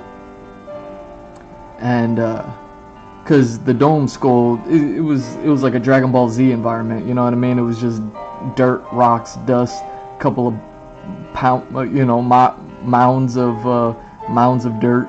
You know what I mean? Like, there wasn't really much happening. So even though Luffy kind of awakened the environment around him, there wasn't much environment to be had. You know what I mean? And really, it was a big focus on Luffy versus Kaido. So it was a big focus of squash and stretch on Luffy's character, which is expected. You know what I mean? But what's unexpected was like when he grabs Kaido and then he turns him into a jump rope, like stuff like that, where it's like, oh, he put his devil fruit, he awakened his devil fruit, put it on Kaido, and now Kaido is a cartoon version of himself. He's a rubber man version of himself. Now on Egghead, when he's fighting against Lucci, like, this animation team, man, I just love it. I love it because so much of what makes sense goes out the window, which is exactly what a cartoon is. That's exactly what animation is.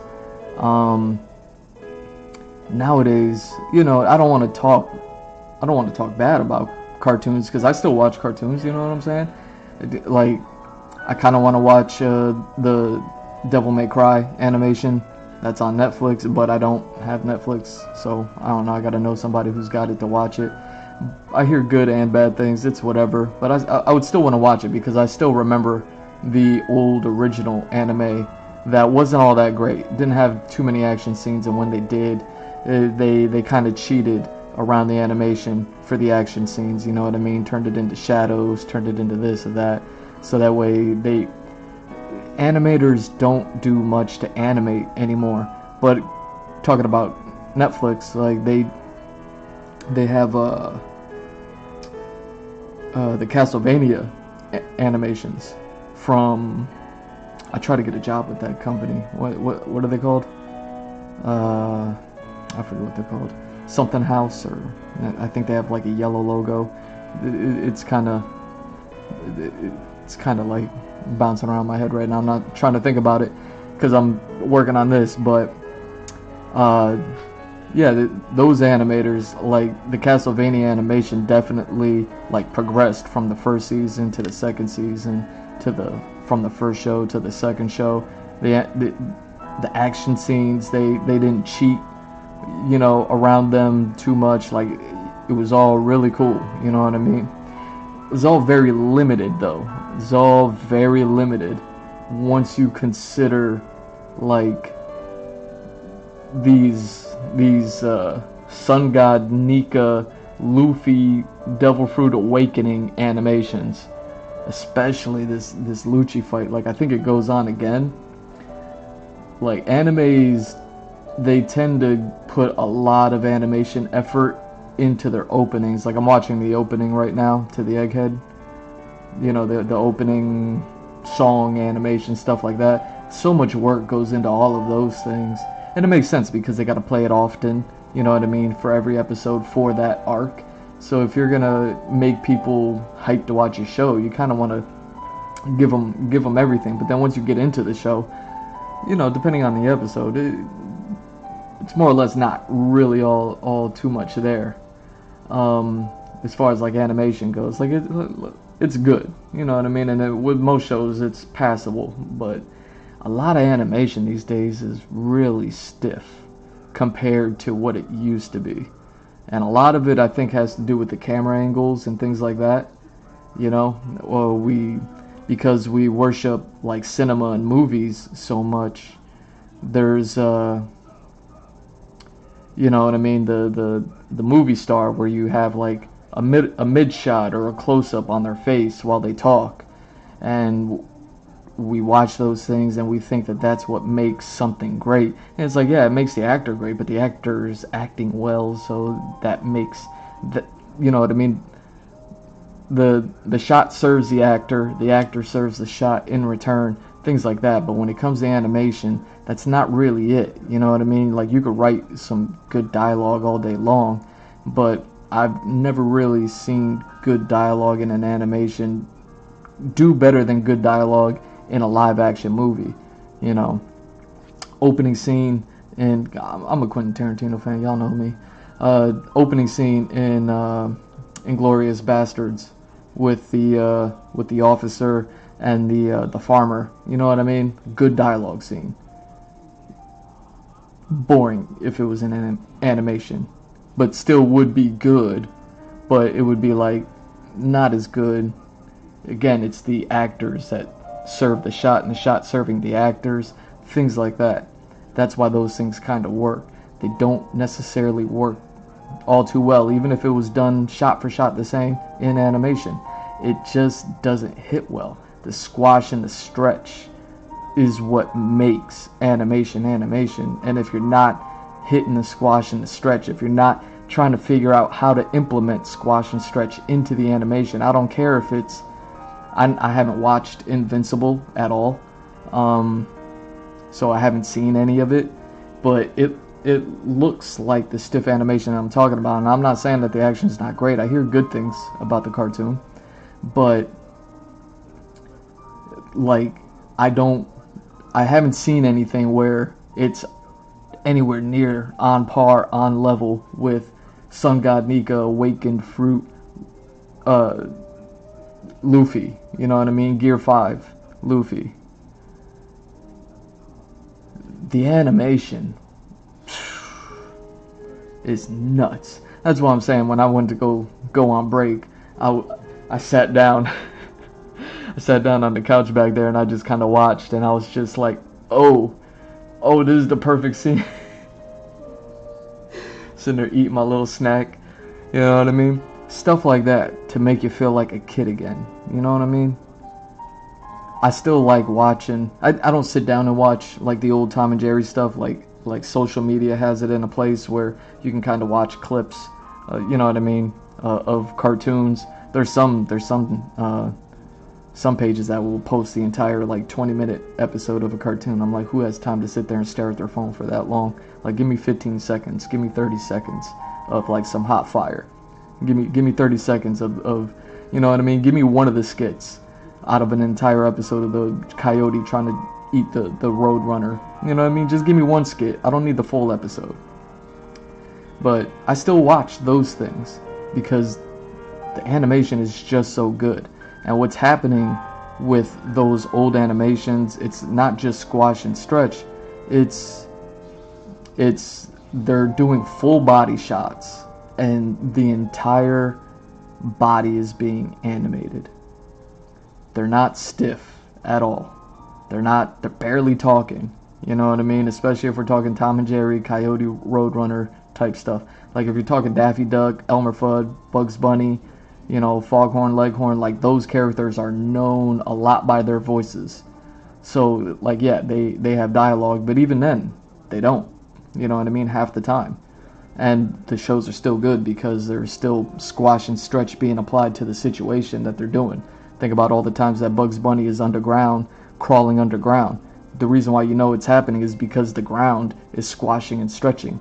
Just like when Luffy goes Gear 5th, the ground turns into a bounce house. The entire land around him turns into a bounce house. And that's what I mean by all reality, everything that makes sense goes out the window when Luffy turns Gear 5th. Like, buildings become shapes, you know what I mean? Plants, you know, plant life and trees become shapes. Like, things just don't.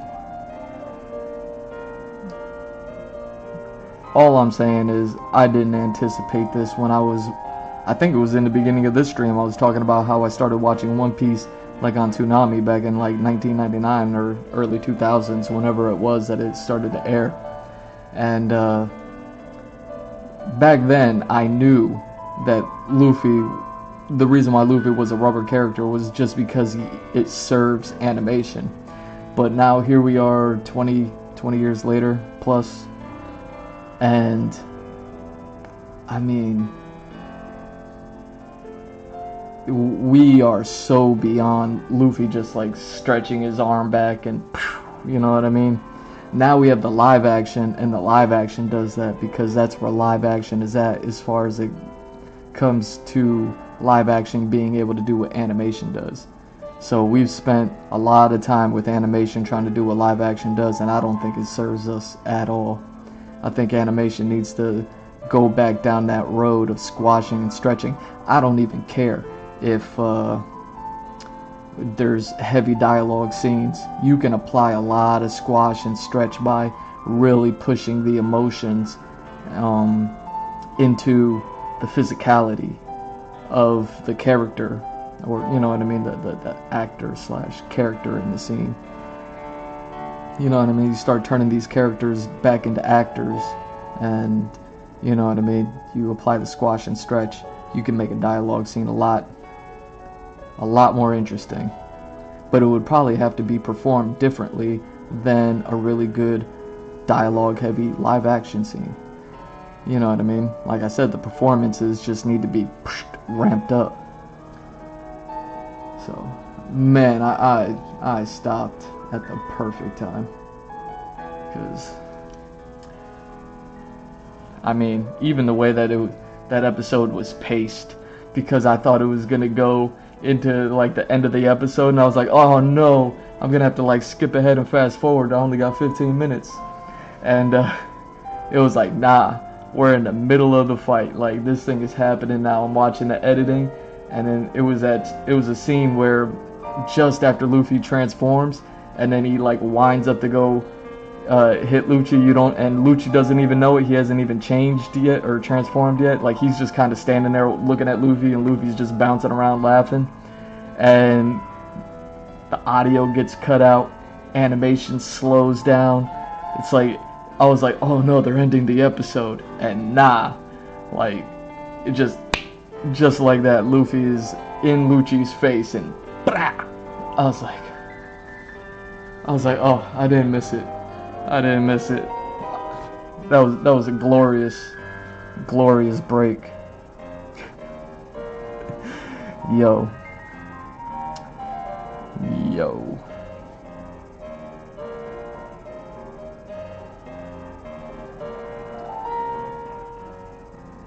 Alright, where is it? Where are the third markers? Right here, right here.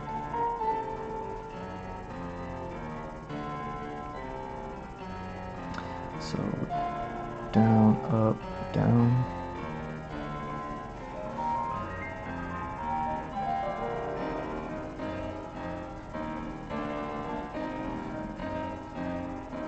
There we go.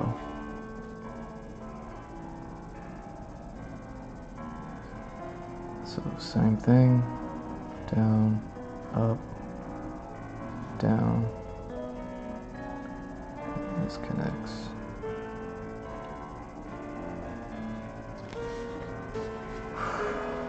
Yeah. You know, when I got my degree in animation, when I took up animation, when that was like the thing that I wanted to do.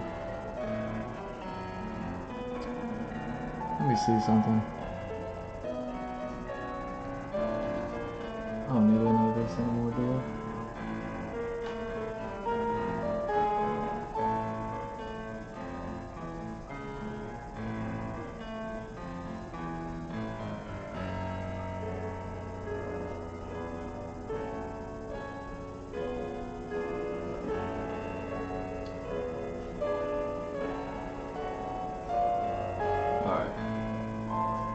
My bad, y'all.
Oof.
Hmm.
You know, I think the last time I was like, I really came across some impressive like animation would probably be like, I don't even know, like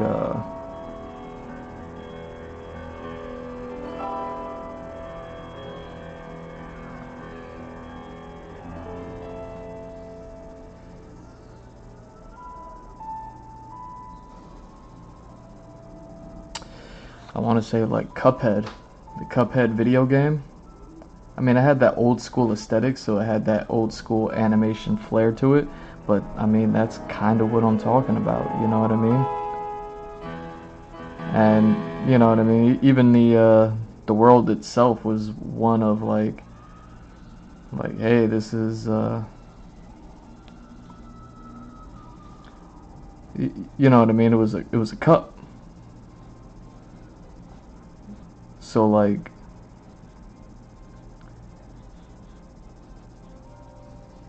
So like the world was a bunch of different objects and animals and whatever. Like I still haven't watched a full playthrough of that game, and it's another game that I got the concept art book for. I haven't given that one a look through yet, just because I feel like that one requires a whole lot of attention. You know what I mean? Me being an animator and all that, like I would actually want to like sit down with that book romantically. You know what I mean? Like I would actually want like to give that book the respect.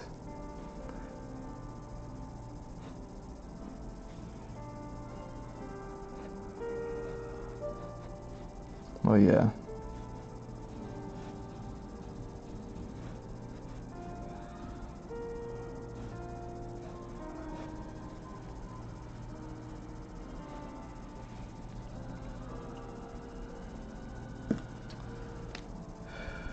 So what do we got here?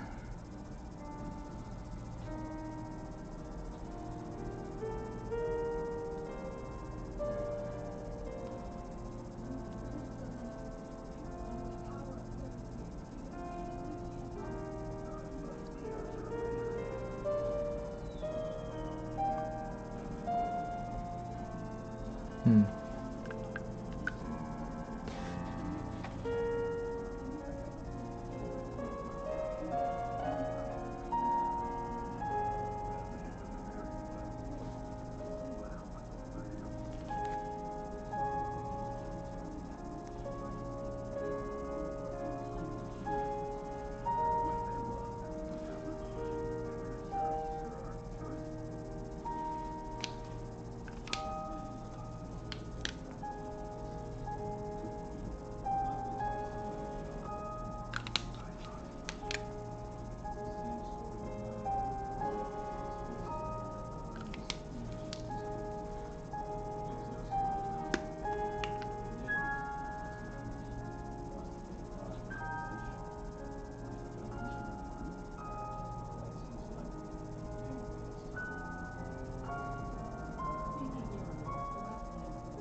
Hmm.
It's so funny.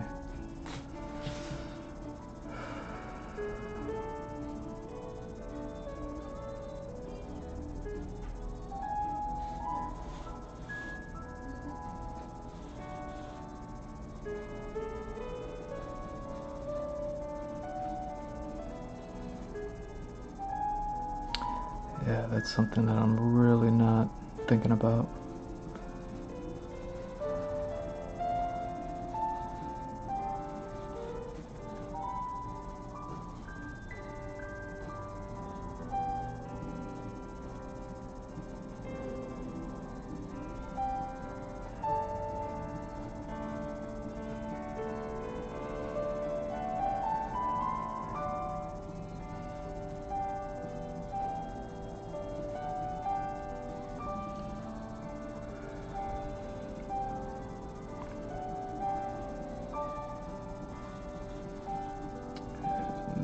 Those things. Oh, wow.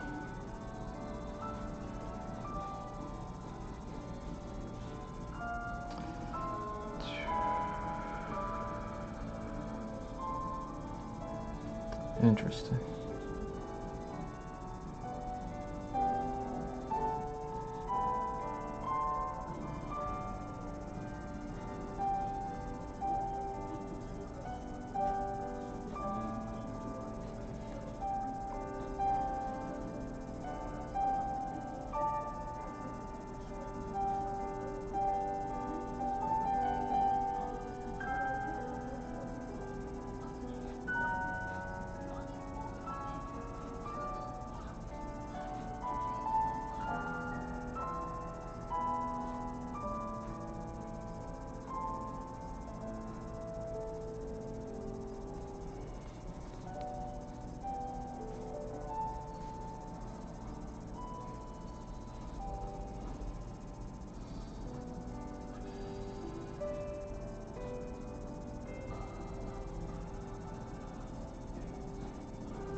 Go again.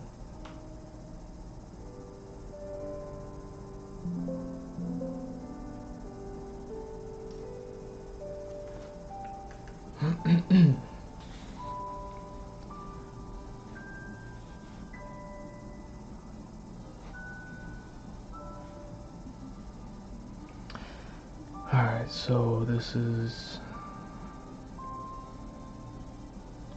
down, up, down. Where you actually see it, it's pretty much divided in thirds. So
Oh, wait, am I tripping? I am tripping. Hold on. Those were up here and down here.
See, now this gives me the opportunity to research like hangars and like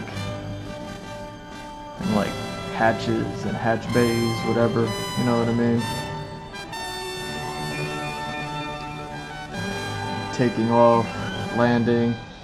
The reason why being able to use other vehicles to kind of fly off of this vehicle kind of harkens back to something I was working on before. I mean, sure, I have that one character who's like half cyborg, whatever. But I also got this character, and if you remember,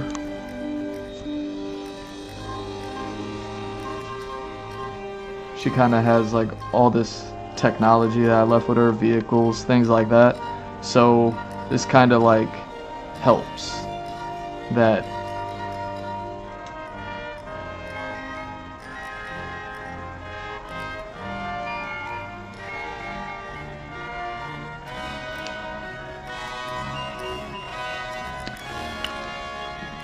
You know what I mean? Giving this plane more and more purpose than what I originally thought I'd be giving it.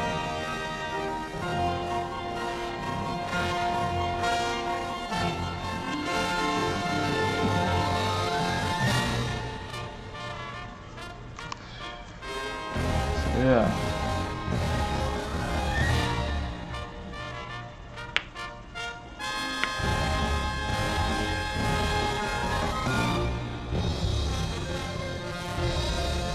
Let me look something up real quick.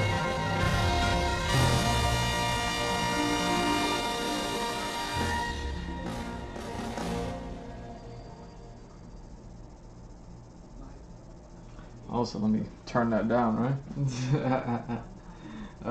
What am I looking up? Oh yeah.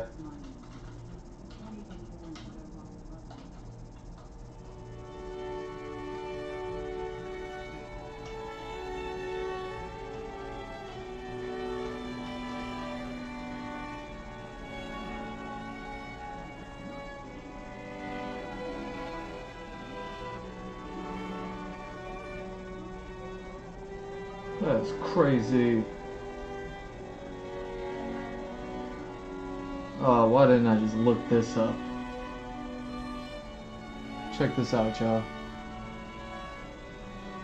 Yeah, I can get rid of this. Yeah, I guess we can keep these up, right?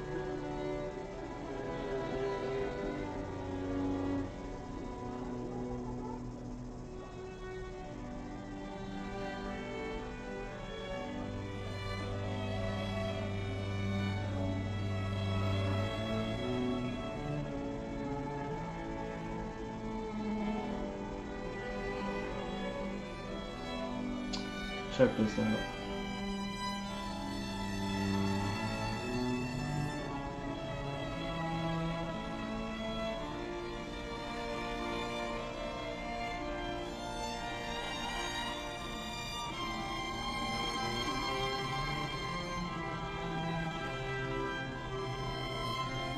There we go.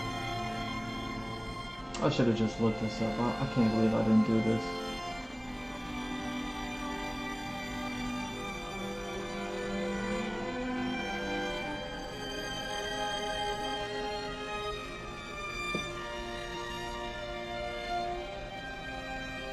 Well, I guess I can kind of just...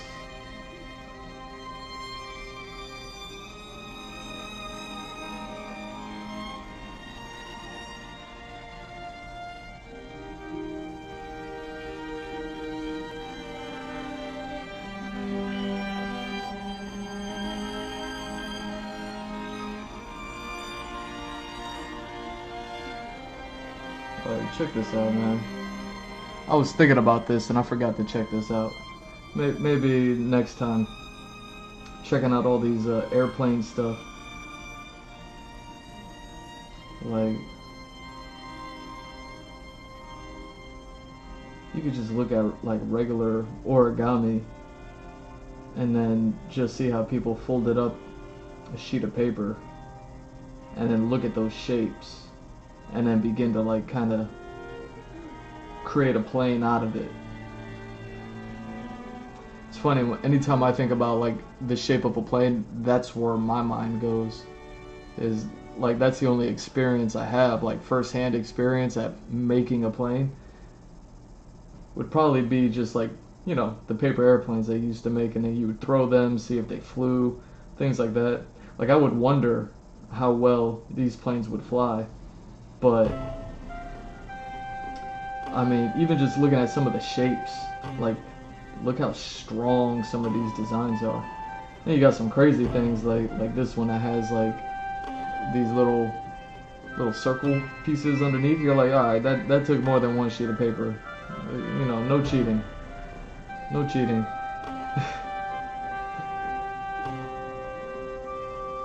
But yeah, I probably should have just looked at this when doing an airplane study,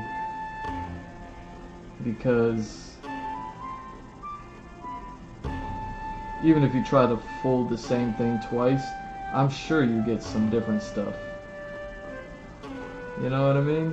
Just slight differences. And those slight differences mean the world when it comes to actually being able to like take flight and fly and all that stuff, or glide, I suppose, right?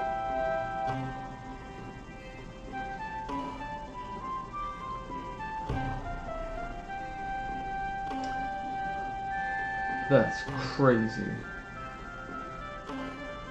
Yeah, I had this idea and I don't know why I didn't do it. It's not like I chose not to, I just kind of forgot.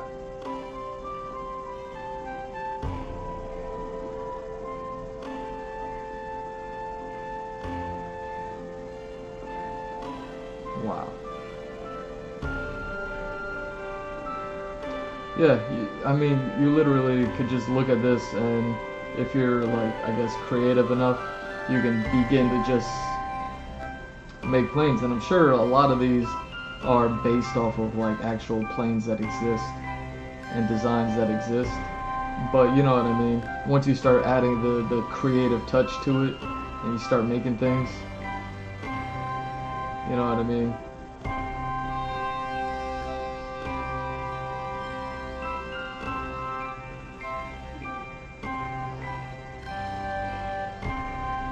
Alright. For another time. I was just thinking about like planes taking off and landing on this thing. I was thinking about Cowboy Bebop, Phase Craft, the Swordfish, Jet's Hammerhead, you know what I mean?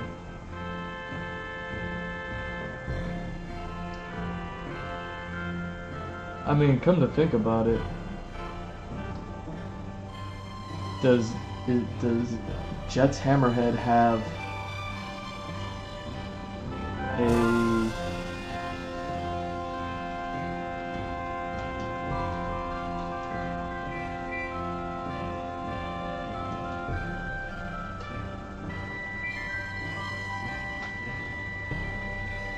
kinda has like a backwards airplane design to it. You know what I mean? Not that these are the wings or anything like that, but you could see like if this was the back of the plane and this was the front, it was like they took a plane, reversed it, and then just started playing with the designs. You know what I mean? Throw the propellers back this way, add an arm that way.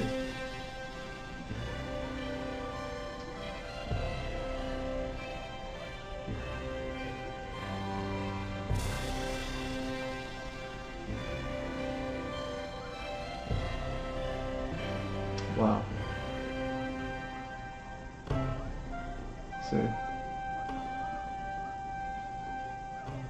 almost looks like the swordfish with the point right there, but that's like the hand, the grip. So I guess it's just like from that angle that it looks like the swordfish, but that's just it. You see what I mean? Like this plane looks one way from looking at the top down, but once you look at it sideways, you see like, oh, that pointy thing is actually a claw. You know what I mean? Then it has an arm and an elbow and everything else to it. Then all of a sudden it's like, oh, like I didn't know it was that shape. Like I wonder, like what it took for them to like design that. You know, it's crazy. It's crazy to me. This is why vehicle design stuff is just so wild.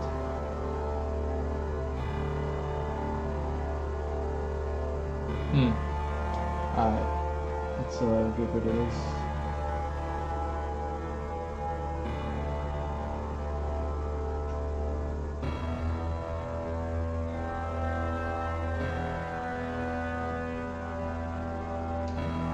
Alright.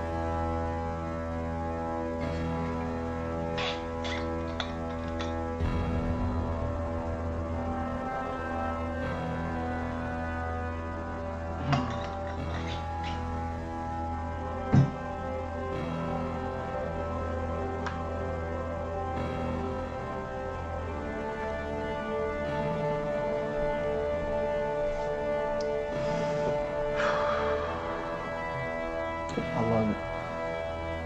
I love doing this little light thing. That was not a part of the plan, you know. I just wanted to draw. Let's focus.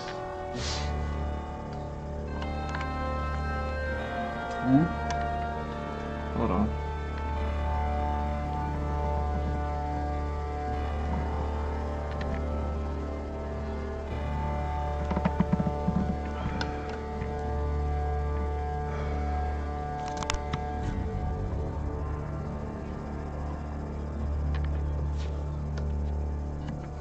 Yeah, it definitely was not a part of the plan to do the light thing, but it actually turned out pretty dope. I don't need to like render that out. I can kind of let that live as is. I was starting to think I would need to start inking these things, and then I was like, wait a second, where do the lights go? I would have had to put those lights in with the acrylic markers had I inked it. You know what I mean? It would have took more time, rendering time, acrylic markers. Alright. So let's draw one of these scenes. Where you at?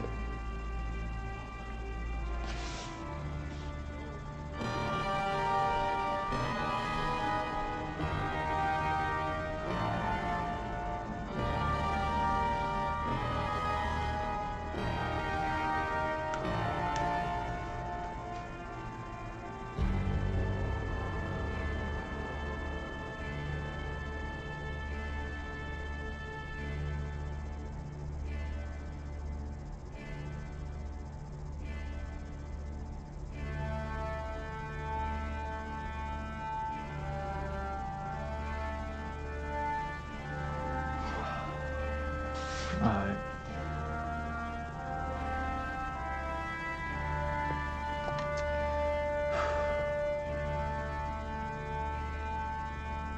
I swear this does not help. It doesn't help knowing that this is the shape of this plane. This is still super difficult.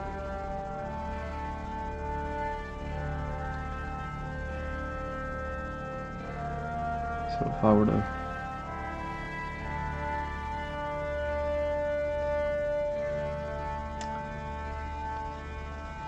let's do this.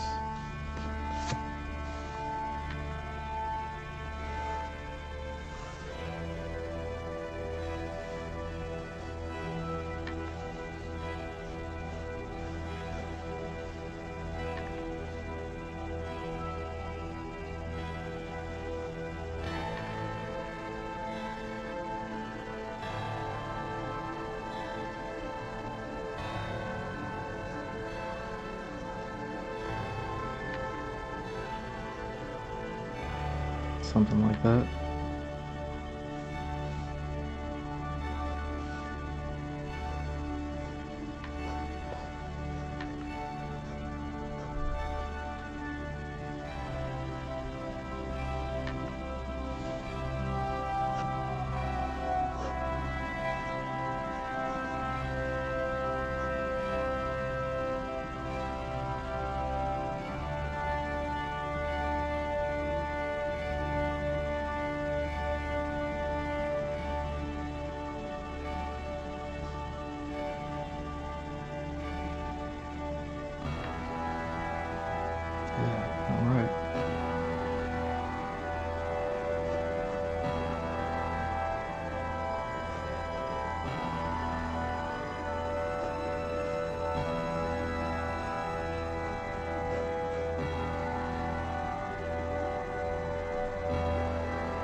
Hmm.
Hmm.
Well, I'm missing one. Who am I missing? Oh, snap. How dare I?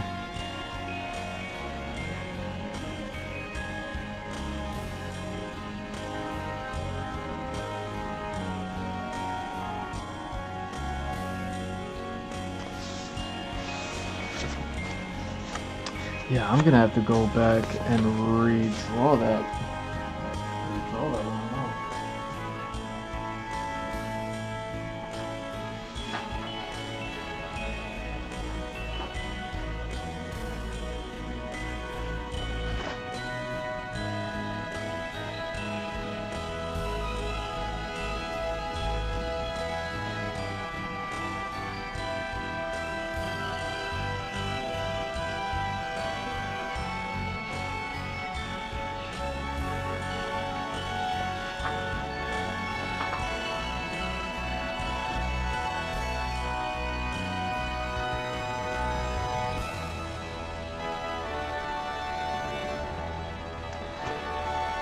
Yeah, definitely.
Hmm.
Hmm.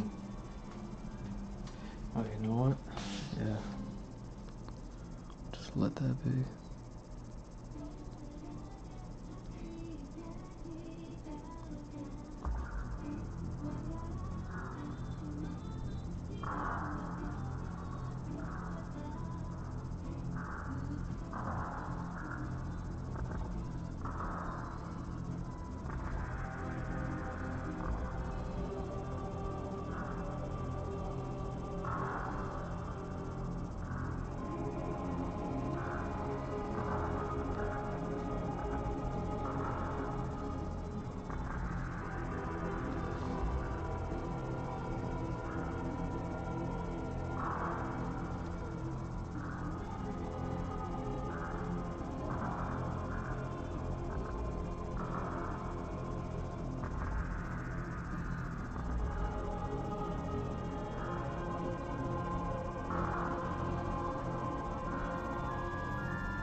Oh, I was about to say.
Hmm.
So crazy hearing Vegapunk's voice, all extra German. Like they went full Einstein for him, I suppose, huh?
Yo, come on.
That's almost like a no-brainer. Why didn't I think of that sooner? Dang. So obvious.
Oh, I'm missing a good part.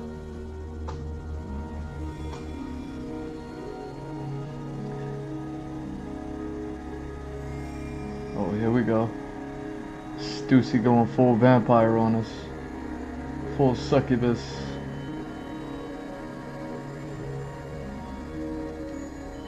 Dang.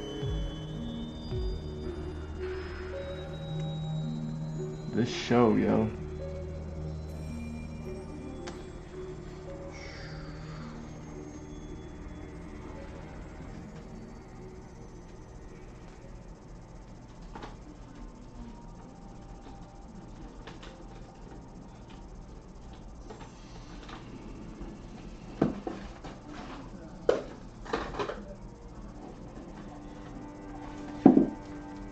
Yo, where all the Stussy cosplays at? You know what I'm saying? I don't think I seen not a one. I mean, that girl stunted on everybody, and not one cosplayer wants to do a Stussy. Come on, yo. Dang.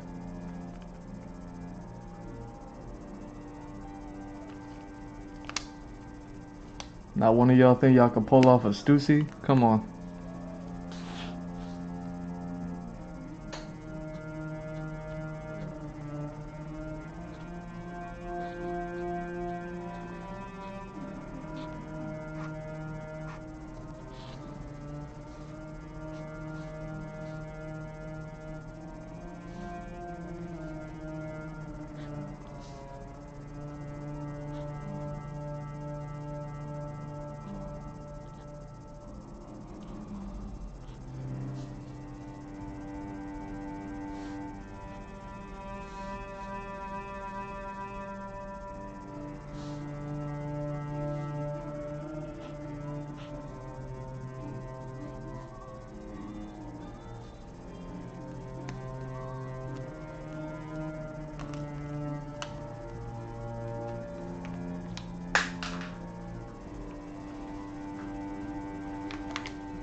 I hope my X algorithm is just gonna be full of Stussy cosplays. You know.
That's right. I forgot about that.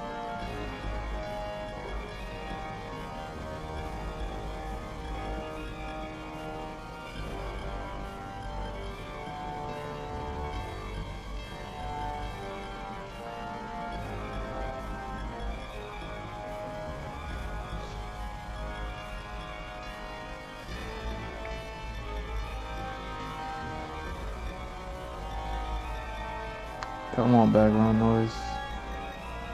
Background noise for me, please.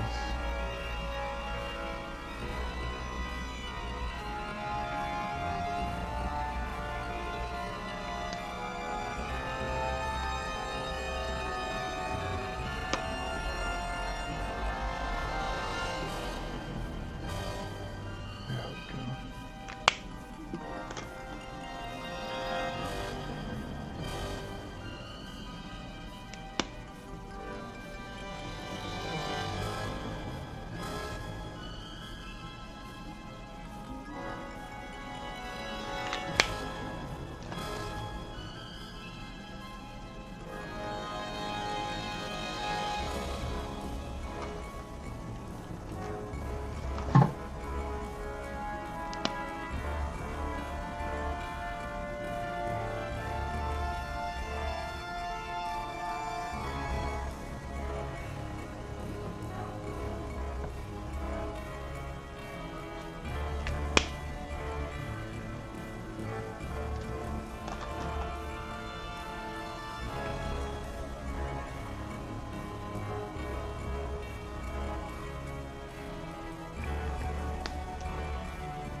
Dang, it's already 11:30.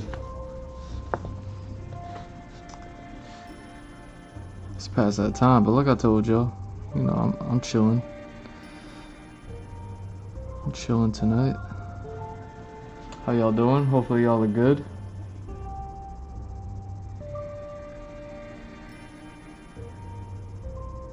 Look at that. Not a one comment.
Hold up.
serious.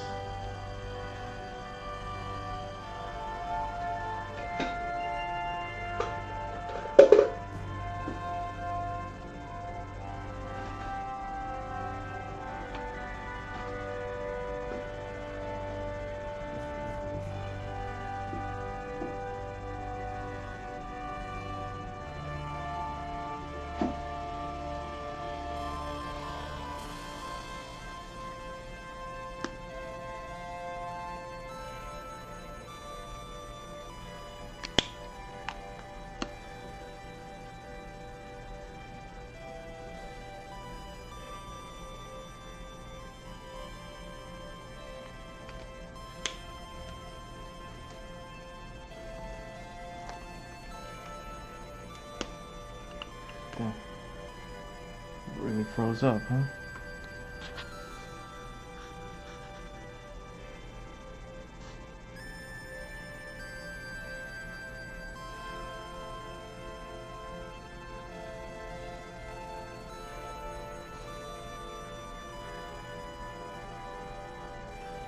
There we go. Come on. Come back to me. There we go.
All a man want to do is watch some One Piece.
Oh, damn.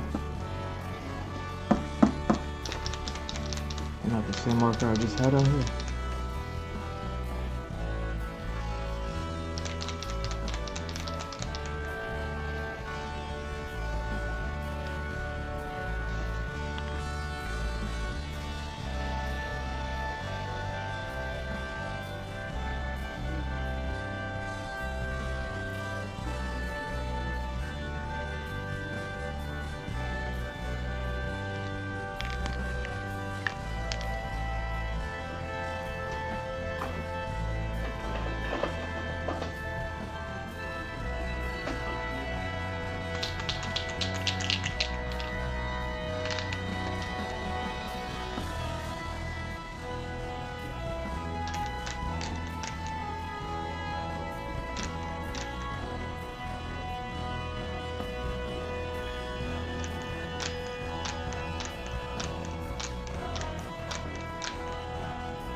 That is interesting.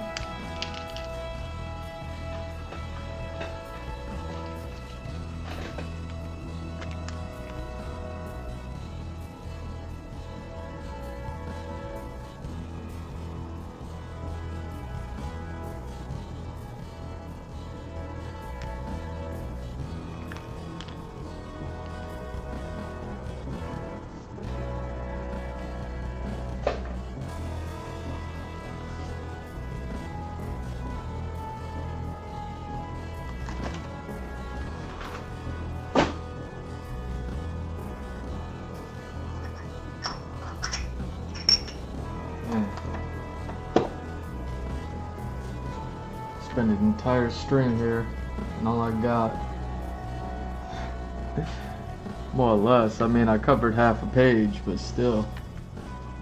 Oh, come on.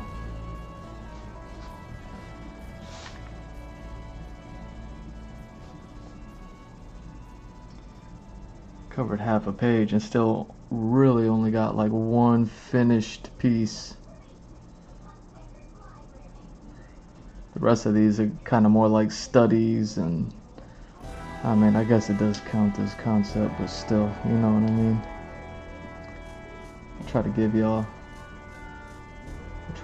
that, give that, you know what I'm saying?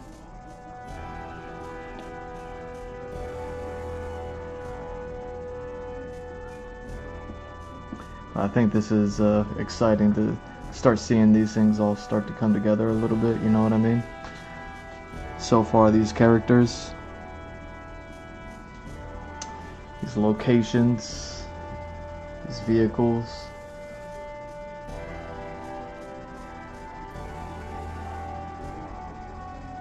I mean, before I started tonight, I definitely would not have guessed this airplane becoming a bebop. You know what I'm saying? Like, that definitely was not on the bingo card.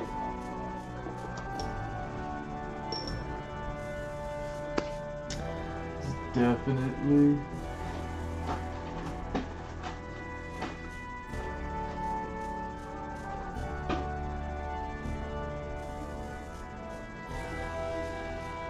Definitely not on the bingo card.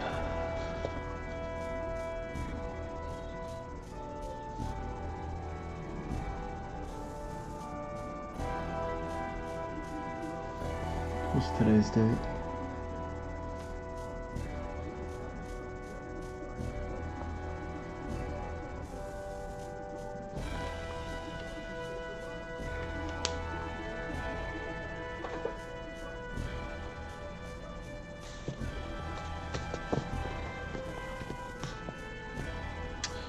Oh, let's do this. Actually, you know what? I guess we're done, huh? Guess we're done. Man, this thing does not want to focus. This thing does not want to focus for y'all. Y'all are just gonna have to deal with the not focus. But either way, that's gonna be it for tonight. I want to thank y'all for stopping by. Thank you for watching. I'm G Mr. Drew. It's at G Mr. Drew on all socials. Follow, like, subscribe, all that good stuff. gmrdrew.art. The website is right there. Link is in the bio. Links to everywhere there. I got merch stores. I got 3 of them. Check them out. See if you like anything. There's always a sale right around the corner. So see what you like. Wait for a sale. Go ahead and cop that. Get some dope merch. What else do I got? The Patreon. New post goes up every week. And yeah, you get a little bit more insight into what I'm working on. So if you like these sort of things where I'm kind of just like figuring out airplanes, but not really though, and then like kind of incorporating all of the locations, the vehicles, the characters all together, and you know what I mean, start to create some actual like world building concept art and things like that, like for reals, then you know what I mean, hit me up on Patreon. You can get a commission from me. You've seen some of my work. You see the merch. You see the merch designs. I'm still waiting to hear back about the Warlock hoodie. For some reason, I'm not getting nothing. They're not even saying anything to me. It's crazy. I'm trying to get y'all that dope is dope, and they like, nope. So what's up with that? I'll hit them up. And what else? Yeah, the OnlyFans 50% off. If you're into fitness, you're into doing any of that sort of stuff, got questions, diet, exercise, that's what that's all there for. Outside of that, man, love y'all, peace.